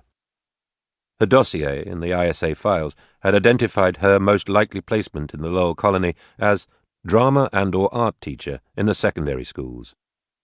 Despite the difficulties associated with the cruise phase of the mission after leaving the Earth, Eponine had felt a palpable rush of adrenaline and excitement when Mars had first appeared in the observation window of the Santa Maria. It would be a new life on a new world. 2 days before the scheduled encounter, however, the ISA guards had announced that the spacecraft was not going to deploy its landing shuttles as planned. Instead, they had told the convict passengers the Santa Maria was going to take a temporary detour to rendezvous with a space station orbiting Mars. Eponine had been both confused and concerned by the announcement. Unlike most of her associates, she had read carefully all the ISA material for the colonists, and she had never seen any mention of an orbiting space station around Mars. It had not been until the Santa Maria was completely unloaded and all the people and supplies were inside New Eden that anyone had really told Eponine and the other convicts what was happening. And, even after the Macmillan briefing, very few of the convicts believed they were being told the truth. "Come on now," Willis Meeker had said. "Does he really think we're that stupid? A bunch of ETs built this place and all those crazy robots. This whole thing is a setup. We're just testing some new kind of prison concept." "But Willis," Malcolm Peabody had replied, "what about all the others? The ones who came on the Pinta and the Nina? I've talked to some of them. They're normal people. I mean, they aren't convicts. If your theory is right, what are they doing here?" "How the hell should I know, fag? I'm no genius. I just know that Macmillan dude is not giving us the straight shit." Eponine did not let her uncertainties about the Macmillan briefing deter her from going with Kimberly to Central City to submit requests for the 3 apartments in Hakone. They were fortunate in the drawing this time and were allocated their first choice. The 2 women spent a day moving into the apartment on the edge of Sherwood Forest, and then reported to the employment office in the administrative complex for processing. Because the other 2 spacecraft had arrived well before the Santa Maria, the procedures to integrate the convicts into the life in New Eden were quite carefully defined. It took virtually no time to assign Kimberly, who really did have an outstanding nursing record, to the Central Hospital. Eponine interviewed with the school superintendent and 4 other teachers before accepting an assignment at Central High School. Her new job required a short commute by train, whereas she could have walked each day if she had decided to teach at Hakone Middle School. But Eponine thought it would be worth the trouble. She very much liked the principal and staff members who were teaching at the high school. At first, the other 7 doctors working at the hospital were leery of the 2 convict physicians, especially Dr. Robert Turner, whose dossier cryptically mentioned his brutal murders without detailing any of the extenuating circumstances. But after a week or so, during which time his extraordinary skill, knowledge, and professionalism became apparent to everyone, the staff unanimously selected him to be the director of the hospital. Dr. Turner was quite astonished by his selection and pledged, in a brief acceptance speech, to dedicate himself completely to the welfare of the colony. His first official act was to propose to the provisional government that a full physical examination be given to every citizen of New Eden so that all the personal medical files could be updated. When his proposal was accepted, Dr. Turner deployed the Tiassos throughout the colony as paramedics. The biots performed all the routine examinations and gathered data for the doctors to analyze. Simultaneously, remembering the excellent data network that had existed among all the hospitals in the Dallas metropolitan area, the indefatigable Dr. Turner began working with several of the Einsteins to design a fully computerized system for tracking the health of the colonists. One evening, during the 3rd full week after the Santa Maria had docked with Rama, Eponine was home alone, as usual. Kimberly Henderson's daily pattern had already become established. She was almost never in the apartment. If she wasn't at work at the hospital, then she was out with Toshio Nakamura and his cronies. When her video phone sounded, it was Malcolm Peabody's face that appeared on the monitor. "Eponine," he said shyly, "I have a favor to ask." "What is it, Malcolm?" "I received a call from a Dr. Turner at the hospital about 5 minutes ago. He says there were some irregularities in my health data taken by one of those robots last week. He wants me to come in for a more detailed examination." Eponine waited patiently for several seconds. "I'm not following you," she said at length. "What's the favor?" Malcolm took a deep breath. "It must be serious, Eponine. He wants to see me now. Will you come with me?" "Now?" said Eponine, glancing at her watch. "It's almost 11 o'clock at night." In a flash, she remembered Kimberly Henderson complaining that Dr. Turner was a workaholic as bad as those black robot nurses. Eponine also recalled the amazing blue of his eyes. "All right," she said to Malcolm. "I'll meet you at the station in 10 minutes. Eponine had not been out much at night. Since her teaching appointment, she had spent most of her evenings working on her lesson plans. On one Saturday night, she had gone out with Kimberly, Toshio Nakamura, and several other people to a Japanese restaurant that had just opened. But the food was strange, the company mostly Oriental, and several of the men, after drinking too much, made pathetic passes at her. Kimberly chided her for being picky and standoffish, but Eponine refused her roommate's later invitations to socialize. Eponine reached the station before Malcolm. While she was waiting for him to arrive, she marveled at how completely the village had been transformed by the presence of humans. Let's see, she was thinking. The Pinta arrived here 4 months ago, the Nina 5 weeks after that. Already there are shops everywhere, both around the station and in the village itself. The accoutrements of human existence. If we stay here a year or 2, this colony will be indistinguishable from Earth. Malcolm was quite nervous and talkative during the short train ride. "I know it's my heart, Eponine," he said. "I've been having sharp pains here ever since Walter died. At first I thought it was all in my mind." "Don't worry," Eponine responded, comforting her friend. "I bet it's nothing really serious." Eponine was having difficulty keeping her eyes open. It was after 3 o'clock in the morning. Malcolm was asleep on the bench beside her. What's that doctor doing, she wondered. He said he wouldn't be long. Soon after their arrival, Dr. Turner had examined Malcolm with a computerized stethoscope, and then, telling him he needed more comprehensive tests, had taken him into a separate part of the hospital. Eponine herself had seen the doctor only briefly, when he had admitted Malcolm to his office at the beginning of the examination. "Are you Mr. Peabody's friend?" a voice suddenly said. Eponine must have been dozing. When her vision was in focus, the beautiful blue eyes were staring at her from only a meter away. The doctor looked tired and upset. "Yes," Eponine said softly, trying not to disturb the man sleeping on her shoulder. "He's going to die very soon," Dr. Turner said. "Possibly in the next 2 weeks." Eponine felt her blood surge through her body. Am I hearing correctly? She thought. Did he say Malcolm was going to die in the next 2 weeks? Eponine was stunned. "He will need a lot of support," the doctor was saying. He paused for a moment, staring at Eponine. Was he trying to remember where he had seen her before? "Will you be able to help him?" Dr. Turner asked. I hope so," Eponine answered. Malcolm began to stir. "We must wake him up now," the doctor said. There was no emotion detectable in Dr. Turner's eyes. He had delivered his diagnosis, no, his assertion, without a hint of feeling. Kim is right, Eponine thought. He's as much an automaton as those Tiasso robots. At the doctor's suggestion, Eponine accompanied Malcolm down a corridor and into a room filled with medical instruments. "Someone intelligent," Dr. Turner said to Malcolm, "chose the equipment that was brought here from Earth. Although we are limited in staff, our diagnostic apparatus is first-rate." The three of them walked over to a transparent cube about 1 meter on a side. "This amazing device," Dr. Turner said, "is called an organ projector. It can reconstruct with detailed fidelity almost all the major organs of the human body. What we are seeing now, when we look inside, is a computer graphic representation of your heart, Mr. Peabody, just as it appeared 90 minutes ago when I injected the tracer material into your blood vessels." Dr. Turner pointed at an adjacent room, where Malcolm had apparently undergone the tests. "While you were sitting on that table," he continued, "you were scanned 1,000,000 times a second by the machine with the big lens. From the location of the tracer material and those billions of instantaneous scans, an extremely accurate 3-dimensional image of your heart was constructed. That is what you are seeing inside the cube." Dr. Turner stopped a moment, looked away quickly, and then fixed his eyes on Malcolm. "I'm not trying to make it harder on you, Mr. Peabody," he said quietly, "but I wanted to explain how I am able to know what's wrong with you, so that you will understand there has been no mistake." Malcolm's eyes were wild with fright.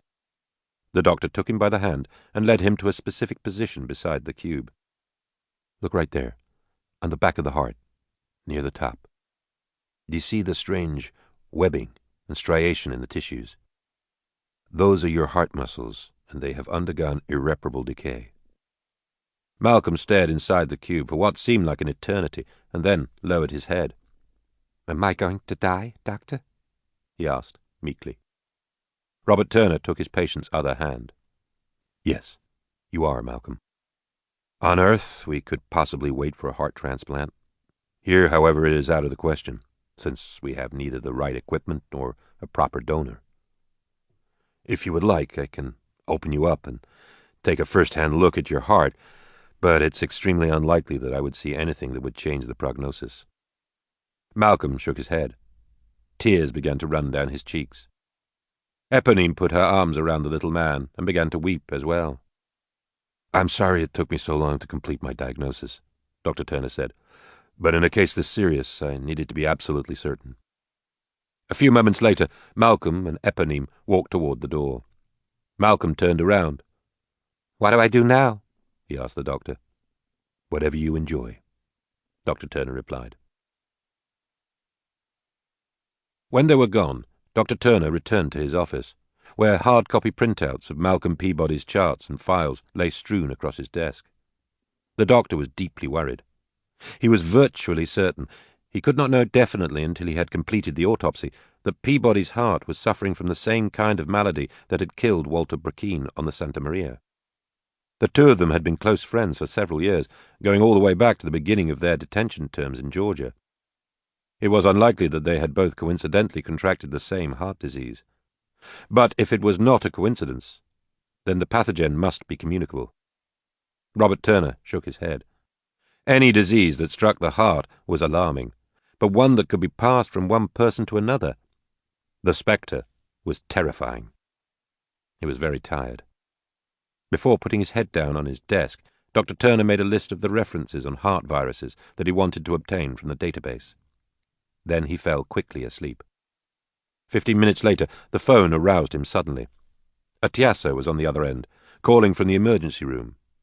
"2 Garcias have found a human body out in Sherwood Forest," it said, "and are on the way here now. From the images they have transmitted, I can tell that this case will require your personal involvement."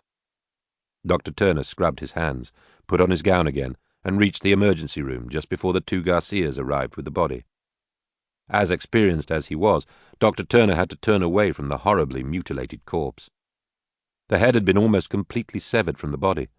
It was hanging by only a thin strand of muscle, and the face had been hacked and disfigured beyond recognition. In addition, in the genital area of the trousers there was a bloody, gaping hole. The pair of Tiassos immediately went to work, cleaning up the blood and preparing the body for autopsy. Dr. Turner sat on a chair, away from the scene, and filled out the first death report in New Eden. "What was his name?" he asked the biots. One of the Tiassos rustled through what was left of the dead man's clothing and found his ISA identification card. "Danny," the biot replied. "Marcello Danny." Epithalamion. Chapter 1. The train from Positano was full. It stopped at the small station on the shores of Lake Shakespeare, halfway to Beauvoir, and disgorged its mixture of humans and biots. Many were carrying baskets of food and blankets and folding chairs.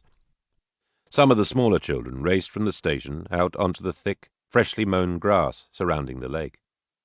They laughed and tumbled down the gentle slope that covered the 150 meters between the station and the edge of the water. For those who did not want to sit on the grass, wooden stands had been erected just opposite the narrow pier that extended 50 meters into the water before spreading out into a rectangular platform. A microphone, rostrum, and several chairs were set up on the platform. It was there that Governor Watanabe would deliver the Settlement Day address after the fireworks were finished. 40 meters to the left of the stands, the Wakefields and the Watanabes had placed a long table covered with a blue and white cloth. Finger foods were tastefully arranged on the table. Coolers underneath were filled with drinks. Their families and friends had gathered in the immediate area and were either eating, playing some kind of game, or engaged in animated conversation. 2 Lincoln biots were moving around the group, offering drinks and canapes to those who were too far away from the table and the coolers. It was a hot afternoon. Too hot, in fact, the third exceptionally warm day in a row. But as the artificial sun completed its mini-arc in the dome far above their heads, and the light began to slowly dim, the expectant crowd on the banks of Lake Shakespeare forgot about the heat. A final train arrived only minutes before the light disappeared completely. This one came from the central city station to the north, bringing colonists who lived in Hakone or San Miguel. There were not many latecomers. Most of the people had arrived early to set up their picnics on the grass. Eponine was on the last train. She had originally planned not to attend the celebration at all, but had changed her mind at the last minute. Eponine was confused when she stepped onto the grass from the station platform. There were so many people. All of New Eden must be here, she thought. For a moment she wished that she had not come. Everyone was with friends and family, and she was all alone. Ellie Wakefield was playing horseshoes with Benji when Eponine stepped off the train. She quickly recognized her teacher, even from the distance, because of her bright red armband. "It's Eponine, Mother," Ellie said, running over to Nicole. "May I ask her to join us?" "Of course," Nicole replied. A voice on the public address system interrupted the music being played by a small band to announce that the fireworks would begin in 10 minutes. There was scattered applause. "Eponine!" Ellie shouted. Over here!" Ellie waved her arms. Eponine heard her name being called, but could not see very clearly in the dim light. After several seconds, she started in Ellie's direction. Along the way, she inadvertently bumped into a toddler who was roaming by himself in the grass. "Kevin!" a mother shrieked. "Stay away from her!" In an instant, a burly blond man grabbed the little boy and held him away from Eponine. "You shouldn't be here," the man said. "Not with decent people." "I'm so glad to see you," Ellie said when she reached her teacher. "Will you come have something to eat?" Eponine nodded. "I'm sorry for all these people," Ellie said in a voice loud enough for everyone around her to hear. "It's a shame they are so ignorant." Ellie led Eponine back to the big table and made a general introduction. "Hey, everybody! For those of you who don't know her, this is my teacher and friend Eponine. She has no last name, so don't ask her what it is." Eponine and Nicole had met several times before. They exchanged pleasantries now, while a Lincoln offered Eponine some vegetable sticks and a soda. Nai Watanabe pointedly brought her twin sons, Kepler and Galileo, who had just had their second birthday the week before, over to meet the new arrival. A large nearby group of colonists from Positano was staring as Eponine lifted Kepler in her arms. "Pretty," the little boy said, pointing at Eponine's face. "It must be very difficult," Nicole said in French, her head nodding in the direction of the gawking bystanders. "Oui," Eponine replied. Difficult, she thought. That's the understatement of the year. How about absolutely impossible? It's not bad enough that I have some horrible disease that will probably kill me. No, I must also wear an armband so that others can avoid me if they choose. Max Puckett glanced up from the chessboard and noticed Eponine. "Hello, hello," he said. "You must be the teacher I've heard so much about."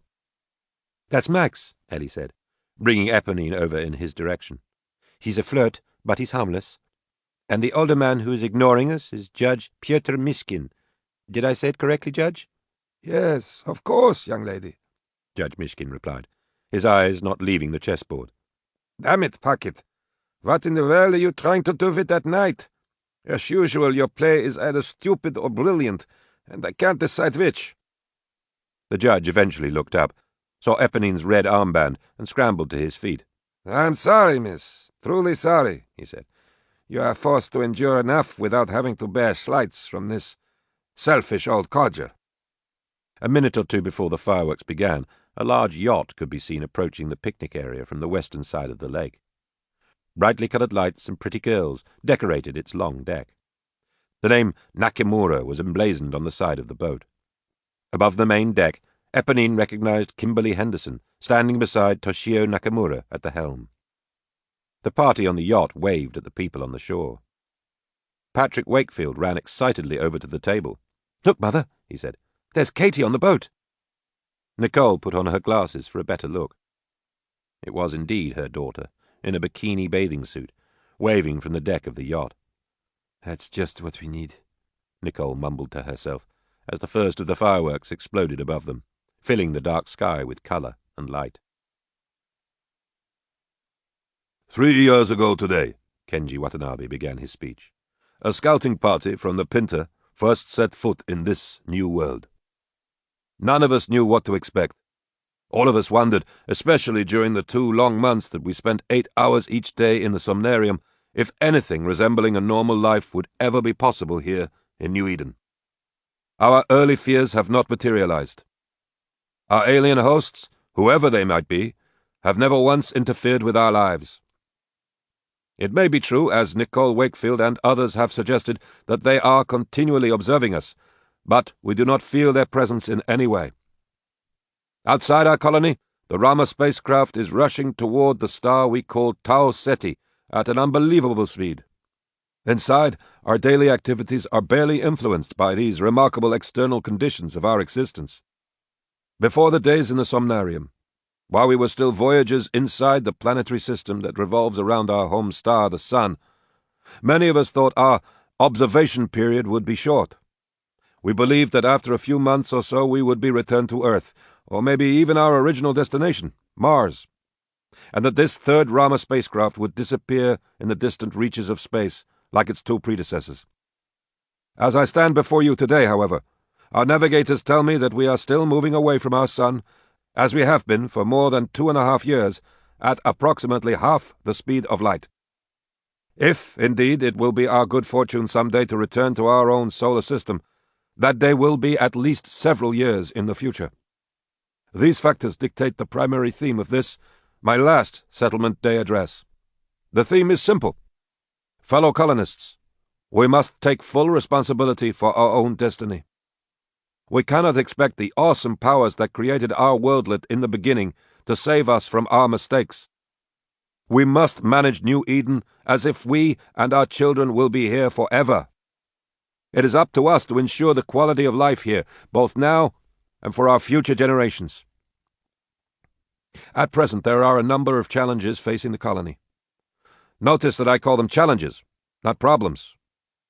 If we work together, we can meet these challenges. If we carefully weigh the long-term consequences of our actions, we will make the right decisions. But if we are unable to understand the concepts of delayed gratification and for the good of all, then the future of New Eden will be bleak. Let me take an example to illustrate my point.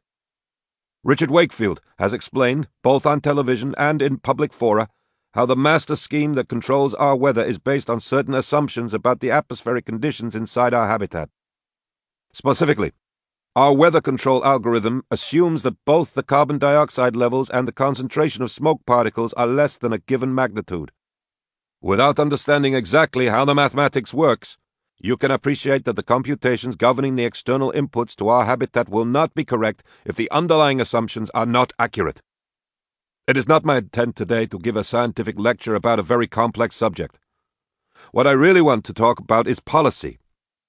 Since most of our scientists believe that our unusual weather the last 4 months is a result of unduly high levels of carbon dioxide and smoke particles in the atmosphere, my government has made specific proposals to deal with these issues. All of our recommendations have been rejected by the Senate. And why? Our proposal to impose a gradual ban on fireplaces, which are totally unnecessary in New Eden in the first place, was called a restriction on personal freedom. Our carefully detailed recommendation to reconstitute part of the GED network, so that the loss of plant cover resulting from the development of portions of Sherwood Forest and the northern grasslands could be offset, was voted down as well. The reason? The opposition argued that the colony cannot afford the task and, in addition, that the power consumed by the new segments of the GED network would result in painfully stringent electricity conservation measures. Ladies and gentlemen, it is ridiculous for us to bury our heads in the sand and hope that these environmental problems will go away. Each time that we postpone taking positive action means greater hardships for the colony in the future. I cannot believe that so many of you accept the opposition's wishful thinking, that somehow we will be able to figure out how the alien weather algorithms actually work, and tune them to perform properly under conditions with higher levels of carbon dioxide and smoke particles. What colossal hubris! Nicole and Nye were both watching the reaction to Kenji's speech very carefully. Several of his supporters had urged Kenji to give a light, optimistic talk, without any discussion of the crucial issues.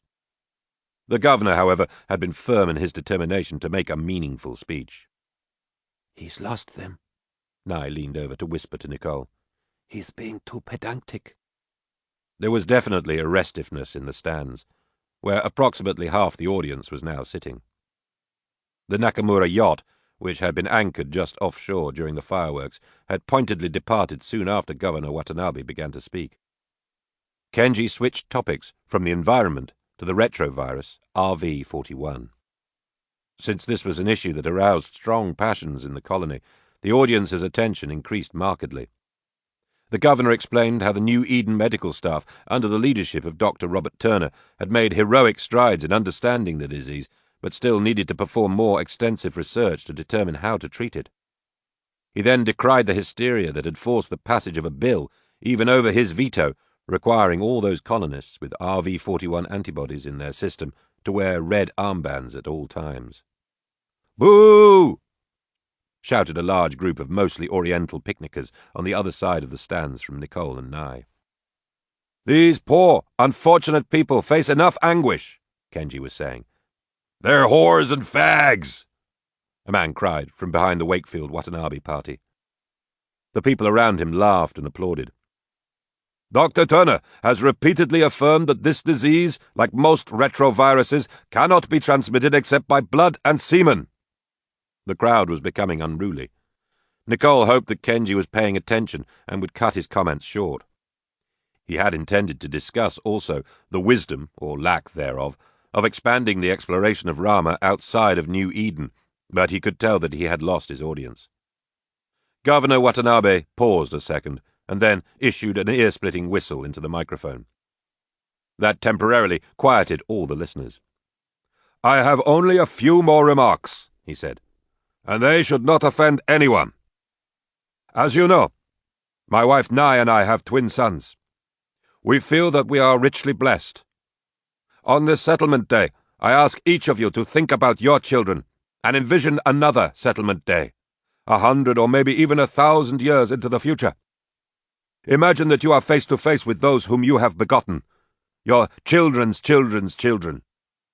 As you talk to them and hold them in your arms, will you be able to say that you did everything reasonably possible to leave them a world in which they had a good chance of finding happiness?" Patrick was excited again. Just as the picnic was ending, Max had invited him to spend the night and the next day at the Puckett farm. "The new term at the university doesn't start until Wednesday," the young man told his mother. "May I go? Please?" Nicole was still disturbed by the crowd's reaction to Kenji's speech, and did not understand at first what her son was asking. After asking him to repeat his request, she glanced at Max. "You'll take good care of my son?" Max Puckett grinned and nodded his head. Max and Patrick waited until the Biots had finished cleaning up all the trash from the picnic and then headed for the train station together. Half an hour later, they were in the central city station, waiting for the infrequent train that served the farming region directly. Across the platform from them, a group of Patrick's college classmates were entering the train to Hakone. "You should come," one of the young men yelled to Patrick. "Free drinks for everybody all night long." Max watched Patrick's eyes follow his friends onto the train. "Have you ever been to Vegas?" Max asked. "No, sir," he answered. "My mother and father—" "Would you like to go?" Patrick's hesitation was all Max needed. A few seconds later, they boarded the train to Hakone with all the merrymakers. "I'm not terribly fond of the place myself," Max commented as they were riding. "It seems too false, too superficial, but it's certainly worth seeing, and it's not a bad place to go for amusement when you're all alone." Slightly more than 2.5 years earlier, very soon after the daily accelerations ended, Toshio Nakamura had correctly calculated that the colonists were likely to stay in New Eden and Rama for a long time. Before even the first meeting of the Constitutional Committee and its selection of Nicole Desjardins Wakefield as provisional governor, Nakamura had decided that he was going to be the richest and most powerful person in the colony. Building on the convict support base he had established during the cruise from Earth to Mars on the Santa Maria, he expanded his personal contacts and was able, as soon as banks and currency had been created in the colony, to begin building his empire. Nakamura was convinced that the best products to sell in New Eden were those that provided pleasure and excitement. His first venture, a small gambling casino, was an immediate success. Next, he bought some of the farmland on the east side of Hakone and built the colony's initial hotel, along with a second, larger casino just off the lobby. He added a small, intimate club with female hostesses trained in the Japanese manner, and then a more raucous, girly club. Everything he did was successful. Parlaying his investments shrewdly, Nakamura was in a position, soon after Kenji Watanabe was elected governor, to offer to buy 1/5 of Sherwood Forest from the government. His offer allowed the Senate to forestall higher taxes that would otherwise have been required to pay for the initial RV-41 research. Part of the burgeoning forest was cleared and replaced with Nakamura's personal palace, as well as a new, glittering hotel casino, an entertainment arena, a restaurant complex, and several clubs. Consolidating his monopoly, Nakamura lobbied intensely and successfully for legislation that would limit gambling to the region around Hakone. His thugs then convinced all prospective entrepreneurs that nobody really wanted to enter the gambling business in competition with the King Jap. When his power was beyond attack, Nakamura permitted his associates to branch out into prostitution and drugs, neither of which were illegal in the New Eden society. Toward the end of the Watanabe term, when government policies began to conflict increasingly with his personal agenda, Nakamura decided he should control the government also. But he didn't want to be saddled with the boring job himself. He needed a dupe. So he recruited Ian Macmillan, the hapless ex-commander of the Pinta, who had been an also-ran in the first gubernatorial election won by Kenji Watanabe. Nakamura offered Macmillan the governorship in exchange for the Scotsman's fealty. There was nothing even remotely like Vegas anywhere else in the colony. The basic New Eden architecture designed by the Wakefields and the Eagle had all been spare, functional in the extreme, with simple geometries and plain facades. Vegas was overdone, garish, inconsistent, a mishmash of architectural styles. But it was interesting, and young Patrick O'Toole was visibly impressed when he and Max Puckett entered the outside gates of the compound. "Wow," he said, staring at the huge blinking sign above the portal. "I don't want to diminish your appreciation any, my boy," Max said, lighting a cigarette. "But the power required to operate that one sign would drive almost a square kilometer of GEDs. "You sound like my mother and father," Patrick replied. Before entering the casino, or any of the clubs, each person had to sign the master register.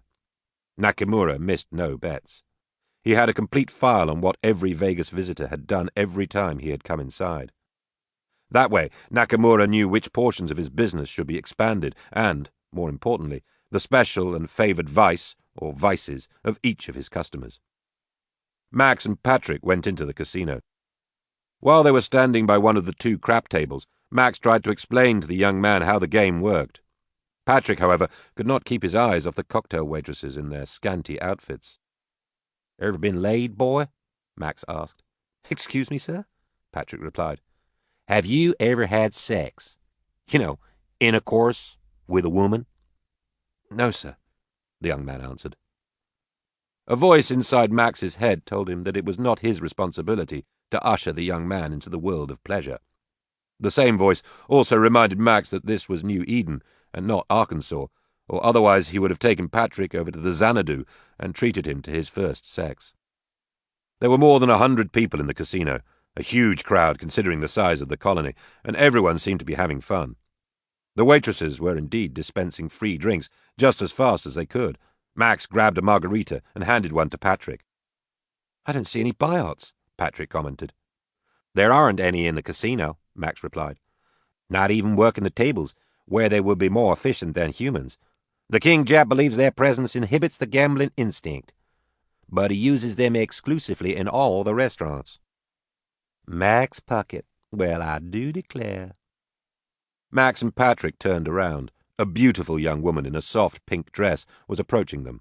"I haven't seen you in months," she said. "Hello, Samantha," Max said after being uncharacteristically tongue-tied for several seconds. "And who is this handsome young man?" Samantha said, batting her long eyelashes at Patrick. "This is Patrick O'Toole," Max answered. "He is—" "Oh, my goodness," Samantha exclaimed. "I've never met one of the original colonists before." She studied Patrick for a few seconds before continuing. "Tell me, Mr. O'Toole," she said, "is it really true that you went to sleep for years?" Patrick nodded shyly.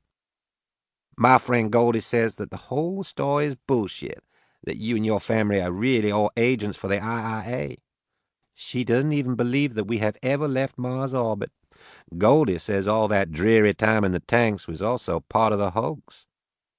"I assure you, ma'am," Patrick politely responded, "that my family did indeed sleep for years. I was only 6 years old when my parents put me in a berth. I looked almost like I do now the next time I woke up." "Well, I find it fascinating, even if I don't know what to make of it all. So, Max, what are you up to? And by the way, are you going to officially introduce me?" "Oh, I'm sorry, Patrick. This is Miss Samantha Porter from the great state of Mississippi. She works at the Xanadu." "I'm a prostitute, Mr. O'Toole, one of the very best. Have you ever met a prostitute before?" Patrick blushed. "No, ma'am," he said. Samantha put a finger under his chin. "He's cute," she said to Max. "Bring him over. If he's a virgin, I might do him for free." She gave Patrick a small kiss on the lips, and then turned around and departed. Max couldn't think of anything appropriate to say after Samantha left. He thought about apologizing, but decided it wasn't necessary. Max put his arm around Patrick, and the two of them walked toward the back of the casino, where the higher stakes tables were cordoned off. "All right now, yo!" cried a young woman with her back toward them. 5 and 6 makes a yo. Patrick glanced over at Max with surprise. "That's Katie," he said, hastening his step in her direction. Katie was completely absorbed in the game. She took a quick drag from a cigarette, belted down the drink she was handed by the swarthy man on her right, and then held the dice high above her head. "All the numbers," she said, handing chips to the croupier. "Here's 26, plus 5 marks and the hard 8. Now, be there 44, she said, flinging the dice against the opposite end of the table with a flick of her wrist. 44! The crowd around the table shouted in unison. Katie jumped up and down in her place, gave her date a hug, quaffed another drink, and took a long, languorous pull from her cigarette. "Katie!" Patrick said, just as she was about to throw the dice again. She stopped in mid-throw and turned around with a quizzical look on her face. "Well, I'll be damned," she said. "It's my baby brother." Katie stumbled over to greet him as the croupiers and other players at the table yelled for her to continue the game. "You're drunk, Katie," Patrick said quietly while he was holding her in his arms. "No, Patrick," Katie replied, jerking herself backward toward the table. "I am flying. I am on my own personal shuttle to the stars." She turned back to the craps table and raised her right arm high. "All right now, yo. Are you in there, yo?" she shouted. Chapter 2. Again the dreams came in the early morning hours. Nicole woke up and tried to remember what she had been dreaming, but all she could recall was an isolated image here and there. Omer's disembodied face had been in one of her dreams. Her Senufo great-grandfather had been warning her about something, but Nicole had not been able to understand what he was saying. In another dream, Nicole had watched Richard walk into a quiet ocean just before a devastating wave came rushing toward the shore. Nicole rubbed her eyes and glanced at the clock. It was just before 4 o'clock. Almost the same time every morning this week, she thought. What do they mean? She stood up and crossed into the bathroom. Moments later, she was in the kitchen, dressed in her exercise clothes. She drank a glass of water. An Abraham Lincoln Biot, who had been resting immobile against the wall at the end of the kitchen counter, activated and approached Nicole. "Would you like some coffee, Mrs. Wakefield?" he asked, taking the empty water glass from her. "No, Link," she answered. "I'm going out now. If anyone wakes up, tell them I'll be back before 6. Nicole walked down the hallway toward the door. Before leaving the house, she passed the study on the right-hand side of the corridor. Papers were strewn all over Richard's desk, both beside and on top of the new computer he had designed and constructed himself.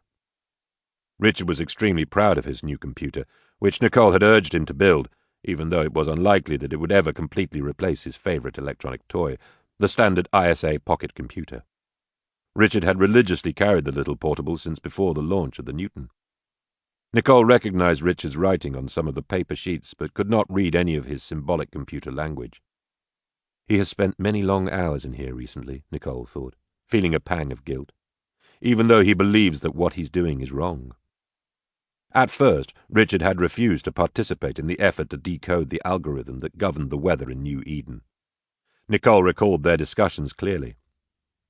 "We have agreed to participate in this democracy," she had argued. "If you and I choose to ignore its laws, then we set a dangerous example for the others." "This is not a law," Richard had interrupted her. "It's only a resolution. And you know as well as I do that it's an incredibly dumb idea. You and Kenji both fought against it. And besides, aren't you the one who told me once that we have a duty to protest majority stupidity?" "Please, Richard," Nicole had replied. "You may of course explain to everyone why you think the resolution is wrong, but this algorithm effort has now become a campaign issue. All the colonists know that we are close to the Watanabes. If you ignore the resolution, it will look as if Kenji is purposely trying to undermine—" While Nicole was remembering her earlier conversation with her husband, her eyes roamed idly around the study. She was somewhat surprised when her mind again focused on the present to find that she was staring at 3 little figures on an open shelf above Richard's desk. Prince Hal, Falstaff, T.B., she thought. How long has it been since Richard entertained us with you?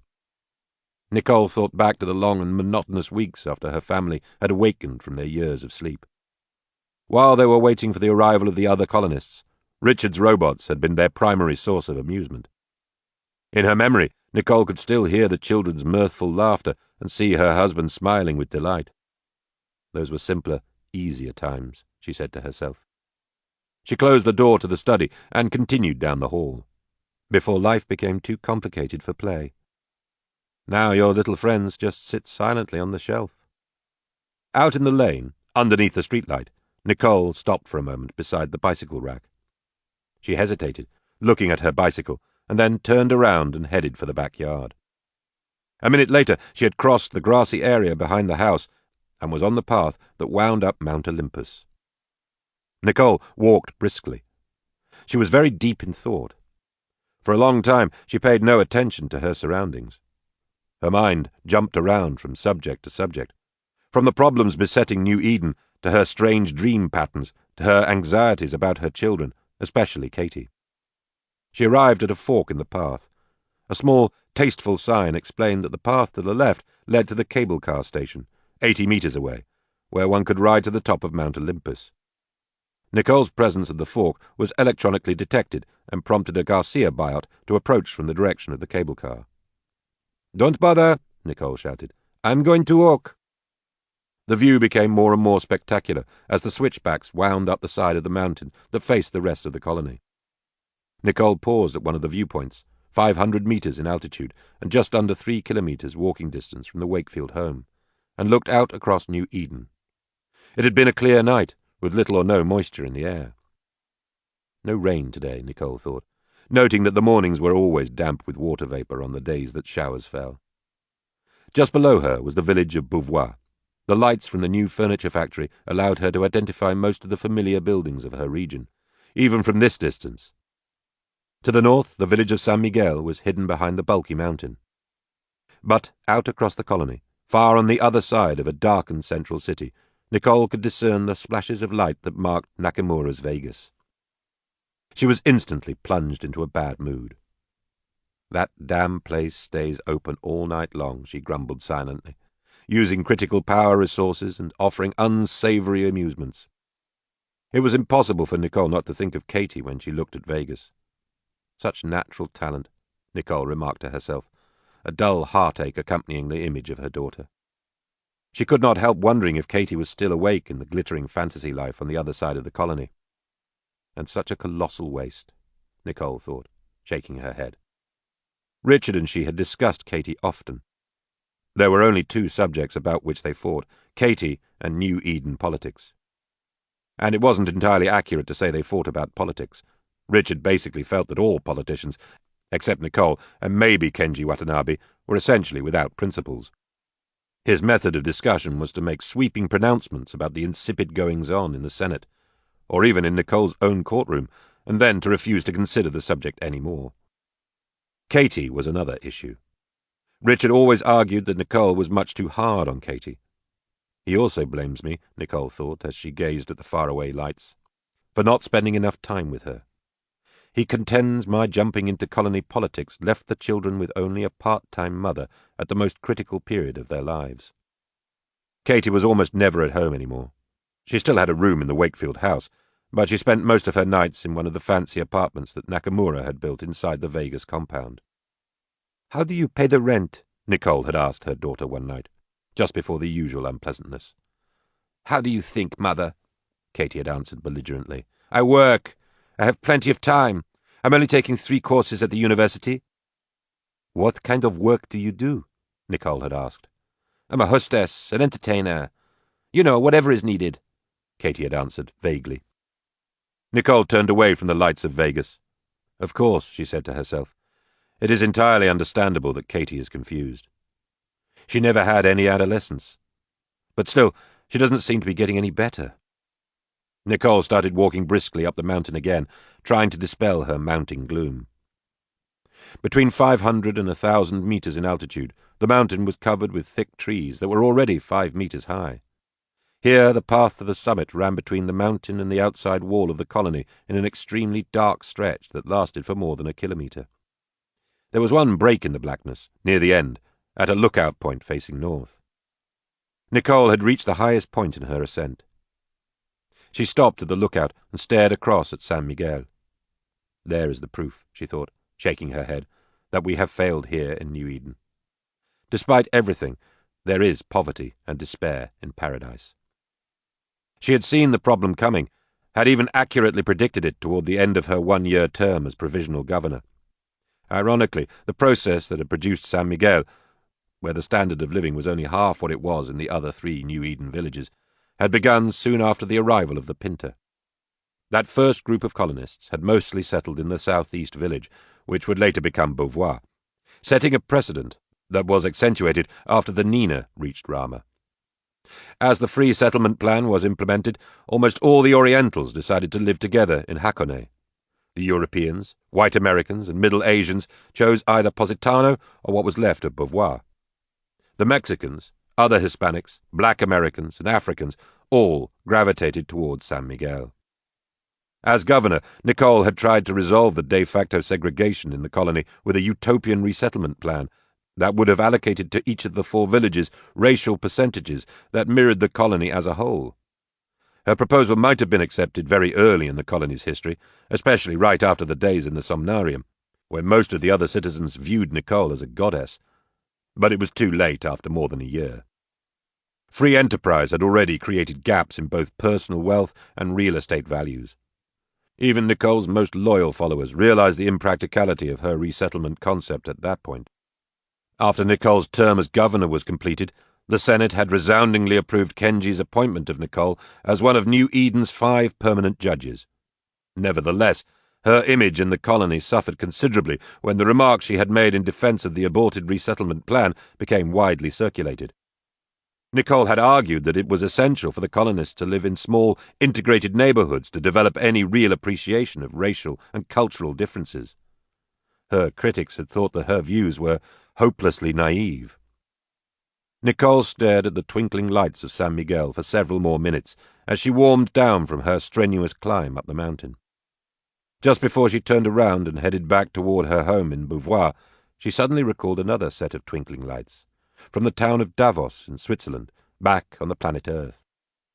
During Nicole's last ski vacation, she and her daughter Genevieve had had dinner on the mountain above Davos and, after eating, had held hands in the bracing cold out on the restaurant balcony. The lights of Davos had shone like tiny jewels many kilometers below them.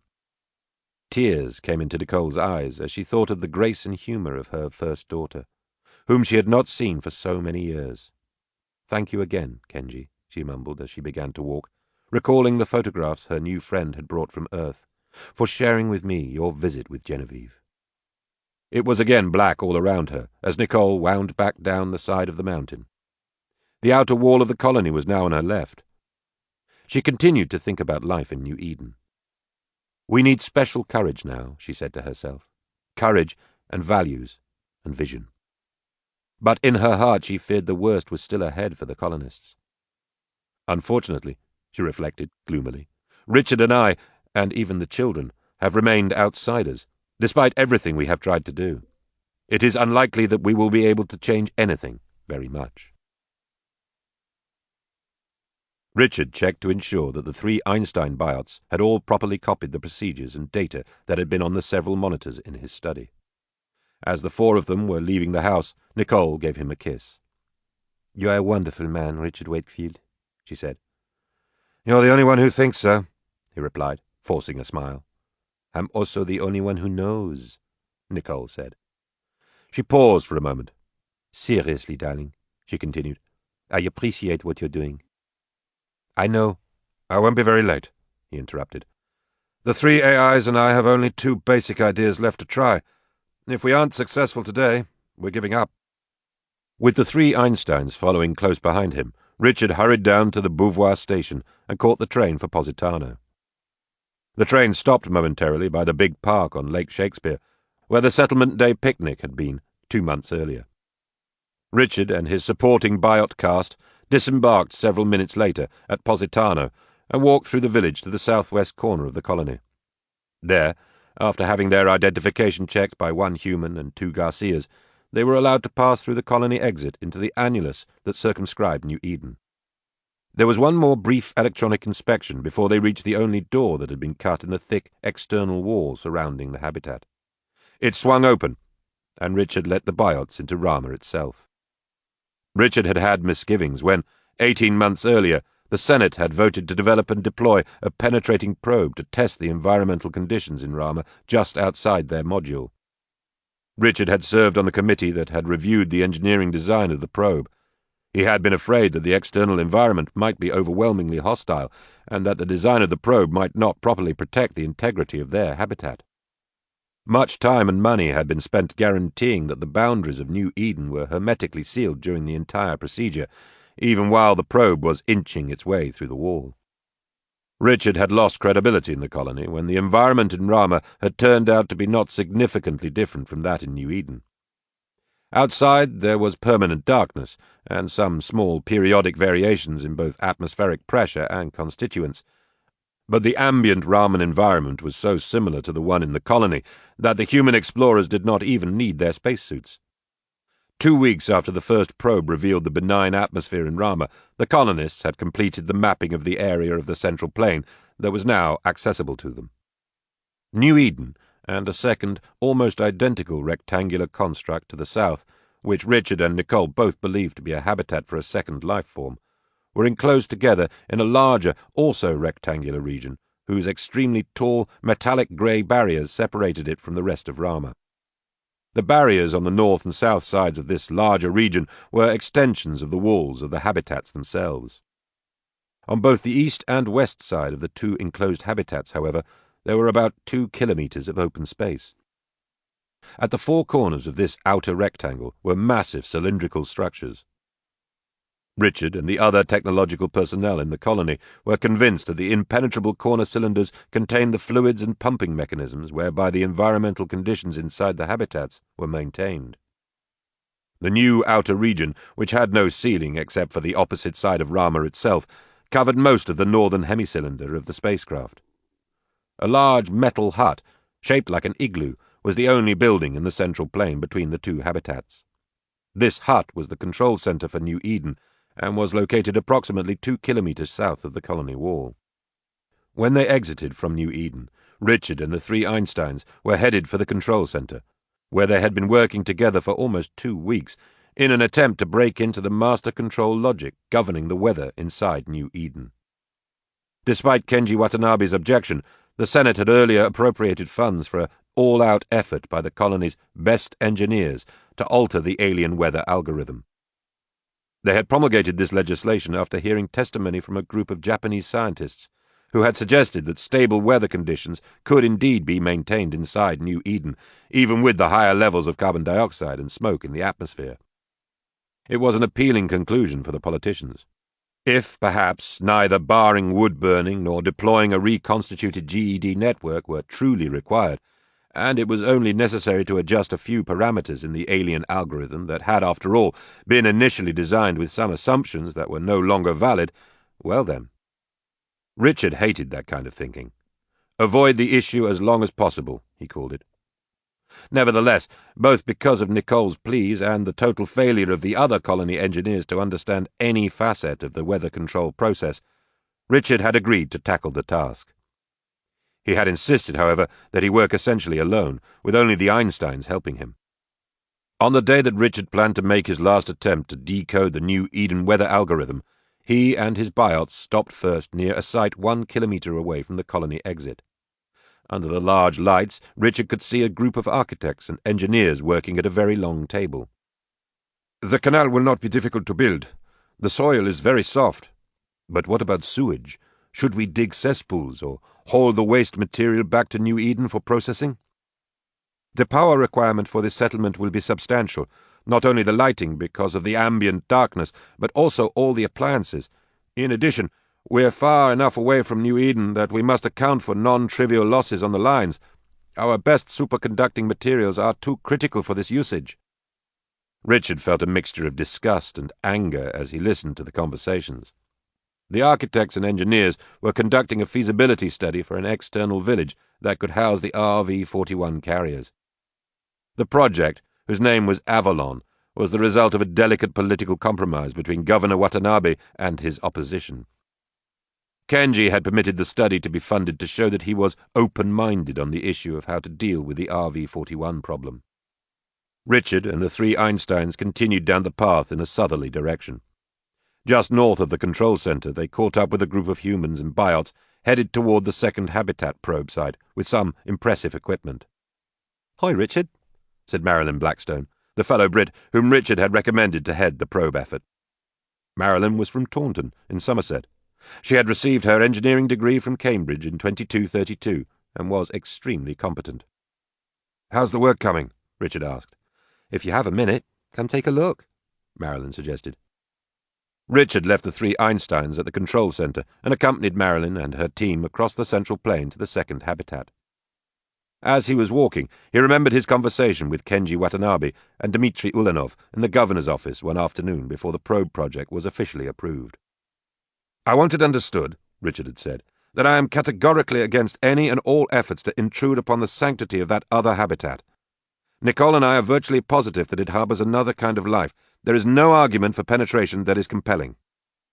"Suppose it's empty," Dmitry had replied. "Suppose the habitat has been placed there for us, assuming we are clever enough to figure out how to use it." "Dmitry!" Richard had almost shouted. "Have you listened to anything that Nicole and I have been telling you all these months? You are still clinging to an absurd homocentric notion about our place in the universe. Because we are the dominant species on the planet Earth, you assume we are superior beings. We are not. There must be hundreds—" "Richard," Kenji had interrupted him in a soft voice, "we know your opinion on this subject, but the colonists of New Eden do not agree with you. They have never seen the eagle, the octo-spiders, or any of the other wonderful creatures that you talk about. They want to know if we have room to expand." Kenji was already afraid then, Richard was thinking, as he and the exploration team neared the second habitat. He's still terrified that Macmillan will beat Ulanov in the election and turn the colony over to Nakamura. Two Einstein biots began working as soon as the team arrived at the probe site. They carefully installed the compact laser drill in the spot where a hole in the wall had already been created. Within 5 minutes the drill was slowly expanding the hole in the metal. "How far have you penetrated?" Richard asked. "Only about 35 centimeters so far," Marilyn replied. "We're taking it very slowly. If the wall has the same thickness as ours, it will be another 3 or 4 weeks before we are all the way through. Incidentally, the spectrographic analysis of the wall parts indicates it's the same material as our wall." "And once you've penetrated into the interior?" Marilyn laughed. "Don't worry, Richard. We're following all the procedures you recommended. We will have a minimum of 2 weeks of passive observation before we continue to the next phase. We'll give them a chance to respond, if they are indeed inside." The skepticism in her voice was obvious. "Not you too, Marilyn," Richard said. "What's the matter with everybody? Do you think Nicole and the children and I just made up all those stories?" "Extraordinary claims require extraordinary evidence," she replied. Richard shook his head. He started to argue with Marilyn, but he realized he had more important things to do. After a few minutes of polite engineering conversation, he walked back toward the control center where his Einsteins were waiting. The great thing about working with the Einstein biots was that Richard could try many ideas at once. Whenever he had a particular approach in mind, he could outline it to one of the biots and have complete confidence that it would be implemented properly. The Einsteins never suggested a new method themselves. However, they were perfect memory devices and often reminded Richard when one of his ideas was similar to an earlier technique that had failed. All the other colony engineers attempting to modify the weather algorithm had tried first to understand the inner workings of the alien supercomputer that was located in the middle of the control center. That had been their fundamental mistake. Richard, knowing a priori that the supercomputer's internal operation would be indistinguishable from magic to him, concentrated on isolating and identifying the output signals that emanated from the huge processor. After all, he reasoned, the basic structure of the process must be straightforward. Some set of measurements defines the conditions inside New Eden at any given time. The alien algorithms must use this measurement data to compute commands that are somehow passed to the huge cylindrical structures, where the actual physical activity takes place that leads to modifications in the atmosphere inside the habitat. It did not take Richard long to draw a functional block diagram of the process. Because there were no direct electrical contacts between the control center and the cylindrical structures, it was obvious that there was some kind of electromagnetic communication between the two entities. But what kind? When Richard scanned the spectrum to see at what wavelengths the communication was taking place, he found many potential signals. Analyzing and interpreting those signals was a little like looking for a needle in a haystack. With the Einstein biots helping him, Richard eventually determined that the most frequent transmissions were in the microwave bandwidth. For a week, he and the Einsteins catalogued the microwave exchanges, reviewing the weather conditions in New Eden both before and after, and trying to zero in on the specific parameter set, modulating the strength of the response on the cylinder side of the interface. During that week, Richard also tested and validated a portable microwave transmitter that he and the biots had constructed together. His goal was to create a command signal that would look as if it had come from the control center. His first serious attempt on the final day was a complete failure. Guessing that the accuracy of the timing of his transmission might be the problem, he and the Einsteins next developed a sequencing control routine that would enable them to issue a signal with femtosecond precision so that the cylinders would receive the command within an extremely tiny time slice. An instant after Richard had sent what he thought was a new set of parameters to the cylinders, a loud alarm sounded in the control center. Within seconds, a wraith-like image of the eagle appeared in the air above Richard and the biots. "Human beings," the holographic eagle said, "be very careful. Great care and knowledge were used to design the delicate balance of your habitat. Do not change these critical algorithms unless there is a genuine emergency." Even though he was shocked, Richard acted immediately, ordering the Einsteins to record what they were seeing. The eagle repeated his warning a second time and then vanished, but the entire scene was stored in the video recording subsystems of the biots. Chapter 3. "Are you going to be depressed forever?" Nicole asked, looking across the breakfast table at her husband. "Besides, thus far nothing terrible has happened. The weather has been fine." "I think it's better than before, Uncle Richard," Patrick offered. "You're a hero at the university, even if some of the kids do think you're part alien." Richard managed a smile. "The government is not following my recommendations," he said quietly, "and is paying no heed whatsoever to the eagle's warning. There are even some people in the engineering office who are saying I created the hologram of the eagle myself. Can you imagine that?" "Kenji believes what you told him, darling." "Then why is he letting those weather people continually increase the strength of the commanded response? They can't possibly predict the long-term effects." "What is it you're worried about, Father?" Ellie asked a moment later. "Managing such a large volume of gas is a very complicated process, Ellie, and I have a great respect for the ETs who designed the New Eden infrastructure in the first place. They were the ones who insisted that carbon dioxide and particulate concentrations must be maintained below specified levels. They must have known something." Patrick and Ellie finished their breakfasts and excused themselves. Several minutes later, after the children had left the house, Nicole walked around the table and put her hands on Richard's shoulders. "Do you remember the night we discussed Albert Einstein with Patrick and Ellie?" Richard looked at Nicole with a furrowed brow. "Later on that night, when we were in bed, I commented that Einstein's discovery of the relationship between matter and energy was horrible, because it led to the existence of nuclear weapons. Do you remember your response?" Richard shook his head. "You told me that Einstein was a scientist whose life work was searching for knowledge and truth. There is no knowledge that is horrible, you said. Only what other human beings do with that knowledge can be called horrible." Richard smiled. "Are you trying to absolve me of responsibility on this weather issue?" "Maybe," Nicole replied. She reached down and kissed him on the lips. "I know that you are one of the smartest, most creative human beings who ever lived, and I don't like to see you carrying all the burdens of this colony on your shoulders." Richard kissed her back with considerable vigor. "Do you think we can finish before Benji wakes up? Do you think we can finish before Benji wakes up?" he whispered. "He doesn't have school today, and he stayed up very late last night." "Maybe," Nicole answered with a coquettish grin. "We can at least try. My first case is not until 10 o'clock.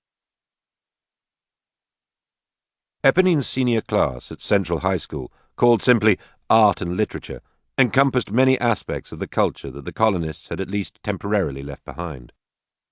In her basic curriculum, Eponine covered a multicultural, eclectic set of sources, encouraging the students to pursue independent study in any specific areas they found stimulating.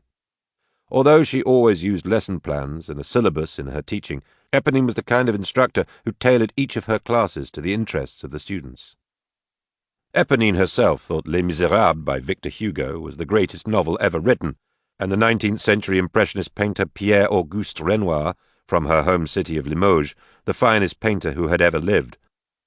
She included the works of both of her countrymen in the class, but carefully structured the rest of the source material to give fair representation to other nations and cultures.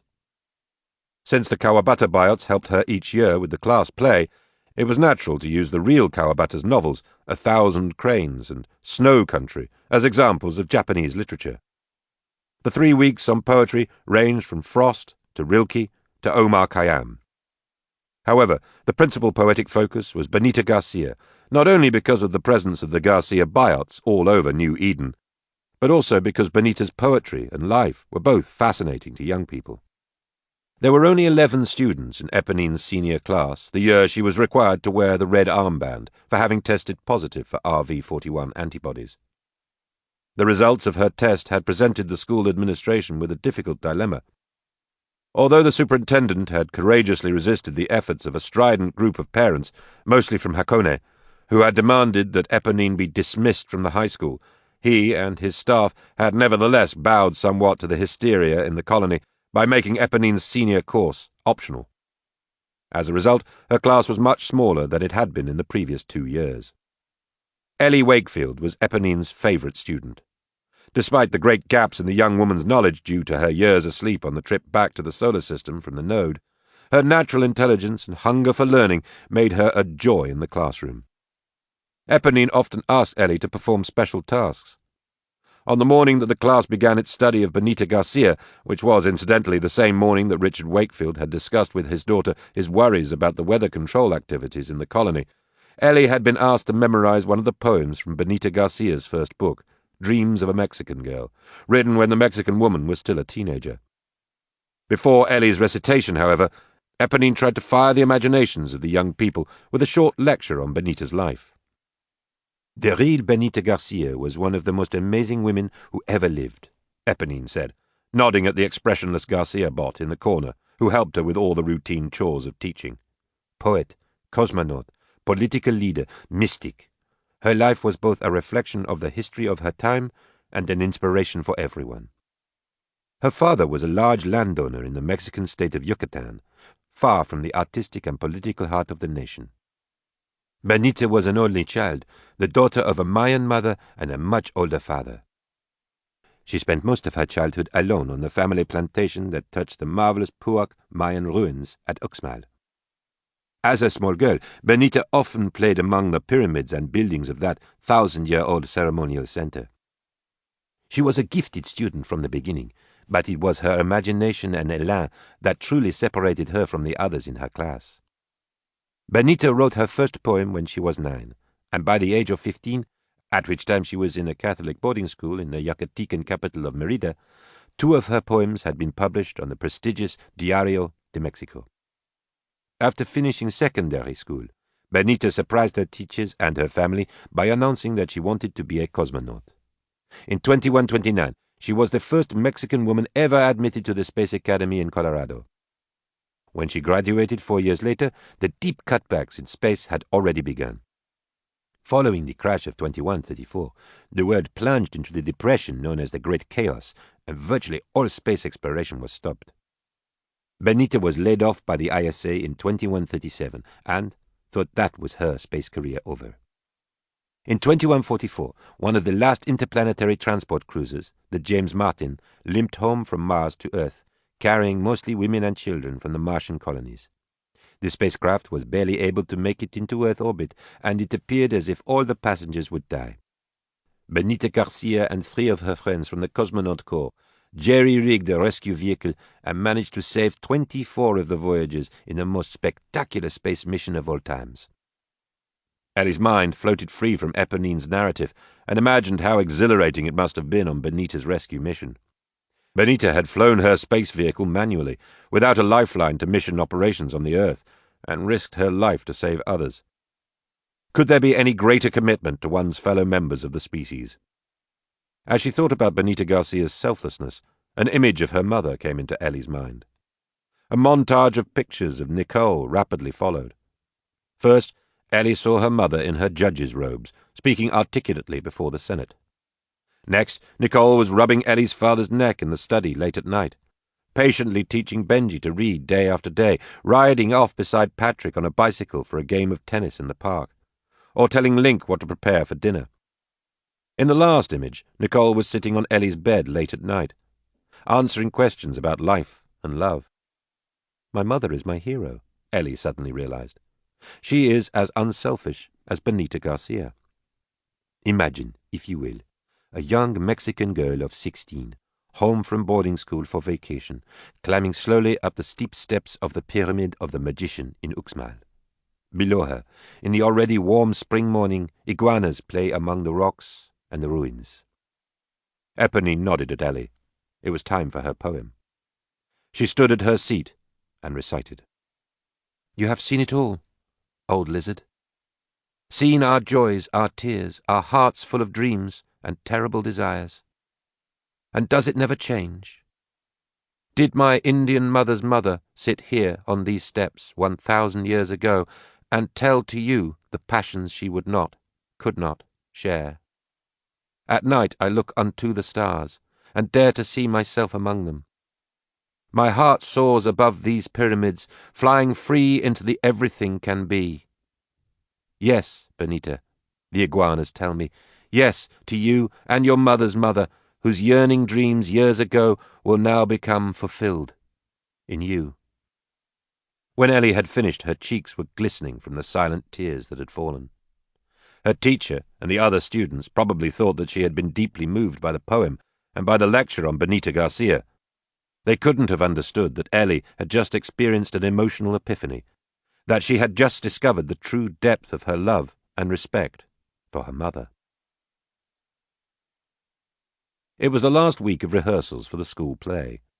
Eponine had picked an old work, Waiting for Godot, by the 20th century Nobel laureate Samuel Beckett, because its theme was so germane to life in New Eden.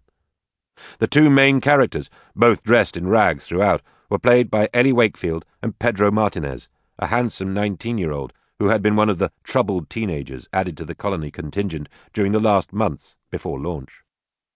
Eponine could not have produced the play without the Kawabatas. The Biots designed and created the sets and the costumes, controlled the lights, and even conducted rehearsals when she could not be present. The school had 4 Kawabatas altogether, and 3 of them were under Eponine's jurisdiction during the 6 weeks immediately preceding the play. Good work, Eponine called out, approaching her students on the stage. Let's call it quits for today. Miss Wakefield, Kawabata number 052 said, there were 3 places where your words were not exactly correct. In your speech beginning— Tell her tomorrow, Eponine interrupted, gently waving the Biot away. It will mean more to her then. She turned to face the small cast. Are there any questions? I know we've been through this before, Miss Eponine, Pedro Martinez said hesitantly, but it would help me if we could discuss it again. You told us that Godot was not a person, that he or it was actually a concept or a fantasy? That we were all waiting for something. I'm sorry, but it's difficult for me to understand exactly what. The whole play is basically a commentary on the absurdity of life, Eponine replied after a few seconds. We laugh because we see ourselves in those bums on the stage. We hear our words when they speak. What Beckett has captured is the essential longing of the human spirit. Whoever he is, Godot will make everything all right. He will somehow transform our lives and make us happy. Couldn't Godot be God? Pedro asked. Absolutely, Eponine said. or even the super-advanced extraterrestrials who built the Rama spacecraft and oversaw the node where Ellie and her family stayed. Any power or force or being that is a panacea for the woes of the world could be Godot. That's why the play is universal. "Pedro!" a demanding voice shouted from the back of the small auditorium. "Are you almost finished?" "Just a minute, Mariko," the young man answered. "We're having an interesting discussion. Why don't you come join us?" The Japanese girl remained in the doorway. "No," she said rudely. "I don't want to. Let's go now." Eponine dismissed the cast, and Pedro jumped down from the stage. Ellie came over beside her teacher as the young man hurried toward the door. "Why does he let her act that way?" Ellie mused out loud. "Don't ask me," Eponine replied with a shrug. "I'm certainly no expert when it comes to relationships." That Kobayashi girl is trouble, Eponine thought, remembering how Mariko had treated both Ellie and her as if they were insects one night after rehearsal. Men are so stupid sometimes. "Eponine," Ellie asked, "do you have any objections if my parents come to the dress rehearsal? Beckett is one of my father's favourite playwrights, and—" "That would be fine," Eponine replied. "Your parents are welcome any time. Besides, I want to thank them." "Miss Eponine," a young male voice shouted from across the room. It was Derek Brewer, one of Eponine's students who had a schoolboy crush on her. Derek ran a few steps toward her and then shouted again, "Have you heard the news?" Eponine shook her head. Derek was obviously very excited.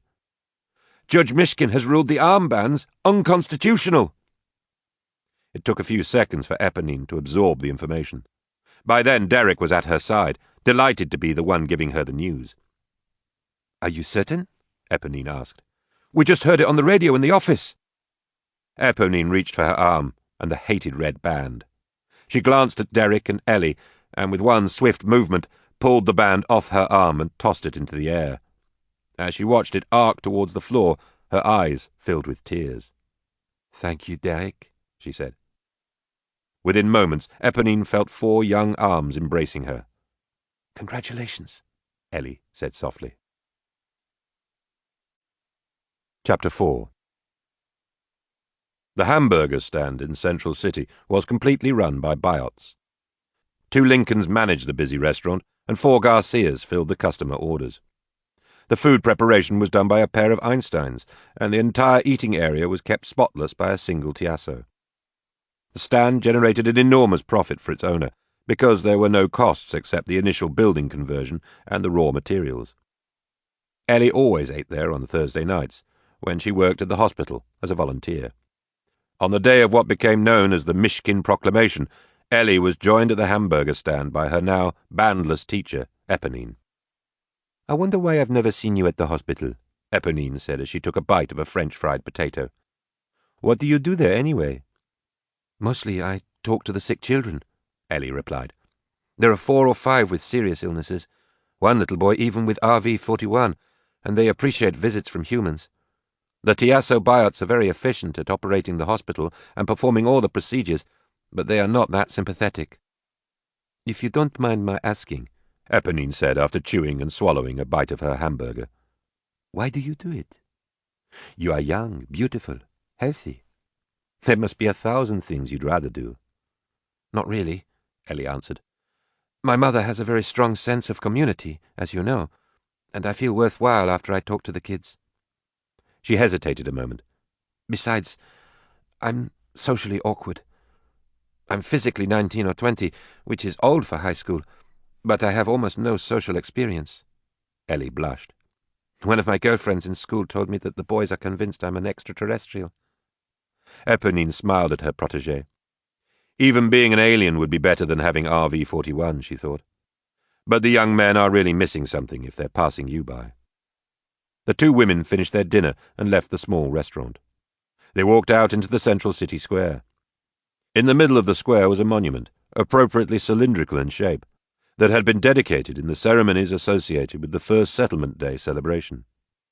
The monument was 2.5 meters tall altogether.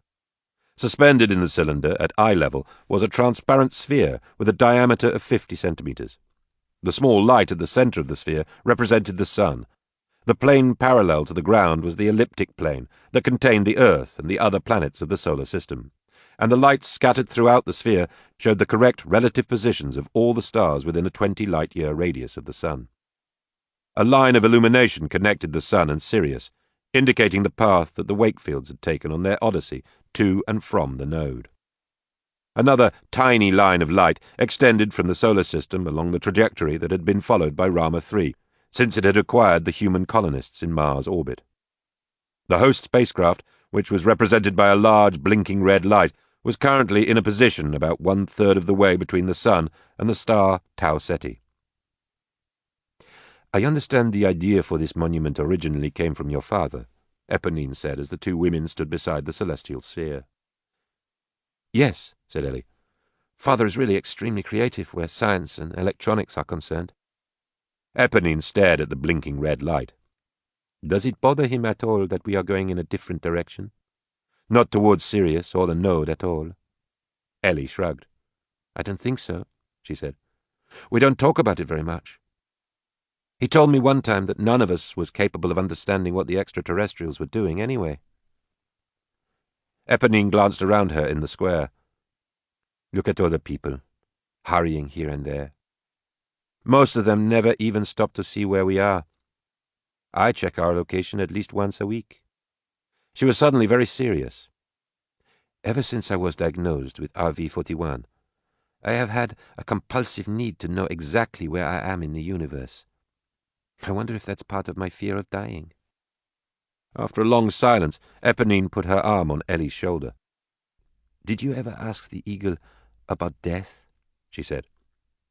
"No," Ellie replied softly. "But I was only 4 years old when I left the node. I certainly had no concept of death. When I was a child, I thought like a child," Eponine said to herself. She laughed. "What did you talk to the eagle about?" "I don't recall exactly," Ellie said. "Patrick told me that the eagle especially liked to watch us play with our toys." "Really?" Eponine said. "That's a surprise.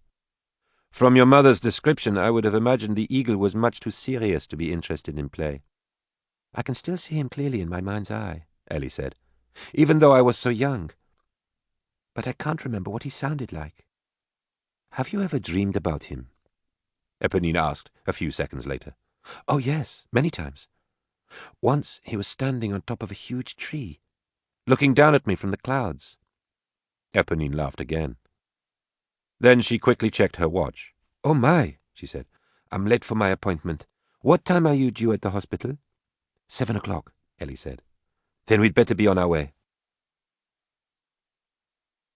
When Eponine reported to Dr. Turner's office for her bi-weekly checkup, the Tiasso in charge took her to the laboratory, obtained blood and urine specimens, and then asked her to take a seat.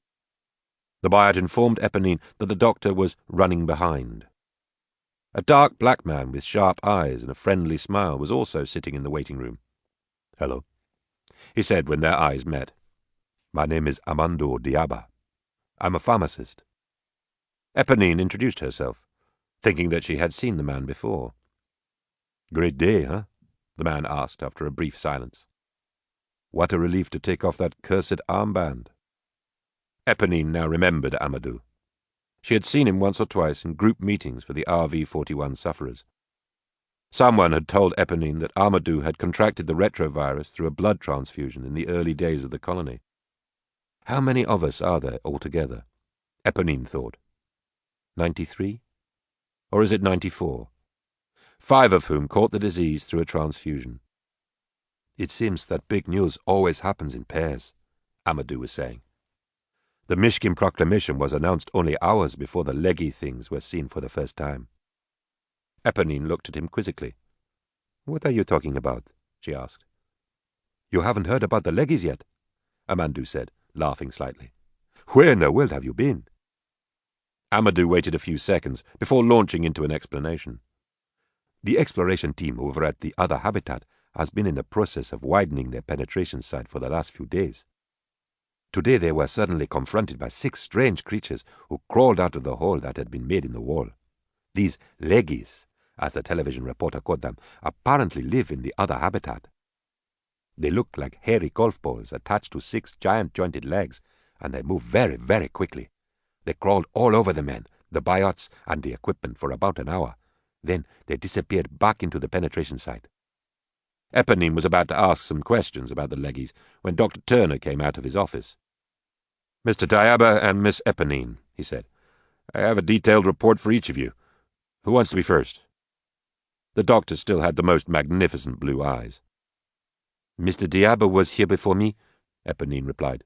"So, ladies always go first," Amadou interrupted, "even in New Eden." Eponine went into Dr. Turner's inner office. "So far, so good," the doctor told her when they were alone. "You definitely have the virus in your system, but there's no sign of any heart muscle deterioration. I don't know why for certain, but the disease definitely progresses more rapidly in some than others." "How can it be, my handsome doctor," Eponine thought, "that you follow all my health data so closely, but never once have noticed the looks I've been giving you all this time?" "We'll keep you on the regular immune system medication. It has no serious side effects, and it may be partially responsible for our not seeing any evidence of the virus's destructive activities. Are you feeling all right otherwise?" They walked back out to the waiting room together. Dr. Turner reviewed for Eponine the symptoms that would indicate the virus had moved to another stage in its development. While they were talking, the door opened and Ellie Wakefield came into the room. At first, Dr. Turner ignored her presence, but moments later he did an obvious double take. "May I help you, young lady?" he said to Ellie. "I've come to ask Eponine a question," Ellie replied deferentially. "If I'm disturbing you, I can wait outside." Dr. Turner shook his head, and then was surprisingly disorganized in his final comments to Eponine. At first she did not understand what had happened. But when Eponine started to leave with Ellie, she saw the doctor staring at her student. For 3 years, Eponine thought, I have yearned to see a look like that in his eyes. I didn't think he was capable of it, and Ellie, bless her heart, missed it altogether. It had been a long day. Eponine was extremely tired by the time she walked from the station to her apartment in Hackney. The emotional release she had felt after removing her armband had passed. She was now a little depressed. Eponine was also fighting feelings of jealousy toward Ellie Wakefield. She stopped in front of her apartment. The broad red stripe on her door reminded everyone that an RV-41 carrier lived inside. Thanking Judge Mishkin again, Eponine carefully pulled off the stripe. It left an outline on the door. I'll paint it tomorrow, Eponine thought. Once in her apartment, she plopped down in her soft chair and reached for a cigarette. Eponine felt the surge of anticipatory pleasure as she put the cigarette in her mouth. I never smoke at school in front of my students, she rationalized. I do not set a bad example for them. I smoke only here, at home, when I'm lonely. Eponine hardly ever went out at night. The villagers in Hackney had made it very clear to her that they didn't want her in their midst. 2 separate delegations had asked her to leave the village, and there had been several nasty notes on her apartment door. But Eponine had stubbornly refused to move. Since Kimberly Henderson was never there, Eponine had much more living space than she would have been able to afford under normal circumstances. She also knew that an RV-41 carrier would not be welcomed in any neighborhood in the colony. Eponine had fallen asleep in her chair and was dreaming of fields of yellow flowers. She almost didn't hear the knock, even though it was very loud. She glanced at her watch. It was 11 o'clock. When Eponine opened the door, Kimberly Henderson entered the apartment. "Oh, Ep," she said, "I'm so glad you're here. I need to talk to someone desperately. Someone I can trust." Kimberly lit a cigarette with a jerky motion and immediately burst into a rambling monologue. Yes, I know," Kimberly said, seeing the disapproval in Eponine's eyes. "You're right, I'm stoned. But I needed it. Good old Kokomo. Artificial feelings of self-confidence are at least better than thinking of yourself as a piece of shit." She took a frantic drag and exhaled the smoke in short, choppy bursts. "The asshole has really done it this time, Ep. He's pushed me over the brink. Cocky son of a bitch. Thinks he can do whatever he wants. I tolerated his affairs and even let some of the younger girls join me sometimes. The threesomes relieved the boredom. But I was always Ichiban, numero uno, or at least I thought I was." Kimberly stubbed out her cigarette and began to wring her hands. She was close to tears. "So, tonight he tells me I'm moving. What? I say. What you mean? You're moving, he says. No smile, no discussion. Pack your things, he says. There's an apartment for you over behind Xanadu. That's where the whores live, I answer. He smiles a little and says nothing. That's it. I'm dismissed, I say. I flew into a rage. You can't do this, I said. I tried to hit him, but he grabbed my hand and smacked me hard on the face. You'll do as I order, he says. I will not, you motherfucker. I picked up a vase and threw it. It smashed into a table and shattered. In seconds, 2 men had pinned my arms behind me. Take her away, the King Jap said. They took me to my new apartment. It was very nice. In the dressing room was a large box of rolled Kokomo. I smoked an entire number and was flying. Hey, I said to myself, this is not so bad. At least I don't have to cater to Toshio's bizarre sexual desires. I went over to the casino and was having fun, higher than a kite, until I saw them. Out in public in front of everybody else. I went wild, hollering, screaming, cursing. I even attacked her. Somebody hit me in the head. I was down on the casino floor with Toshio bending over me. If you ever do anything like that again, he hissed, you'll be buried beside Marcello Danny. Kimberly put her face in her hands and started to sob. Oh, Ep, she said seconds later. I feel so helpless. I have nowhere to turn. What can I do? Before Eponine could say anything, Kimberly was talking again. I know, she said. I could go back to work at the hospital.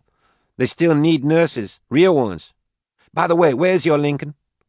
Eponine smiled and pointed to the closet. Good for you, Kimberly laughed. Keep the robot in the dark. Bring him out to clean the bathroom, wash the dishes, cook the meals, then whoosh, back in the closet. She chuckled. Their dicks don't work, you know. I mean, they have one, or sort of, anatomically perfect and all, but they don't get hard. One night when I was stoned and alone, I had one mount me, but he didn't know what I meant when I said thrust. As bad as some men I've known. Kimberly jumped up and paced around the room. I'm not really sure why I came, she said, lighting another cigarette.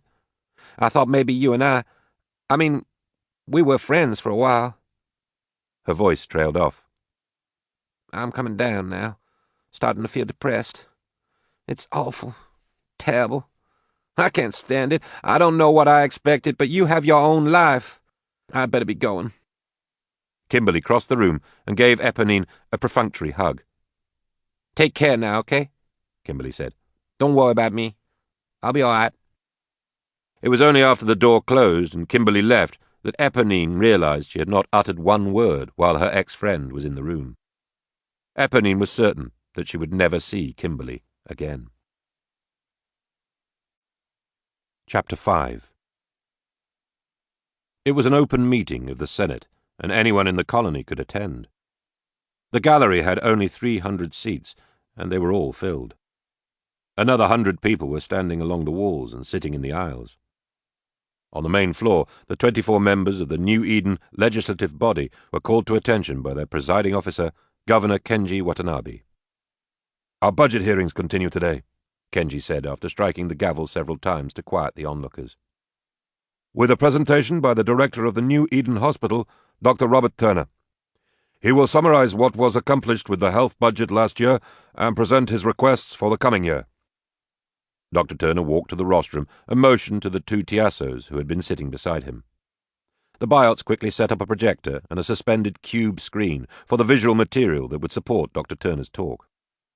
We have made great strides in the last year, Dr. Turner began, both in building a solid medical environment for the colony and in understanding our nemesis, the RV-41 retrovirus that continues to plague our populace.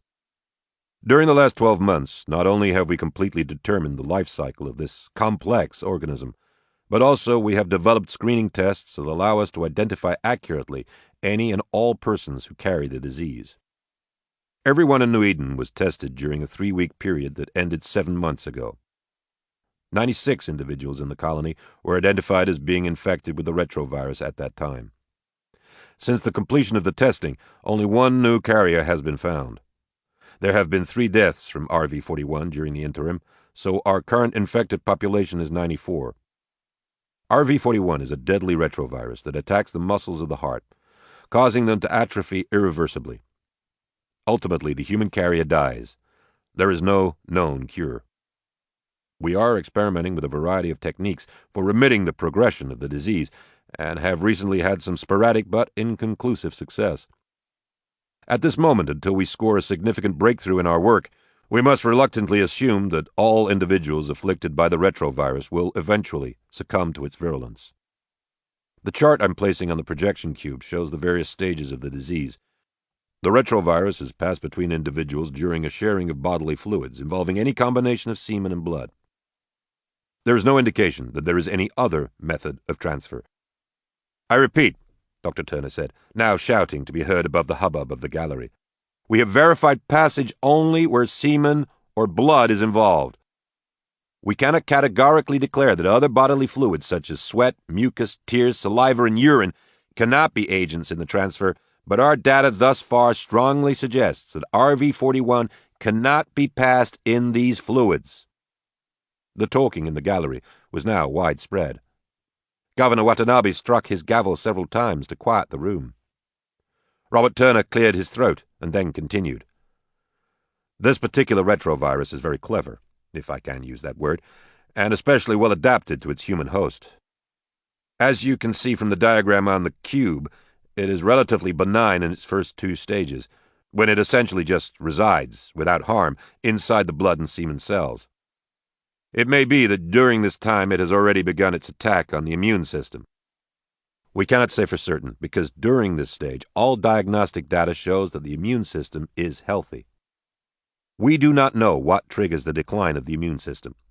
Some inexplicable process in our complex bodies, and here is an area where we need to do more intensive research, suddenly signals to the RV41 virus that the immune system is vulnerable, and a mighty attack begins. The virus density in the blood and semen suddenly rises by several orders of magnitude.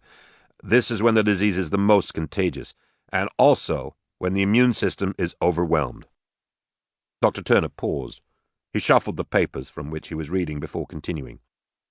It is curious that the immune system never survives this attack.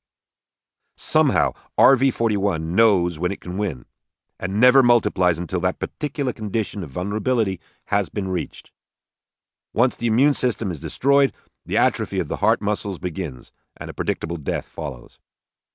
In the later stages of the disease, the RV41 retrovirus disappears completely from the semen and the blood.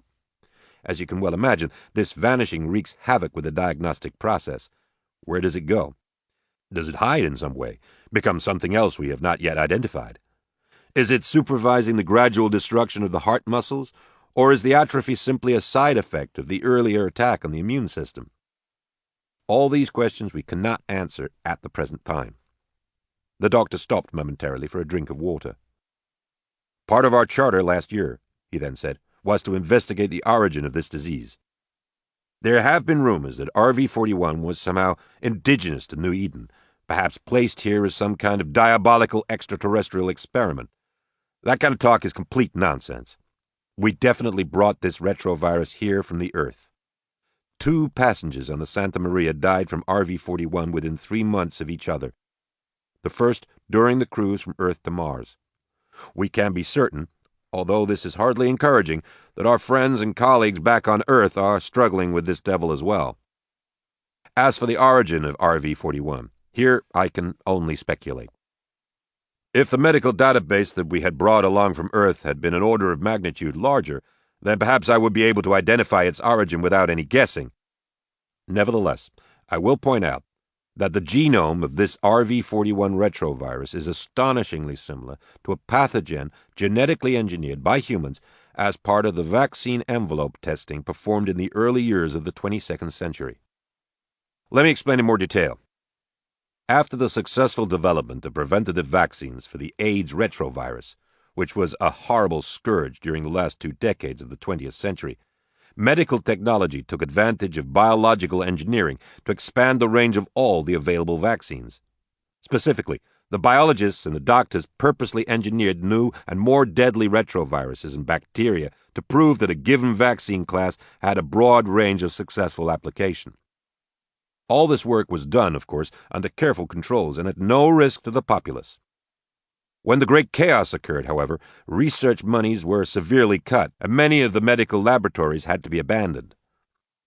The dangerous pathogens stored in isolated spots around the world were presumably all destroyed, unless, and here is where my speculation enters into the explanation, the retrovirus that is afflicting us here in New Eden is amazingly similar to the AQT-19 retrovirus engineered in 2107 at the Lafont Medical Laboratory in Senegal. It is possible, I will admit, that a naturally occurring agent could have a genome similar to AQT-19, and therefore my speculation could be wrong. However, it is my belief that all the AQT-19 in that abandoned lab in Senegal was not destroyed. I am convinced that this particular retrovirus somehow survived and mutated slightly in the subsequent century, perhaps by living in simian hosts, and eventually found its way into human beings. In that case, we are the ultimate creators of the disease that is killing us. There was an uproar in the gallery. Governor Watanabe again gavelled the audience to quiet, privately wishing that Dr. Turner had kept his conjectures to himself. At this point, the hospital director began his discussion of all the projects for which funding was needed in the coming year. Dr. Turner was requesting an appropriation double what his department had had in the past year. There was an audible groan on the Senate floor. The several speakers who immediately followed Robert Turner were really just window dressing. Everyone knew that the only other important speech of the day would be given by Ian Macmillan, the opposition candidate for governor in the elections 3 months hence. It was understood that both the current governor, Kenji Watanabe, and the choice of his political party, Dmitry Ulanov, favoured a significant increase in the medical budget, even if new taxes were required to finance it. Macmillan was reportedly opposed to any increase in Dr. Turner's funds. Ian Macmillan had been soundly defeated by Kenji Watanabe in the first general election held in the colony. Since that time, Mr. Macmillan had moved his residence from Beauvoir to Hakone, had been elected to the Senate from the Vegas district, and had taken a lucrative position in Toshio Nakamura's expanding business empire. It was the perfect marriage. Nakamura needed someone acceptable to run the colony for him, and Macmillan, who was an ambitious man without any clearly defined values or principles, wanted to be governor. "It is too easy," Ian Macmillan began reading his speech, "to listen to Dr. Turner, and then to open our hearts and purses, allocating funds for all his requests. That's what is wrong with these budget hearings. Each department head can make a strong case for his proposals, but by listening to each item separately, we lose sight of the larger picture. I do not mean to suggest that Dr. Turner's program is anything but worthy. However, I do think that a discussion of priorities is warranted at this time." Macmillan's speaking style had improved considerably since he had moved to Hakone. He had obviously been carefully coached. However, he was not a natural orator, so at times his practiced gestures seemed almost comical. His primary point was that the RV-41 carriers made up less than 5% of the population of New Eden, and the cost of helping them was incredibly expensive. "Why should the rest of the citizens of the colony be forced to suffer deprivation for the benefit of such a small group?" he said. "Besides," he added, "there are other, more compelling issues that require added monies, issues that touch each and every colonist and will likely impact our very survival." When Ian Macmillan presented his version of the story about the leggies that had rushed out of the adjoining module in Rama and frightened the colony exploration team, he made it sound as if their attack had been the first foray in a planned interspecies war. Macmillan raised the spectre of the leggies being followed by more fearsome creatures that would terrify the colonists, especially the women and children. "Money for defence," he said, "is money spent for all of us." Candidate Macmillan also suggested that environmental research was another activity far more important for the general welfare of the colony than the medical program outlined by Dr. Turner. He praised the work being done to control the environment and envisioned a future where the colonists would have complete knowledge of the coming weather. His speech was interrupted by applause from the gallery many times. When he did finally discuss the individuals suffering from RV-41, Mr. Macmillan outlined a more cost-effective plan to deal with their terrible tragedy. "We will create a new village for them," he intoned, "outside of New Eden, where they can live out their final days in peace." In my opinion, he said, the RV-41 medical effort in the future should be restricted to isolating and identifying all the mechanisms by which this scourge is passed from individual to individual. Until this research is completed, it is in the best interests of everyone in the colony, including the unfortunate people who carry the disease, to quarantine the carriers so that there can be no more accidental contamination. Nicole and her family were all in the gallery. They had badgered Richard into coming, even though he disliked political gatherings. Richard was disgusted by Macmillan's speech. For her part, Nicole was frightened.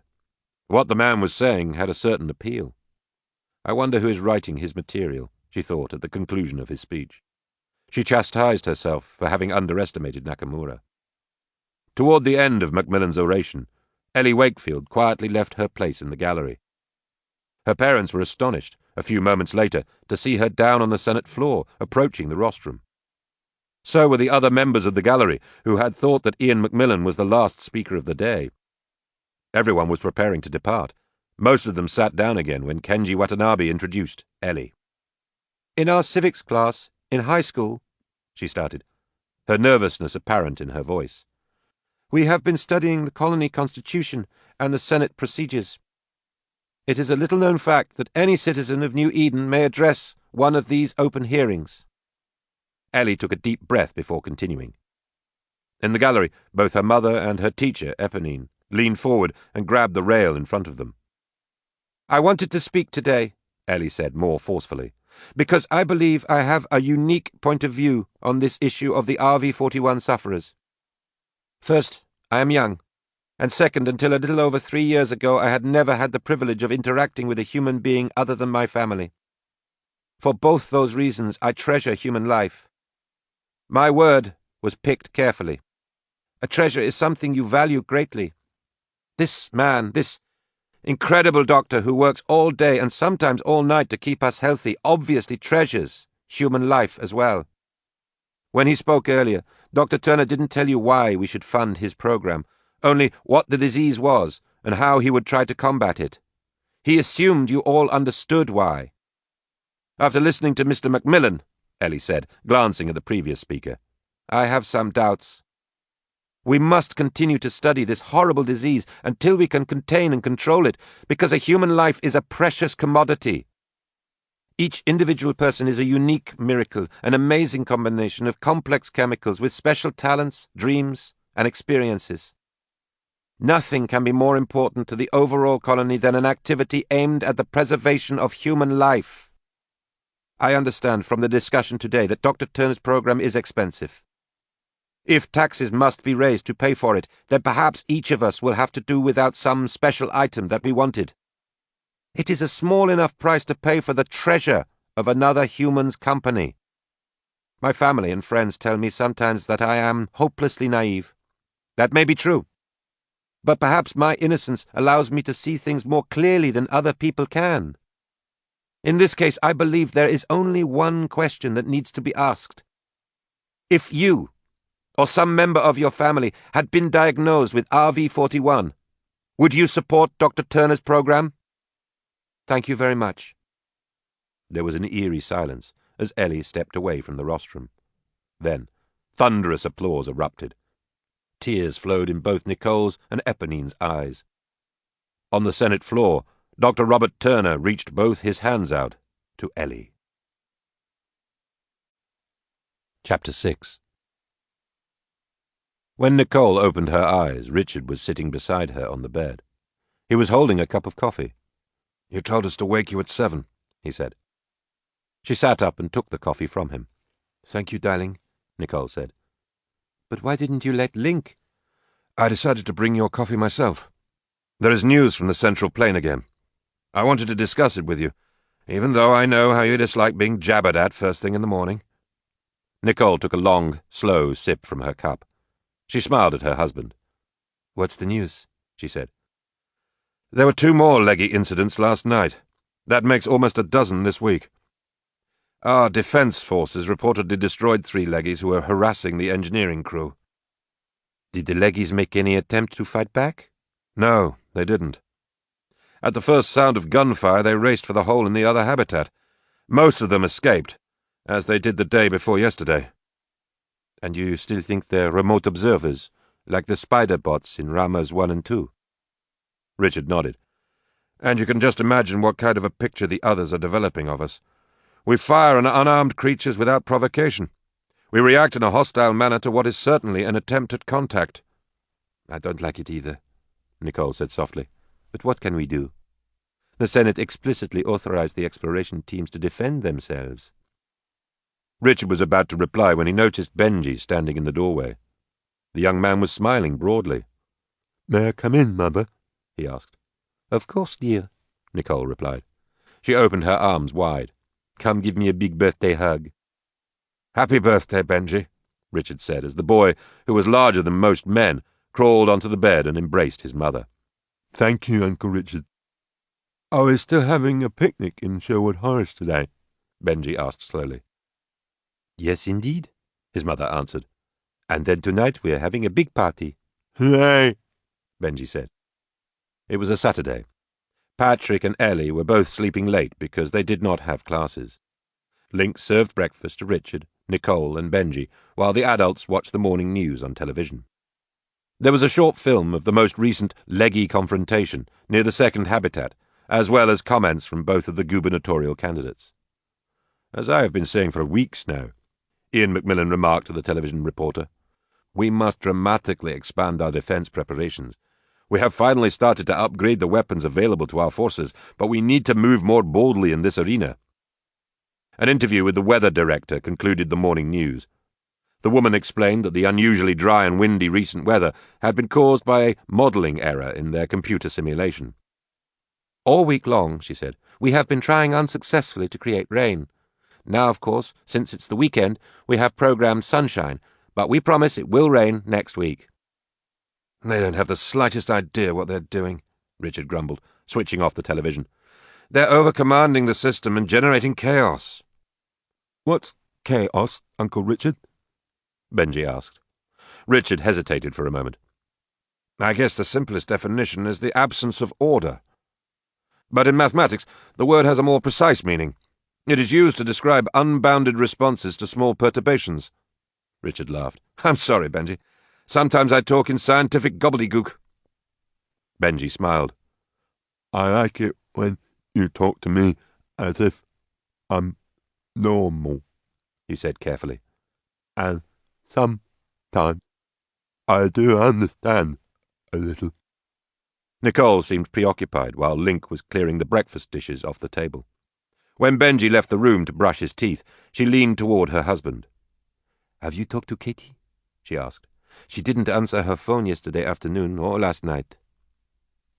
Richard shook his head. Benji will be crushed if she doesn't show up for his party. I'm going to send Patrick off to find her this morning. Richard stood up from his chair and walked around the table. He reached down and took Nicole's hand. And what about you, Mrs. Wakefield? Have you scheduled some rest and relaxation anywhere in your busy program? After all, it is the weekend. I'm going by the hospital this morning to help train the 2 new paramedics. Then Ellie and I will leave here with Benji at 10. On the way back, I'll stop by the courtroom. I haven't even read the submitted briefs for the cases on Monday. I have a quick meeting with Kenji at 2:30 and my pathology lecture at 3. I should be home by 4:30. Which will give you just enough time to organize Benji's party. Really, darling, you need to slow down. After all, you're not a biot. Nicole kissed her husband. You should talk. Aren't you the one who works 20 or 30 straight hours when you're involved in an exciting project? She stopped a moment and became serious. All this is very important, darling. I feel we're at a cusp in the affairs of the colony, and that I really am making a difference here. No question, Nicole. You are definitely having an impact. But you never have any time for yourself. That's a luxury item, Nicole said, opening the door to Patrick's room. To be savored in my later years. As they emerged from the trees into the wide meadow, rabbits and squirrels scurried out of their way. On the opposite side of the meadow, quietly eating in the middle of a patch of tall purple flowers, was a young stag. He turned his head of new antlers toward Nicole, Ellie, and Benji as they approached him, and then bounded away into the forest. Nicole consulted her map. There should be some picnic tables here somewhere, right beside the meadow. Benji was kneeling down over a group of yellow flowers that were full of bees. Honey, he said with a smile. bees make honey in their hives. After several minutes, they located the tables and spread out a cloth on top of one of them. Link had packed sandwiches. Benji liked peanut butter and jelly best, plus fresh oranges and grapefruit from the orchards near San Miguel. While they were eating lunch, another family traipsed through the other side of the meadow. Benji waved.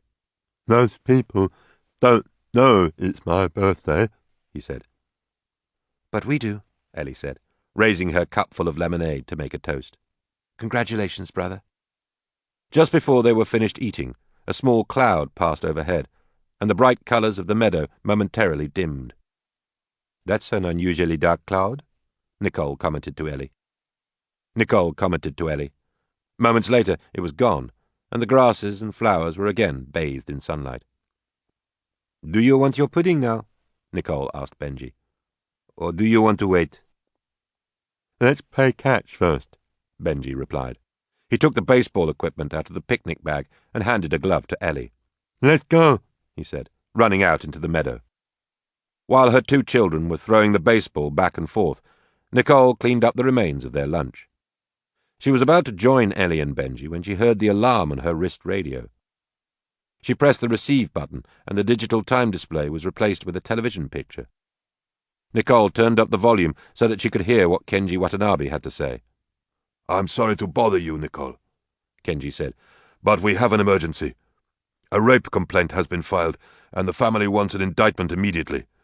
It's a sensitive case, in your jurisdiction, and I think it should be handled now. I don't want to say anything else on the line. I'll be there in half an hour, Nicole responded. At first, Benji was crestfallen that his picnic was going to be cut short. However, Ellie convinced her mother that it was all right for her to stay in the forest with Benji for another couple of hours. Just as she departed from the meadow, Nicole handed the map of Sherwood Forest to Ellie. At that moment, another, larger cloud moved in front of the artificial New Eden sun. There was no sign of any life at Katie's apartment. Patrick was temporarily stymied. Where should he look for her? None of his university friends lived in Vegas, so he really didn't know where to start. He called Max Puckett from a public phone. Max gave Patrick the names, addresses, and phone numbers of 3 individuals he knew in Vegas. None of these people is the kind you would want to invite home to dinner with your parents, if you know what I mean, Max said with a laugh. But they are all good-hearted, and will probably help you find your sister. The only name Patrick recognized was Samantha Porter, whose apartment was just a few hundred meters from the phone booth. Even though it was the early afternoon, Samantha was still in her robe when she finally answered the door. I thought it was you when I looked on the monitor, she said with a sexy smile. You're Patrick O'Toole, aren't you? Patrick nodded and then shifted his feet uncomfortably during a long silence. Miss Porter, he said at length, I have a problem. You're much too young to have a problem, Samantha interrupted. She laughed heartily. Why don't you come inside and we'll talk about it? Patrick blushed. No, ma'am, he said. It's not that kind of a problem. I just can't find my sister Katie, and I thought maybe you could help me. Samantha, who had half turned to lead Patrick into her apartment, turned back to stare at the young man. That's why you've come to see me, she said. She shook her head and laughed again. What a disappointment. I thought that you had come to fool around. Then I could tell everybody, once and for all, whether or not you really are an alien. Patrick continued to fidget in the entryway. After several seconds, Samantha shrugged. I believe that Katie spends most of her time in the palace, she said. Go to the casino and ask for Sherry. She'll know how to find your sister. Yes, Mr. Kobayashi, I understand. Wakarimasu, Nicole was saying to the Japanese gentleman in her office. I can appreciate what you must be feeling. You can be sure that justice will be done. She escorted the man into the waiting room, where he joined his wife. Mrs. Kobayashi's eyes were still swollen from her tears. Their 16-year-old daughter, Mariko, was in the New Eden Hospital, undergoing a full medical examination. She had been badly beaten, but was not in critical condition. Nicole called Dr. Turner after she finished talking to the Kobayashis. "There's fresh semen in the girl's vagina," the doctor said, "and bruises on almost every square centimeter of her body. She's an emotional wreck as well. Rape is definitely a possibility." Nicole sighed. Mariko Kobayashi had named Pedro Martinez, the young man who had starred with Ellie in the school play, as the rapist. Could it be possible? Nicole rolled her chair across the floor of her office and accessed the colony database through her computer. Martinez, Pedro Escobar. Born 26th May, 2228. Managua, Nicaragua. Mother, unwed. Maria Escobar. Maid, domestic, often unemployed. Father probably Ramon Martinez, black dock worker from Haiti. 6 half-brothers and sisters, all younger. Convicted for selling Kokomo, 2241, 2242. Rape, 2243. 8 months Managua Correction Home. Model prisoner. Transfer to Covenant House in Mexico City, 2244. IE 1.86, SC 52. Nicole read the short computer entry twice before calling Pedro into her office. He sat down, as Nicole suggested, and then stared at the floor. A Lincoln Biot stood in the corner throughout the interview and carefully recorded the conversation. "Pedro," Nicole said softly. There was no response. He did not even look up. "Pedro Martinez," she repeated more forcefully. "Do you understand that you have been accused of raping Mariko Kobayashi last night? I'm sure I don't need to explain to you that this is a very serious accusation. You are being given a chance now to respond to her charges." Pedro still did not say anything. "In New Eden," Nicole continued at length, "we have a judicial system that may be different from the one you experienced in Nicaragua. Here, criminal cases cannot proceed to indictment unless a judge, after examining the facts, believes that there is sufficient reason for indictment. That is why I am talking to you." After a long silence, the young man, without looking up at all, mumbled something that was inaudible. "What?" Nicole asked. "She's lying," Pedro said, much louder. "I don't know why, but Mariko's lying." "Would you like to tell me your version of what happened?" "What difference would it make? Nobody is going to believe me anyway." "Pedro, listen to me. If on the basis of an initial investigation my court concludes that there is insufficient reason to proceed with the prosecution, your case can be dismissed. Of course, the seriousness of this charge demands a very thorough investigation, which means you will have to make a complete statement and answer some very tough questions." Pedro Martinez lifted his head and stared at Nicole with sorrowful eyes. "Judge Wakefield," he said quietly, "Mariko and I did have sex last night. But it was her idea. She thought it would be fun to go into the forest." The young man stopped talking and looked back down at the floor. "Had you had intercourse with Mariko before?" Nicole asked after several seconds. "Only once, about 10 days ago," Pedro answered. "Pedro, was your love-making last night, was it extremely physical?" Tears eased out of Pedro's eyes and rolled onto his cheeks. "I did not beat her," he said passionately. "I would never have hurt her." As he spoke, there was a strange sound in the distance, like the cracking of a long whip, except much deeper in tone. "What was that?" Nicole wondered out loud. "Sounded like thunder," Pedro remarked. The thunder could also be heard in the village of Hakone, where Patrick was sitting in a luxurious suite in Nakamura's palace, talking to his sister Katie. She was dressed in an expensive blue silk lounging outfit. Patrick ignored the unexplained noise. He was angry. "Are you telling me that you won't even try to make it to Benji's party tonight? What am I supposed to tell Mother?" "Tell her anything you want," Katie said. She took a cigarette from her case and placed it in her mouth. "Tell her you couldn't find me." She lit the cigarette with a gold lighter and blew the smoke in her brother's direction. He tried to wave it away with his hand. "Come on, baby brother," Katie said with a laugh. "It won't kill you." "Not immediately, anyway," he answered. "Look, Patrick," Katie said, standing up and starting to pace around the suite. "Benji's an idiot, a moron. We've never been very close. He won't even realize that I'm not there unless someone mentions it to him." "You're wrong, Katie. He's more intelligent than you think. He asks about you all the time."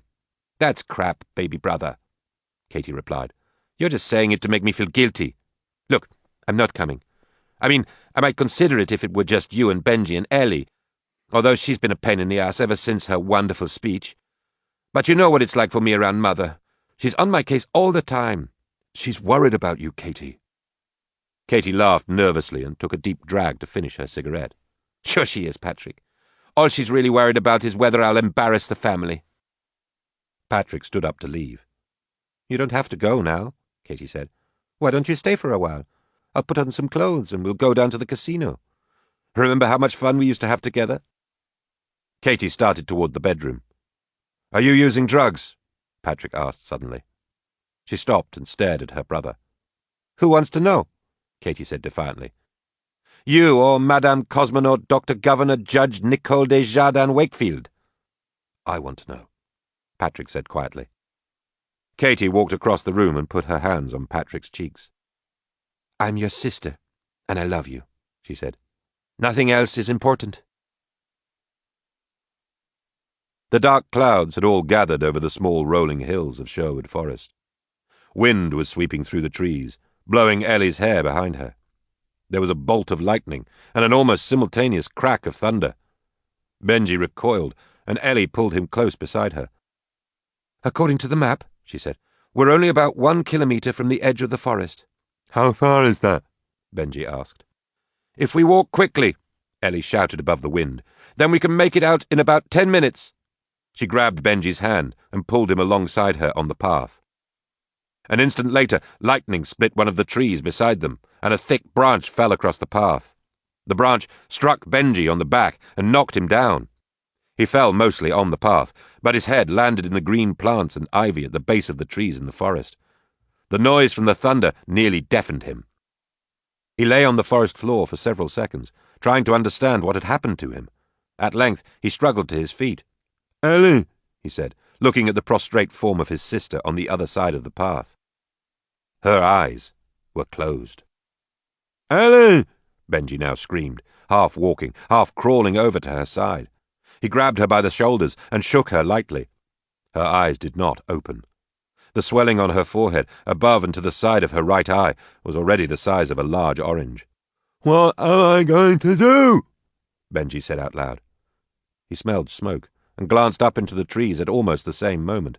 He saw fire leaping from branch to branch, driven by the wind. There was another bolt of lightning, more thunder. In front of him, down the trail in the direction that Ellie and he had been going, Benji could see that a larger fire was sweeping through the trees on both sides of the path. He started to panic. He held his sister in his arms and slapped her lightly on the face. Ellie, he said, please wake up. She did not stir. The fire around him was spreading rapidly. Soon this entire portion of the forest would be an inferno. Benji was terrified. He tried to lift Ellie up, but stumbled and fell in the process. No, no, no, he shouted, standing again and bending to lift Ellie to his shoulders. The smoke was getting heavy. Benji moved slowly down the path, away from the fire, with Ellie on his back. He was exhausted when he reached the meadow. He gently placed Ellie on one of the concrete tables and sat on a bench himself. The fire was raging out of control on the north side of the meadow. What do I do now, he thought. His eye fell on the map sticking out of Ellie's shirt pocket. That can help me. He grabbed the map and looked at it. At first he could not understand any of it, and he began to panic again. Relax, Benji, he heard his mother say in a soothing voice. It's a little hard, but you can do it.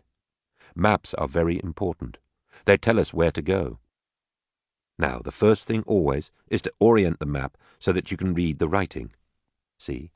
That's right. Most of the time, the up direction is called north. Good. This is a map of Sherwood Forest. Benji turned the map over in his hands until the letters were all right side up. The lightning and thunder continued. A sudden change in the wind pushed smoke into his lungs, and he coughed. He tried to read the words on the map. Again, he heard his mother's voice. If you don't recognize the word at first, then take each letter and sound it out very slowly. Next, let all the sounds fall together until it makes a word you understand. Benji glanced at Ellie on the table. Wake up. Oh, please wake up, Ellie, he said. I need your help. Still, she did not move. He bent down over the map and struggled to concentrate. With painstaking deliberation, Benji sounded out all the letters, over and over, until he had convinced himself that the green patch on the map was the meadow where he was sitting. The white lines are the paths, he said to himself. There are 3 white lines running into the green patch. Benji looked up from the map, counted the 3 paths leading out of the meadow, and felt a surge of self-confidence. Moments later, however, a gust of wind carried cinders across the meadow and ignited the trees on the southern side. Benji moved quickly. I must go, he said, again lifting Ellie onto his back. He now knew that the main fire was in the northern portion of the map, toward the village of Hakone. Benji stared again at the paper in his hands. So, I must stay on white lines in the bottom part, he thought. The young man trundled down the path as another tree exploded in fire far above his head. His sister was over his shoulder, and the life-saving map was in his right hand. Benji stopped to look at the map every 10 steps, each time verifying that he was still headed in the correct direction. When he finally came to a major trail junction, Benji placed Ellie gingerly on the ground and traced the white lines on the map with his finger. After a minute, he smiled broadly, picked up his sister again, and headed down the trail leading to the village of Positano. Lightning flashed one more time. The thunder boomed, and a drenching shower began to fall on Sherwood Forest. Chapter 7. Several hours later, Benji was sleeping peacefully in his room. Meanwhile, across the colony, the New Eden Hospital was a madhouse. Humans and biots were dashing about, gurneys with bodies were standing in the halls, patients were shouting in agony. Nicole was talking on the phone with Kenji Watanabe. "We need every Tiasso in the colony sent here as quickly as possible. Try to replace those that are doing geriatric or infant care with a Garcia, or even an Einstein. Have humans staff the village clinics. The situation is very serious." She could barely hear what Kenji was saying above the noise in the hospital. "Bad, really bad," she said in response to his question. 27 admitted so far, 4 dead that we know of. The whole Nara area, that enclave of Japanese-style wood houses that is out behind Vegas, surrounded by the forest, is a disaster. The fire happened too fast. The people panicked. Dr. Wakefield, please come to number 204 immediately." Nicole hung up the phone and raced down the hall. She bounded up the stairs to the 2nd floor. The man dying in room 204 was an old friend, a Korean, Kim Lee, who had been Nicole's liaison with the Hakone community during the time that she was provisional governor. Mr. Kim had been one of the first to build a new home in Nara. During the fire, he had rushed into his burning house to save his 7-year-old son. The son would live, for Mr. Kim had protected him carefully while he had walked through the flames. But Kim Lee himself had suffered 3rd-degree burns over most of his body. Nicole passed Dr. Turner in the corridor. "I don't think we can do anything for that friend of yours in 204, he said. "I'd like your opinion. Call me down in the emergency room. They've just brought in another critical who was trapped in her house." Nicole took a deep breath and slowly opened the door to the room. Mr. Kim's wife, a pretty Korean woman in her mid-30s, was sitting quietly in the corner. Nicole walked over and embraced her. While Nicole was comforting Mrs. Kim, the Tiasso, who was monitoring all of Mr. Kim's data, brought over a set of charts. The man's condition was indeed hopeless. When Nicole glanced up from her reading, she was surprised to see her daughter Ellie, a large bandage on the right side of her head, standing beside Mr. Kim's bed. Ellie was holding the dying man's hand. "Nicole," Mr. Kim said in an agonized whisper as soon as he recognized her. His face was nothing but blackened skin. Even speaking one word was painful. "I want to die," the man said, nodding at his wife in the corner. Mrs. Kim stood up and approached Nicole. "My husband wants me to sign the euthanasia papers," she said. "But I am unwilling, unless you can tell me that there is absolutely no chance he can ever be happy again." She started to cry, but stopped herself. Nicole hesitated for a moment. "I cannot tell you that, Mrs. Kim," Nicole said grimly. She glanced back and forth between the burned man and his wife. "What I can tell you is that he will probably die sometime in the next 24 hours, and will suffer ceaselessly until his death."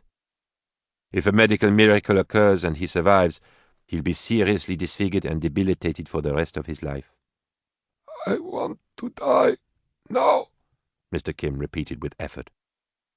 Nicole sent the Tiasso for the euthanasia documents. The papers required signatures from the attending physician, the spouse, and the individual himself if, in the opinion of the doctor, he was competent to make his own decisions. While the Tiasso was gone, Nicole motioned to Ellie to meet her out in the hall. "What are you doing here?" Nicole said quietly to Ellie when they were out of earshot. "I told you to stay at home and rest. You had a bad concussion." "I'm all right, Mother," Ellie said. "Besides, when I heard that Mr. Kim was badly burned, I wanted to do something to help. He was such a good friend back in the early days." "He's in terrible shape," Nicole said, shaking her head.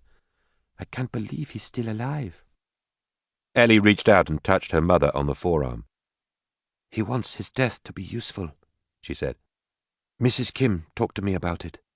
I've already sent for Amadou, but I need for you to talk to Dr. Turner." Nicole stared at her daughter. "What in the world are you talking about? Don't you remember Amadou Diaba? Eponine's friend. The Nigerian pharmacist with the Senufu grandmother. He's the one who caught RV-41 from a blood transfusion. Anyway, Eponine told me that his heart is rapidly deteriorating." Nicole was silent for several seconds. She could not believe what she was hearing. "You want me," she said finally, "to ask Dr. Turner to perform a manual heart transplant? Right now? In the middle of this crisis?" "If he decides now, it can be done later tonight, can't it? Mr. Kim's heart can be kept healthy at least that long." "Look, Ellie," Nicole said, "we don't even know—" "I already checked," Ellie interrupted. "One of the Tiassos verified that Mr. Kim would be an acceptable donor." Nicole shook her head again. All right, she said. "I'll think about it. Meanwhile, I want you to lie down and rest. A concussion is not a trivial injury." "You're asking me to do what?" an incredulous Dr. Robert Turner said to Nicole. "Now, Dr. Turner," Amadou said in his British accent, "it is not Dr. Wakefield who is really making the request. It is I. I beseech you to perform this operation. And please, do not consider it risky. You have yourself told me that I will not live more than 3 months longer. I know full well that I may die on the operating table. But if I survive, according to the statistics you showed me, I have a 50-50 chance of living 8 more years. I could even marry and have a child." Dr. Turner spun around and glanced at the clock on his office wall. "Forget for a moment, Mr. Diaba, that it is past midnight and I have been working 9 hours straight with burn victims. Consider what you are asking. I have not performed a heart transplant for 5 years, and I have never ever done one without being supported by the finest cardiological staff and equipment on the planet Earth. All the surgical work, for example, was always done by robots. I understand all that, Dr. Turner, but it is not really germane. I will certainly die without the operation. There will almost certainly not be another donor in the near future. Besides, Ellie told me that you have recently been reviewing all the heart transplant procedures as part of your work in preparing your budget requests for new equipment." Dr. Turner flashed a quizzical look at Ellie. "My mother told me about your thorough preparation, Dr. Turner. I hope you're not upset that I said something to Amadou." "I will be pleased to assist you in any way I can," Nicole added. "Although I have never done any heart surgery myself, I did complete my residency at a cardiological institute." Dr. Turner looked around the room, first at Ellie, then at Amadou, and Nicole. "Then that settles it, I guess. I don't see where you've given me much choice." "You'll do it?" Ellie exclaimed with youthful excitement. "I will try," the doctor answered. He walked over to Amadou Diaba and extended both his hands. "You do know, don't you, that there is very little chance you will ever wake up?" "Yes, sir, Dr. Turner. But very little chance is better than none. I thank you." Dr. Turner turned to Nicole. "I'll meet you in my office for a procedure review in 15 minutes. And by the way, Dr. Wakefield, will you please have a Tiasso bring us a fresh pot of coffee?" Preparing for the transplant operation brought back memories that Dr. Robert Turner had buried in the recesses of his mind. Once or twice he even imagined for several seconds that he had actually returned to the Dallas Medical Center. He remembered mostly how happy he had been in those distant days on another world. He had loved his work. He had loved his family. His life had been almost perfect. Doctors Turner and Wakefield carefully wrote down the exact sequence of events that they would follow before they began the procedure. Then, during the operation itself, they stopped to check with each other after each major segment was completed. No untoward events occurred at any time during the procedure. When Dr. Turner removed Amadou's old heart, he turned it over so that Nicole and Ellie, she had insisted on staying in case there was anything she could do to help, could see the badly atrophied muscles. The man's heart was a disaster. Amadou would probably have died in less than a month. An automatic pump kept the patient's blood circulating, while the new heart was hooked up to all the principal arteries and veins. This was the most difficult and dangerous phase of the operation. In Dr. Turner's experience, this segment had never ever been performed by human hands. Dr. Turner's surgical skills had been finely tuned by the many manual operations he had conducted during his 3 years in New Eden. He surprised even himself with the ease with which he connected the new heart to Amadou's critical blood vessels. Toward the end of the procedure, when all of the dangerous phases had been completed, Nicole offered to perform the few remaining tasks. But Dr. Turner shook his head. Despite the fact that it was almost dawn in the colony, he was determined to finish the operation himself. Was it the extreme fatigue that caused Dr. Turner's eyes to play tricks on him during the final minutes of the operation? Or could it perhaps have been the surge of adrenaline that accompanied his realization that the procedure was going to be successful? Whatever the cause, during the terminal stages of the operation, Robert Turner periodically witnessed remarkable changes in the face of Amadou Diaba. Several times, his patient's face slowly altered before his eyes, the features of Amadou becoming those of Carl Tyson, the young black man that Dr. Turner had murdered in Dallas. Once, after finishing a stitch, Dr. Turner glanced up at Amadou and was frightened by Carl Tyson's cocky grin. The doctor blinked and looked again, but it was only Amadou Diaba on the operating table. After this phenomenon had occurred several times, Dr. Turner asked Nicole if she had noticed anything unusual about Amadou's face. "Nothing but his smile," she replied. "I've never seen anyone smile like that under anesthesia." When the operation was over, and the Tiassos reported that all of the patient's vital signs were excellent, Dr. Turner, Nicole, and Ellie were exultant despite their exhaustion. The doctor invited the 2 women to join him in his office for one final celebratory cup of coffee. At that moment, he didn't yet realize that he was going to propose to Ellie. Ellie was stunned. She just stared at the doctor. He glanced at Nicole and then returned his gaze to Ellie. "I know it's sudden," Dr. Turner said, "but there's no doubt in my mind. I have seen enough. I love you. I want to marry you. The sooner the better." The room was absolutely quiet for almost a minute.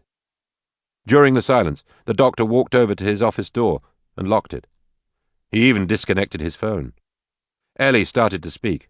"No," he said to her with passion. "Don't say anything yet. There's something else I must do first." He sat down in his chair and took a deep breath. "Something that I should have done long ago," he said quietly. "Besides, you both deserve to know the whole truth about me." Tears welled up in Dr. Turner's eyes, even before he began to tell the story. His voice broke the first time he spoke, but then he collected himself and eased into the narrative.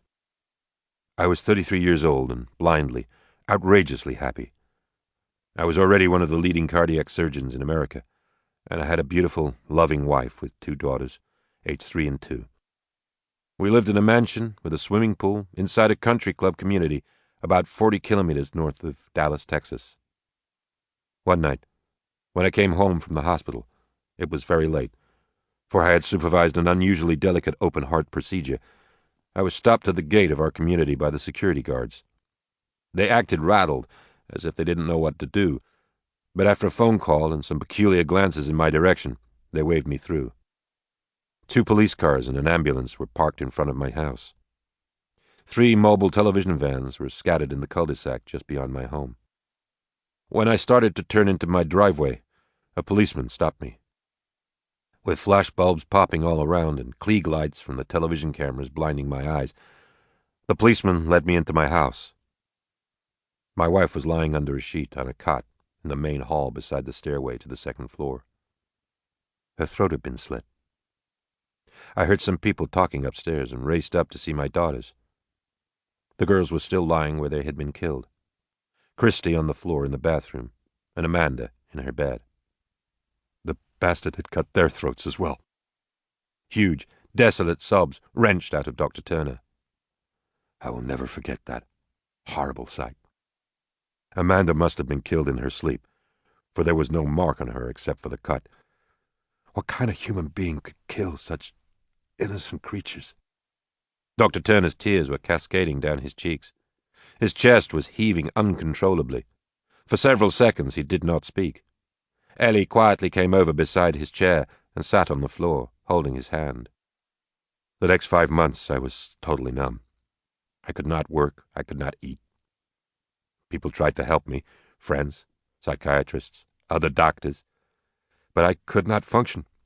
I simply could not accept that my wife and children had been murdered. The police had a suspect in less than a week. His name was Carl Tyson. He was a young black man, 23 years old, who delivered groceries for a nearby supermarket. My wife always used the television for her shopping. Carl Tyson had been to our home several times before. I even remembered having seen him once or twice myself. I certainly knew his way around the house.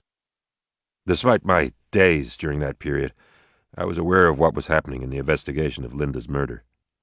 At first, everything seemed so simple. Carl Tyson's fresh fingerprints were found all over the house. He had been inside our community that very afternoon on a delivery. Most of Linda's jewelry was missing, so robbery was the obvious motive. I figured the suspect would be summarily convicted and executed. The issue quickly became clouded. None of the jewelry was ever found. The security guards had marked Carl Tyson's entry and departure from the community on the master log, but he was only inside Greenbrier for 22 minutes. Hardly enough time for him to deliver groceries and commit a robbery plus 3 murders. In addition, after a famous attorney decided to defend Tyson and helped him prepare his sworn statements, Tyson insisted that Linda had asked him to move some furniture that afternoon. This was a perfect explanation for the presence of his fingerprints all over the house. Dr. Turner paused, reflecting, the pain obvious in his face. Ellie squeezed his hand gently, and he continued.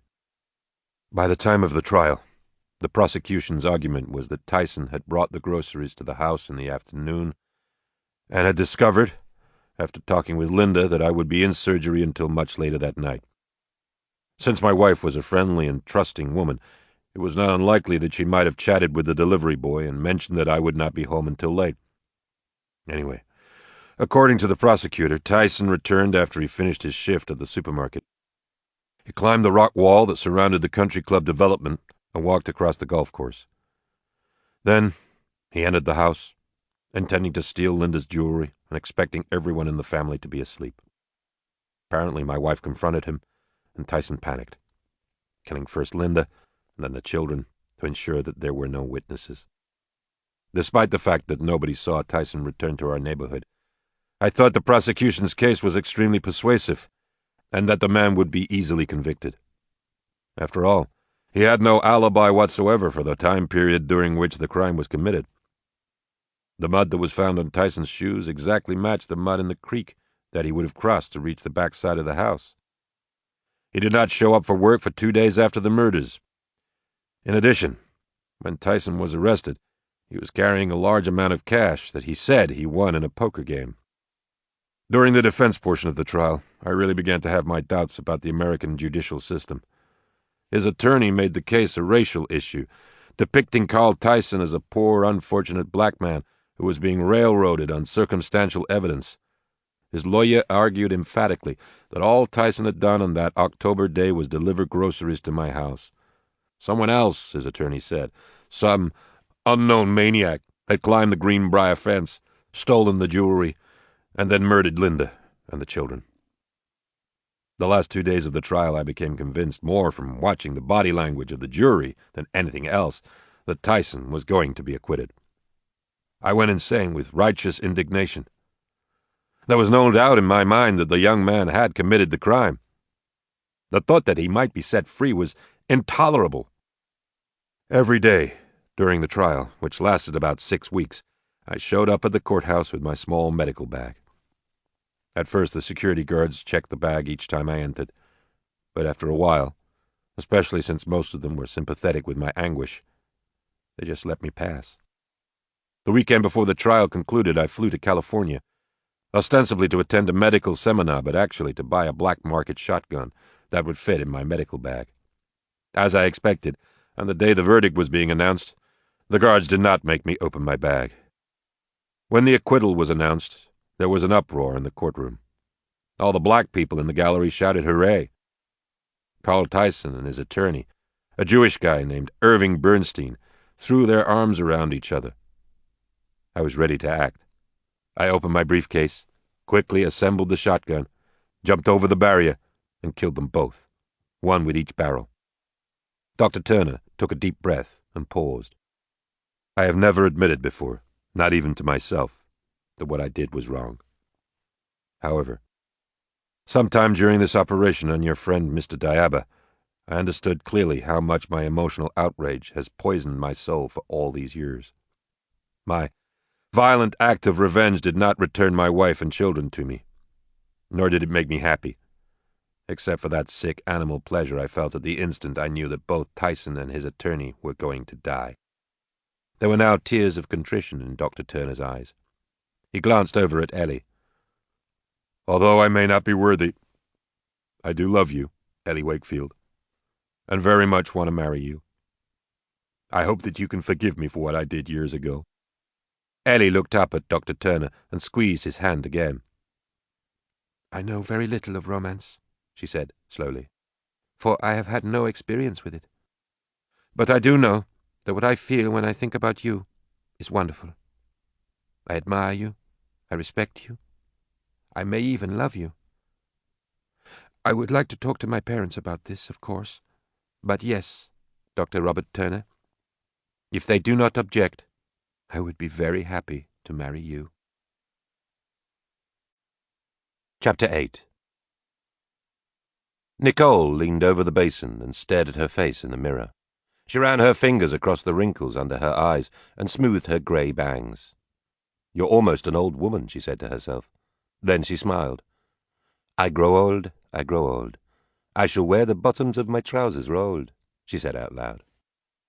Nicole laughed and backed up from the mirror, turning herself around so that she could see what she looked like from the back. The Kelly green dress that she had planned to wear in Ellie's wedding fitted snugly against her body, which was still trim and athletic after all the years. Not too bad, Nicole thought approvingly. At least Ellie won't be embarrassed. On the end table beside her bed were the 2 photographs of Genevieve and her French husband that Kenji Watanabe had given her. After Nicole returned to the bedroom, she picked up the photos and stared at them. I couldn't be at your wedding, Genevieve, she thought suddenly, with a burst of sadness. I never even met your husband. Struggling with her emotions, Nicole crossed quickly over to the other side of the bedroom. She stared for almost a minute at a photograph of Simone and Michael O'Toole, taken the day of their wedding at the Node. And I left you only a week after your wedding. You were so very young, Simone, Nicole thought to herself.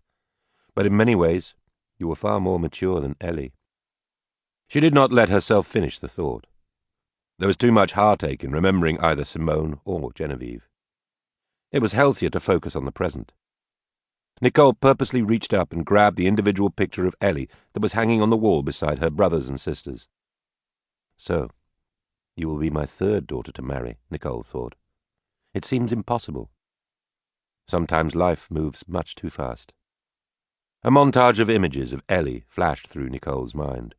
She saw again the shy little baby lying beside her in Rama II, Ellie's awestruck little girl face as they approached the Node in the shuttle, her new adolescent features at the moment of awakening from the long sleep, and finally Ellie's mature determination and courage as she spoke in front of the citizens of New Eden in defense of Dr. Turner's program. It was a powerful emotional journey into the past.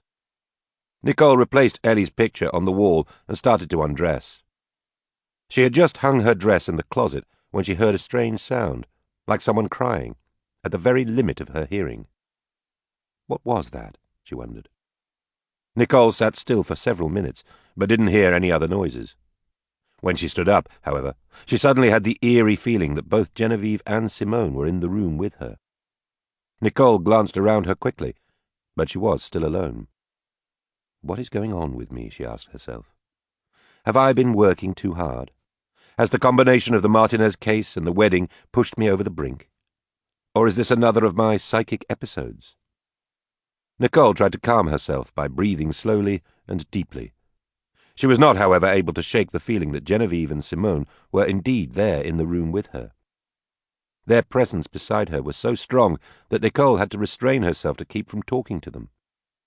She remembered clearly the discussions that she'd had with Simone prior to her marriage to Michael O'Toole. Maybe that's why they are here, Nicole thought. They've come to remind me that I've been so busy with my work I haven't had my wedding talk with Ellie. Nicole laughed out loud nervously, but the goosebumps remained on her arm.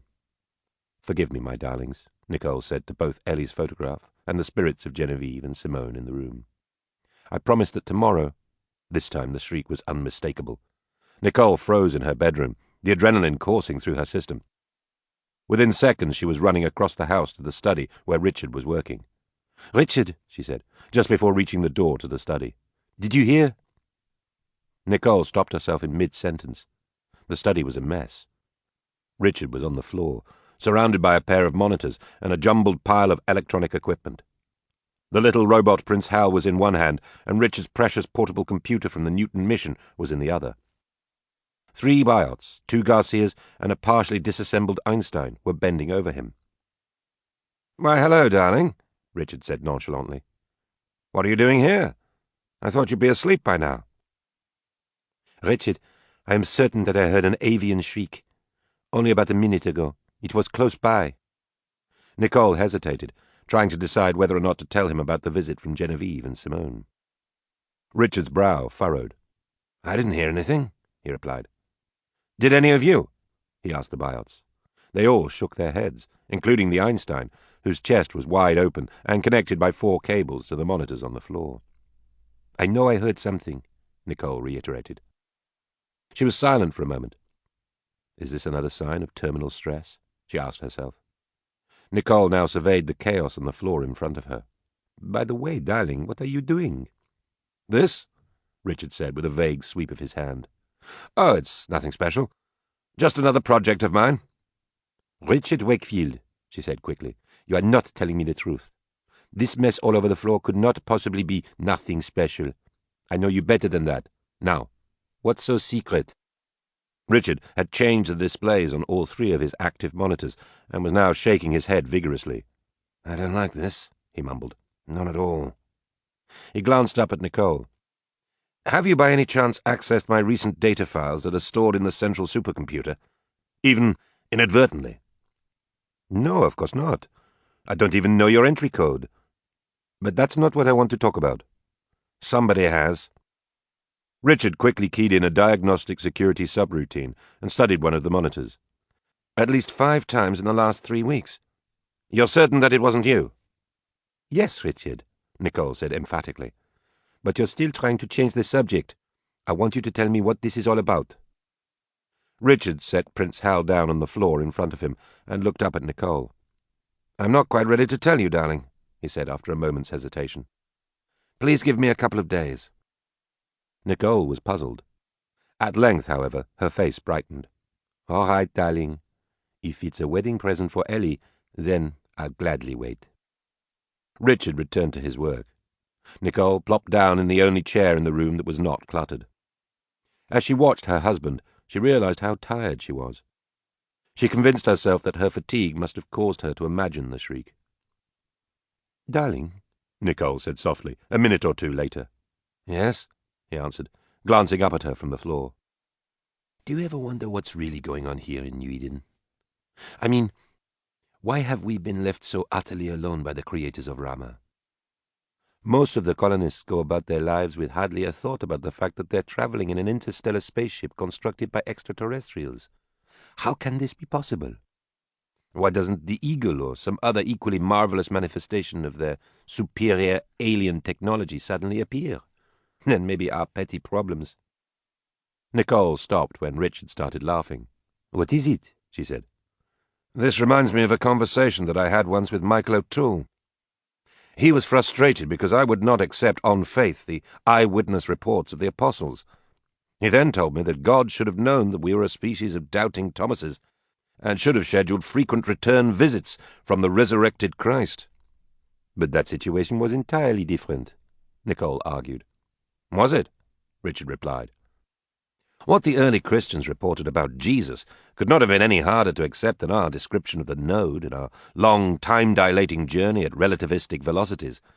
It's far more comforting for the other colonists to believe that this spaceship was created as an experiment by the ISA. Very few of them understand science well enough to know that Rama is way beyond our technological capability." Nicole was silent for a moment. "Then there is nothing we can do to convince them?" She was interrupted by the triple buzz that indicated an incoming phone call was urgent. Nicole stumbled across the floor to answer it. Max Puckett's concerned face appeared on the monitor. "We have a dangerous situation here outside the detention compound," he said. "There's an angry mob, maybe 70 or 80 people, mostly from Hakone. They want access to Martinez. They've already terminated 2 Garcia buyouts and attacked 3 others. Judge Mishkin is trying to reason with them, but they're in a nasty mood. Apparently, Mariko Kobayashi committed suicide about 2 hours ago. Her whole family is here, including her father." Nicole was dressed in a sweatsuit in less than a minute. Richard tried vainly to argue with her. "It was my decision," she said as she climbed on her bicycle. "I should be the one to deal with the consequences." She eased down the lane to the main bicycle path and then began to pedal furiously. At top speed, she would be at the administrative center in 4 or 5 minutes, less than half the time it would take her by train at this time of night. Kenji was wrong, Nicole thought. We should have had a press conference this morning. Then I could have explained the decision. Almost 100 colonists were gathered in the main square of Central City. They were milling around in front of the New Eden detention complex, where Pedro Martinez had been held since he was first indicted for the rape of Mariko Kobayashi.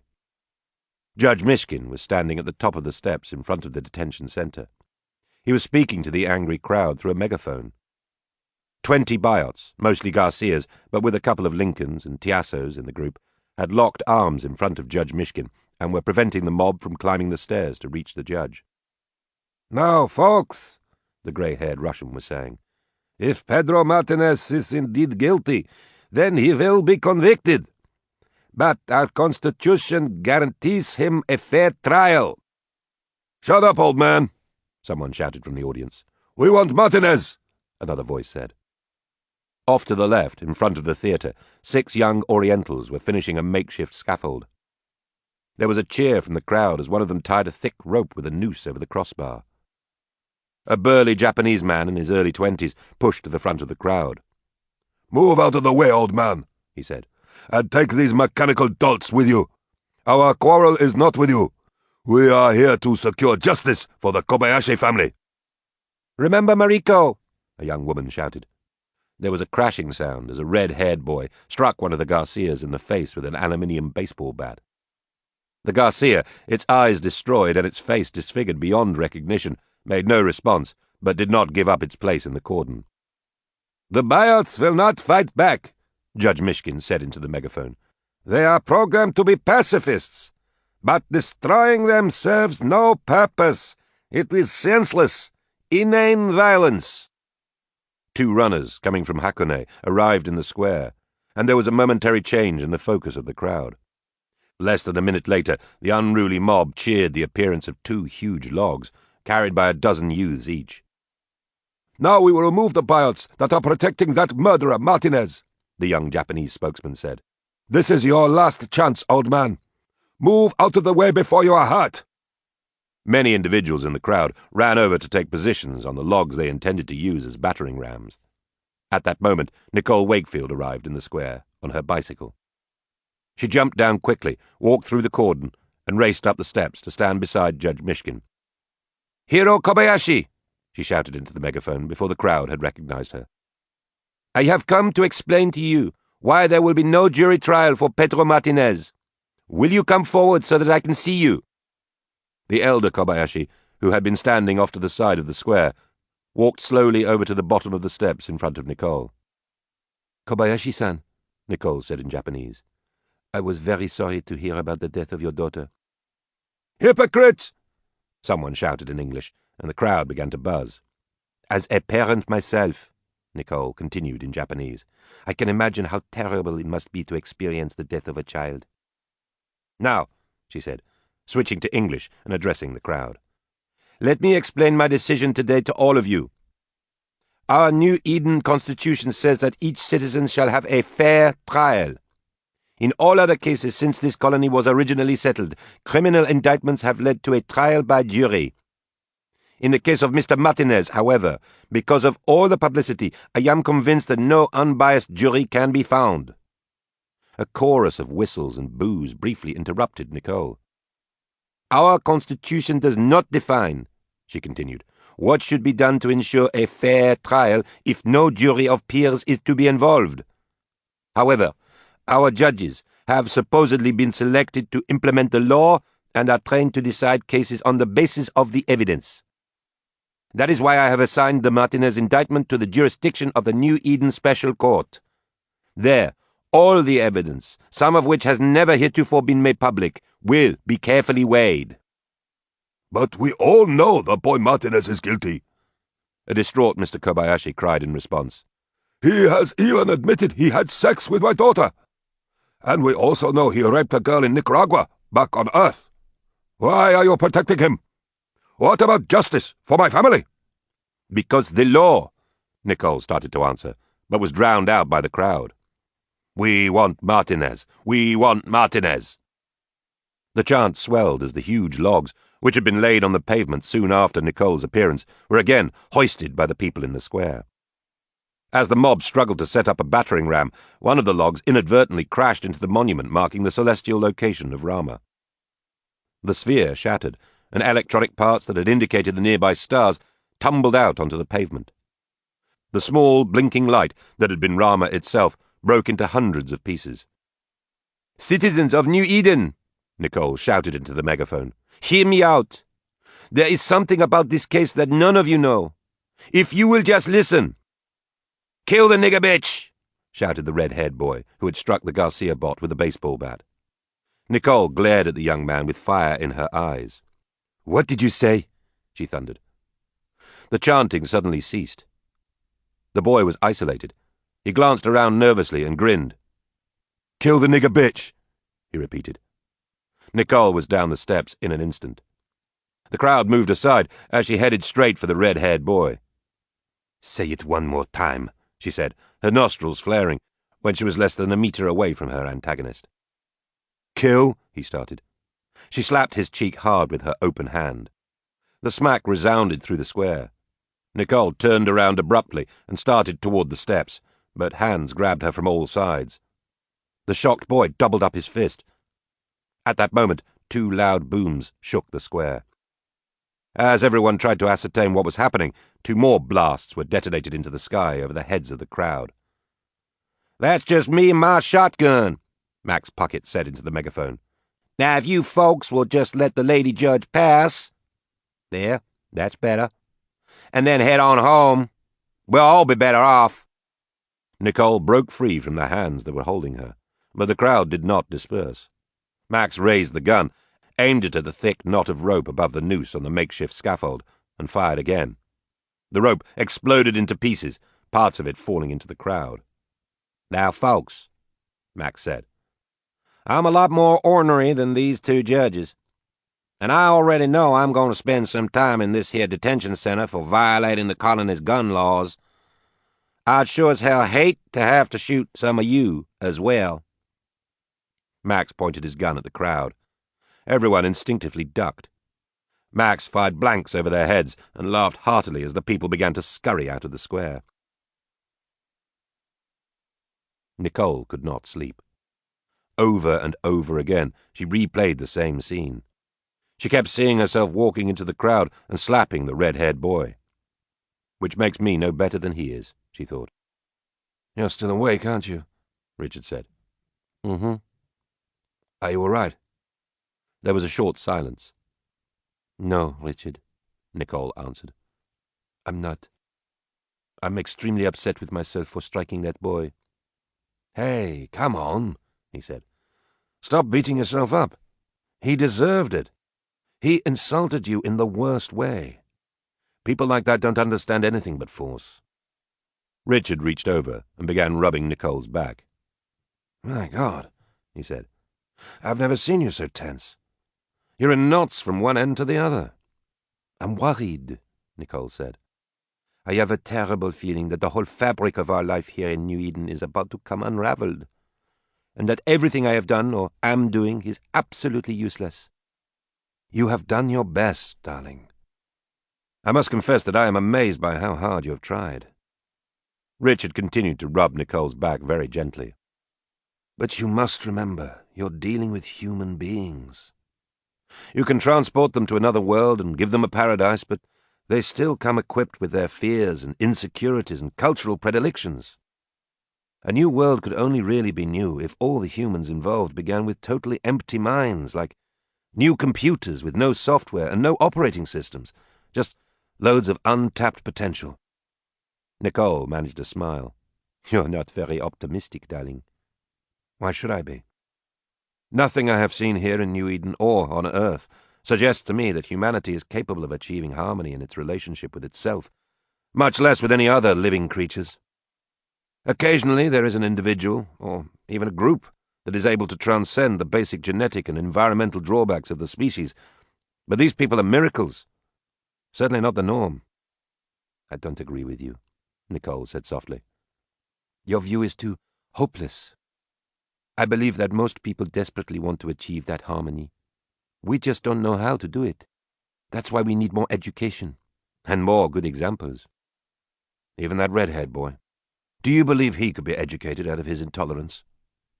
I have to think so, darling, Nicole said. Otherwise, I fear I would simply give up. Richard made a sound somewhere between a cough and a laugh. What is it? Nicole asked. I was just wondering, Richard said, if Sisyphus ever deluded himself into believing that maybe the next time the boulder would not roll down the hill again. Nicole smiled. He had to believe there was some chance the boulder would stay at the summit, or he could not have labored so hard. At least, that's what I think. Chapter 9. As Kenji Watanabe descended from the train at Hakone, it was impossible for him not to recall another meeting with Toshio Nakamura, years before, on a planet billions of kilometers away. He had telephoned me that time too, Kenji thought. He had insisted that we talk about Keiko. Kenji stopped in front of a shop window and straightened his tie. In the distorted reflection, he could easily imagine himself as an idealistic Kyoto teenager on his way to a meeting with a rival. But that was long ago, Kenji thought to himself, with nothing at stake except our egos. Now, the entire fate of our little world. His wife, Nai, had not wanted him to meet with Nakamura at all. She had encouraged Kenji to call Nicole for another opinion. Nicole also had been opposed to any meeting between the governor and Toshio Nakamura. He's a dishonest, power-crazy megalomaniac, Nicole had said. Nothing good can come from the meeting. He just wants to find your weaknesses. But he has said that he can reduce tension in the colony.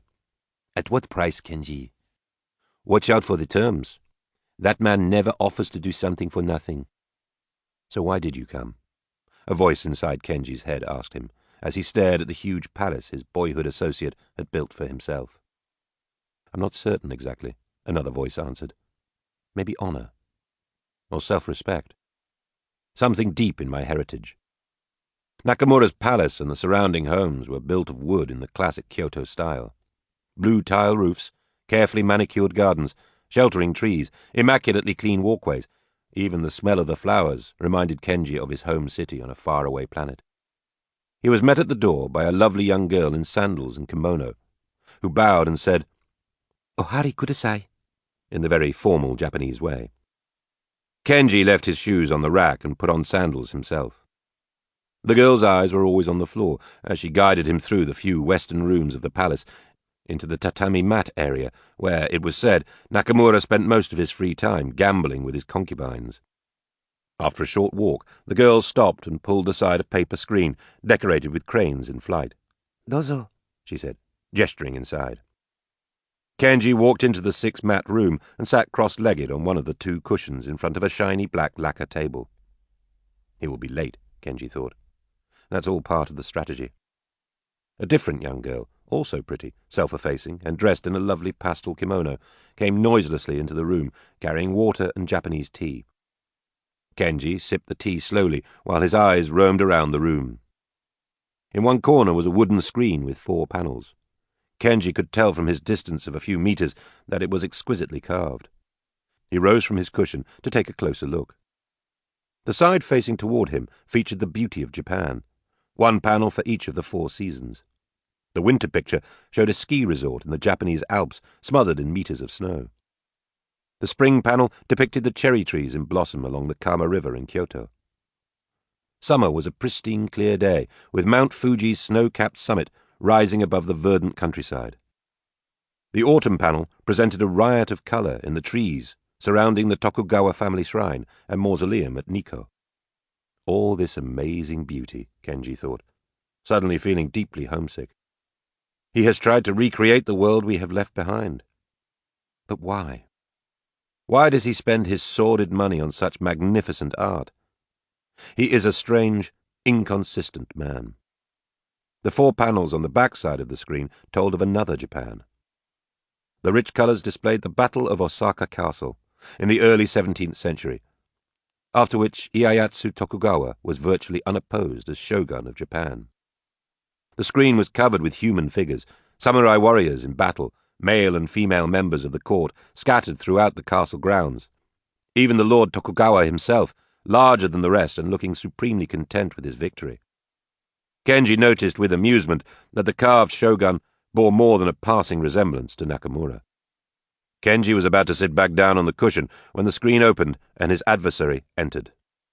"Omashido-sama deshida," Nakamura said, bowing slightly in his direction.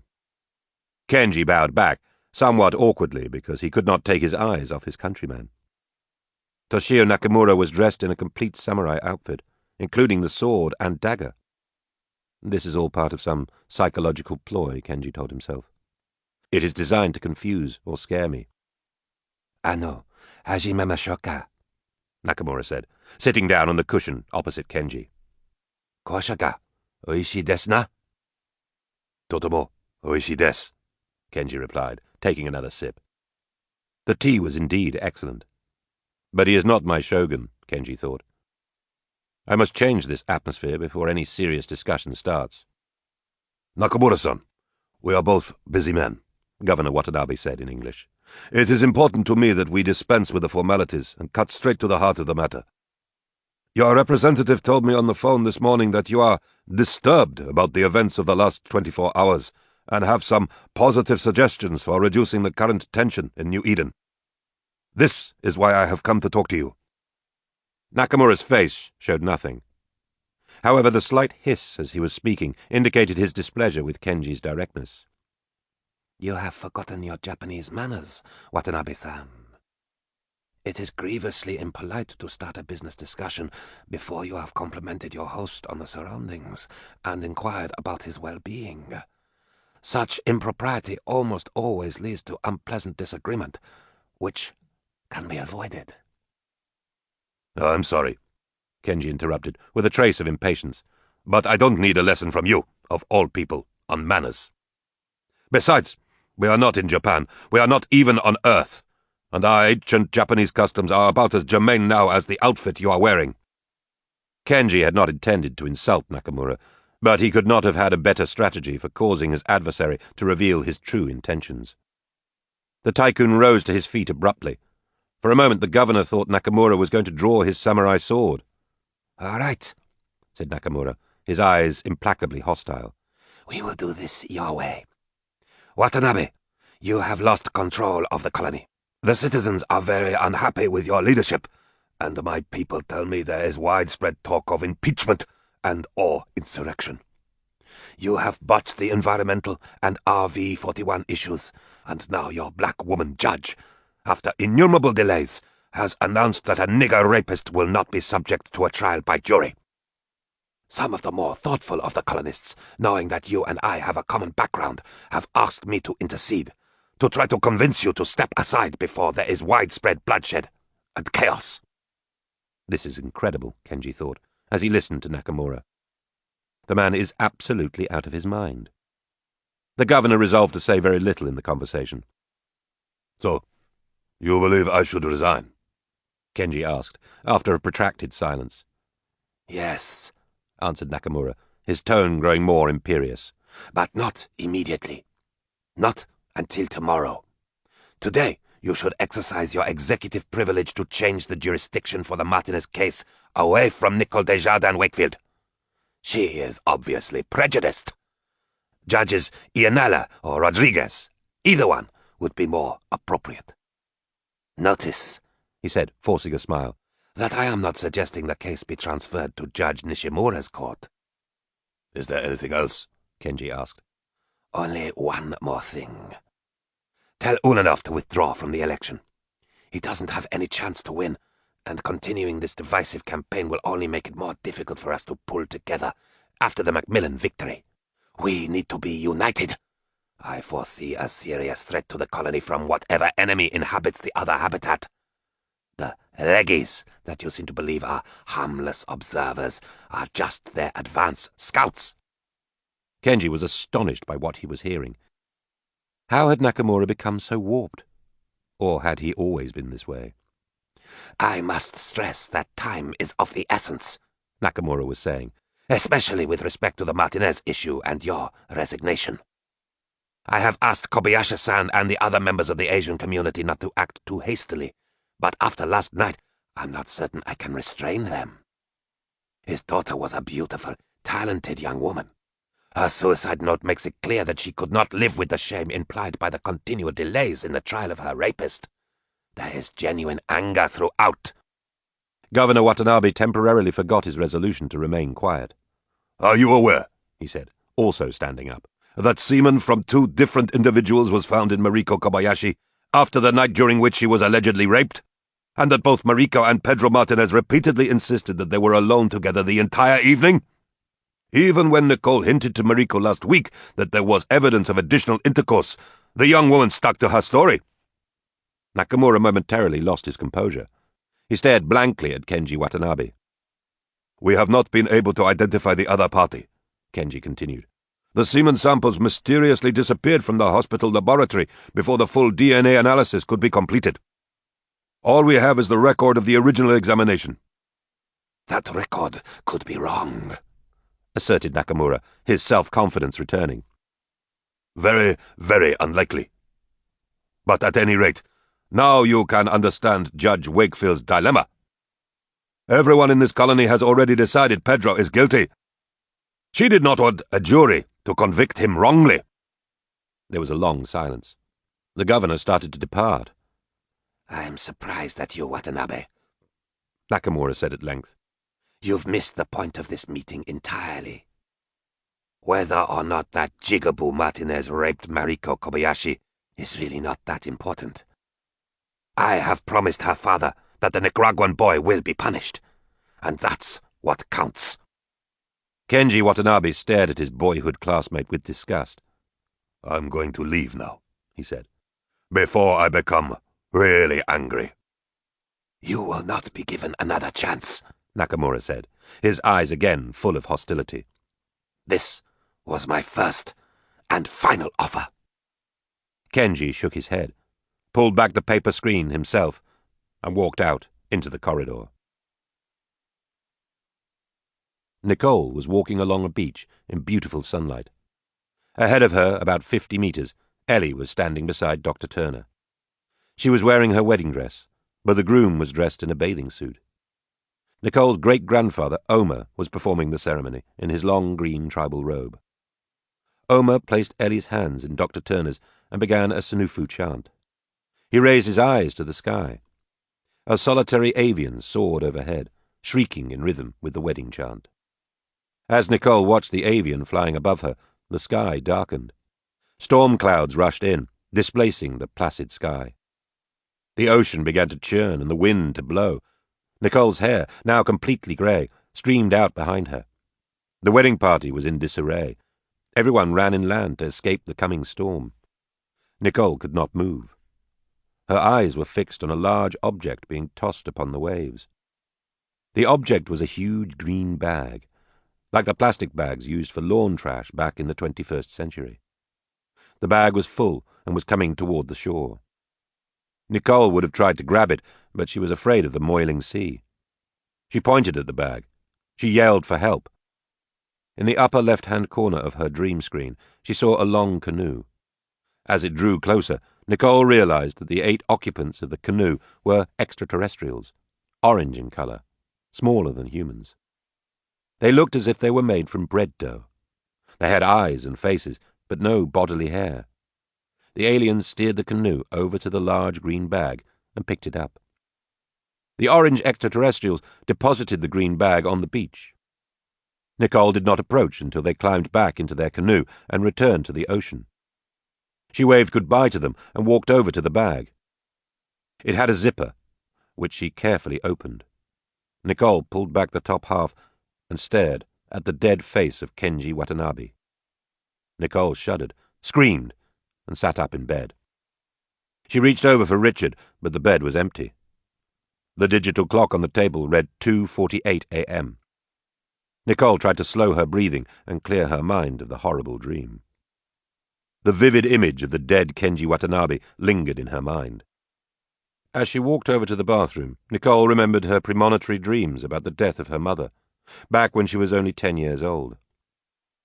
What if Kenji is really going to die, she thought, feeling the first wave of panic. She forced herself to think about something else. Now, where is Richard at this time of night, she wondered. Nicole pulled on her robe and left the bedroom area. She walked quietly past the children's rooms, toward the front of the house. Benji was snoring as usual. The light was on in the study, but Richard was not there. 2 of the new biots plus Prince Hal were also gone. One of the monitors on Richard's work table still contained a display. Nicole smiled to herself and remembered their agreement. She touched the keys Nicole on the keyboard, and the display changed. Dearest Nicole, the message appeared. If you awaken before I return, do not worry. I plan to be back by dawn, 8 o'clock tomorrow morning at the very latest. I have been doing some work with the 300 series biots. You remember, the ones that are not completely programmed in firmware and therefore can be designed for special tasks, and have reason to believe that someone has been spying on my work. Therefore, I have accelerated the completion of my current project and have gone outside New Eden for a final test. I love you. Richard.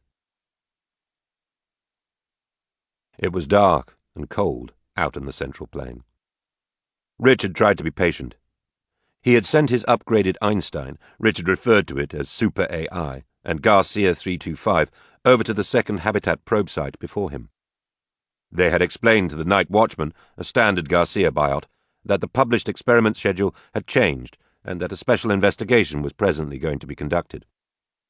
With Richard still out of sight, Super AI had then withdrawn all the equipment from the opening into the other habitat and placed it on the ground.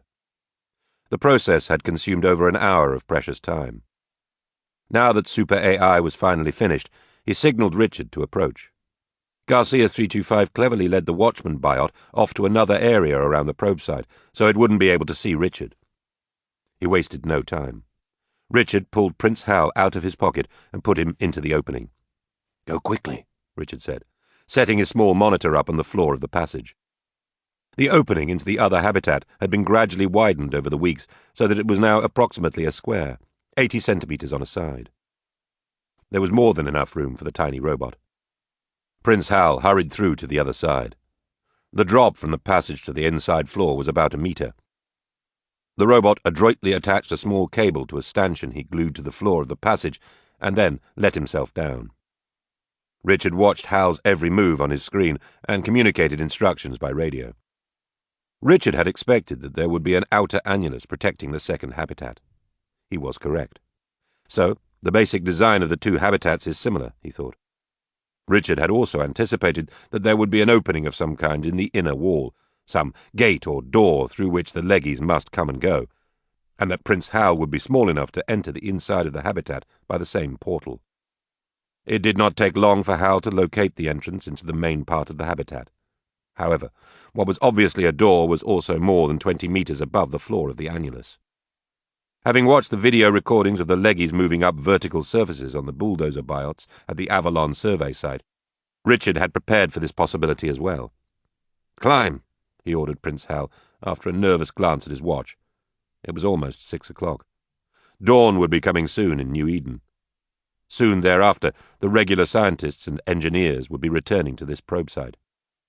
The entrance to the inside of the habitat was 100 times Prince Hal's height above the floor. The robot's ascent would be the equivalent of a human going straight up a 60-story building. At home, Richard had had the little robot practice by scaling the house, but he had always been there beside him. Were there grooves for hand and footholds on the wall Hal was climbing? Richard could not tell from the monitor. Were all the correct equations in Prince Hal's mechanical engineering subprocessor? "I'll find out soon enough," Richard thought, as his star pupil began his climb. Prince Hal slipped and dangled by his hands once, but eventually succeeded in making it to the top. However, the ascent took another 30 minutes. Richard knew he was running out of time. As Hal pulled himself onto the windowsill of a circular porthole, Richard saw that the robot's ingress into the habitat was blocked by a mesh screen. However, a small part of the interior was barely visible in the dim light.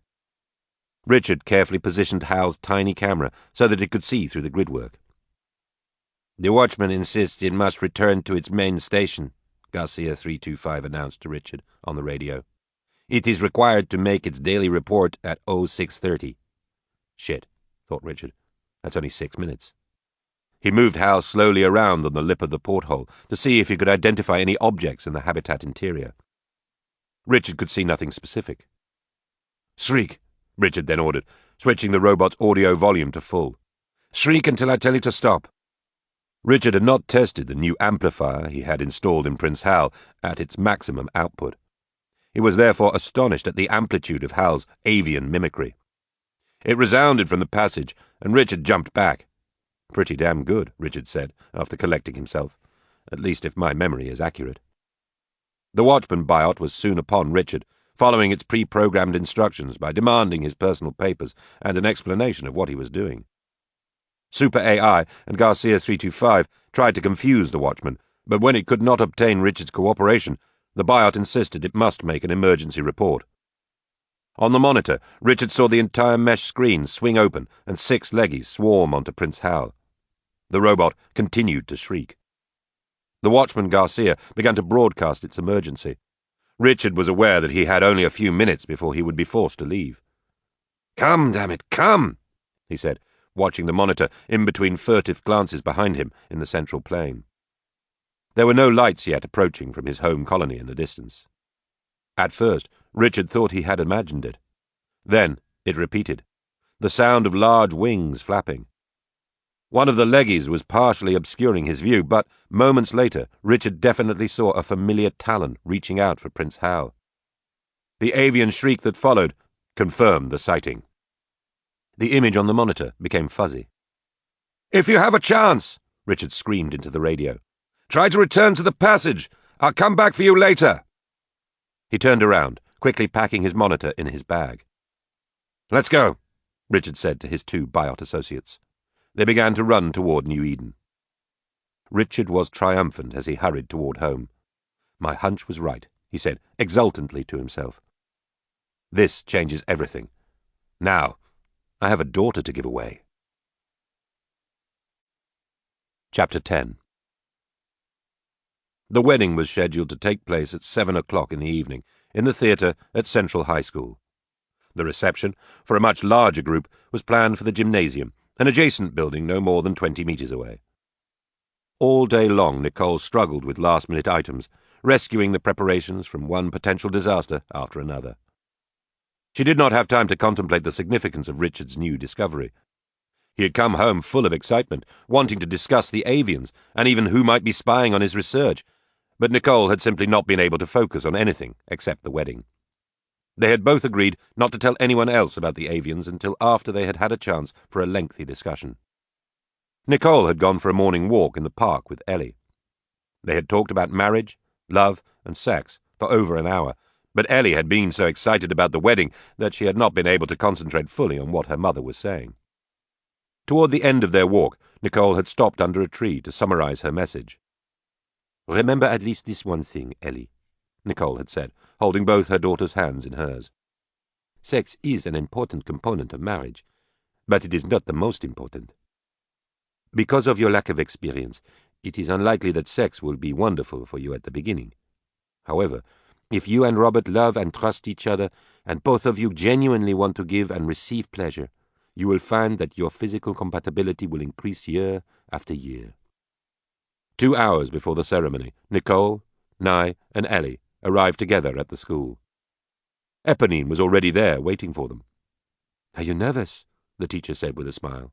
Ellie nodded. "I'm scared to death," Eponine added, "and I'm only one of the bridesmaids." Ellie had asked her mother to be matron of honor. Nye Watanabe, Eponine, and her sister Katie were the bridesmaids. Dr. Edward Stafford, a man who shared Robert Turner's passion for medical history, was the best man. Because he had no other close associates except for the buyouts at the hospital, Robert picked the rest of his attendants from the wake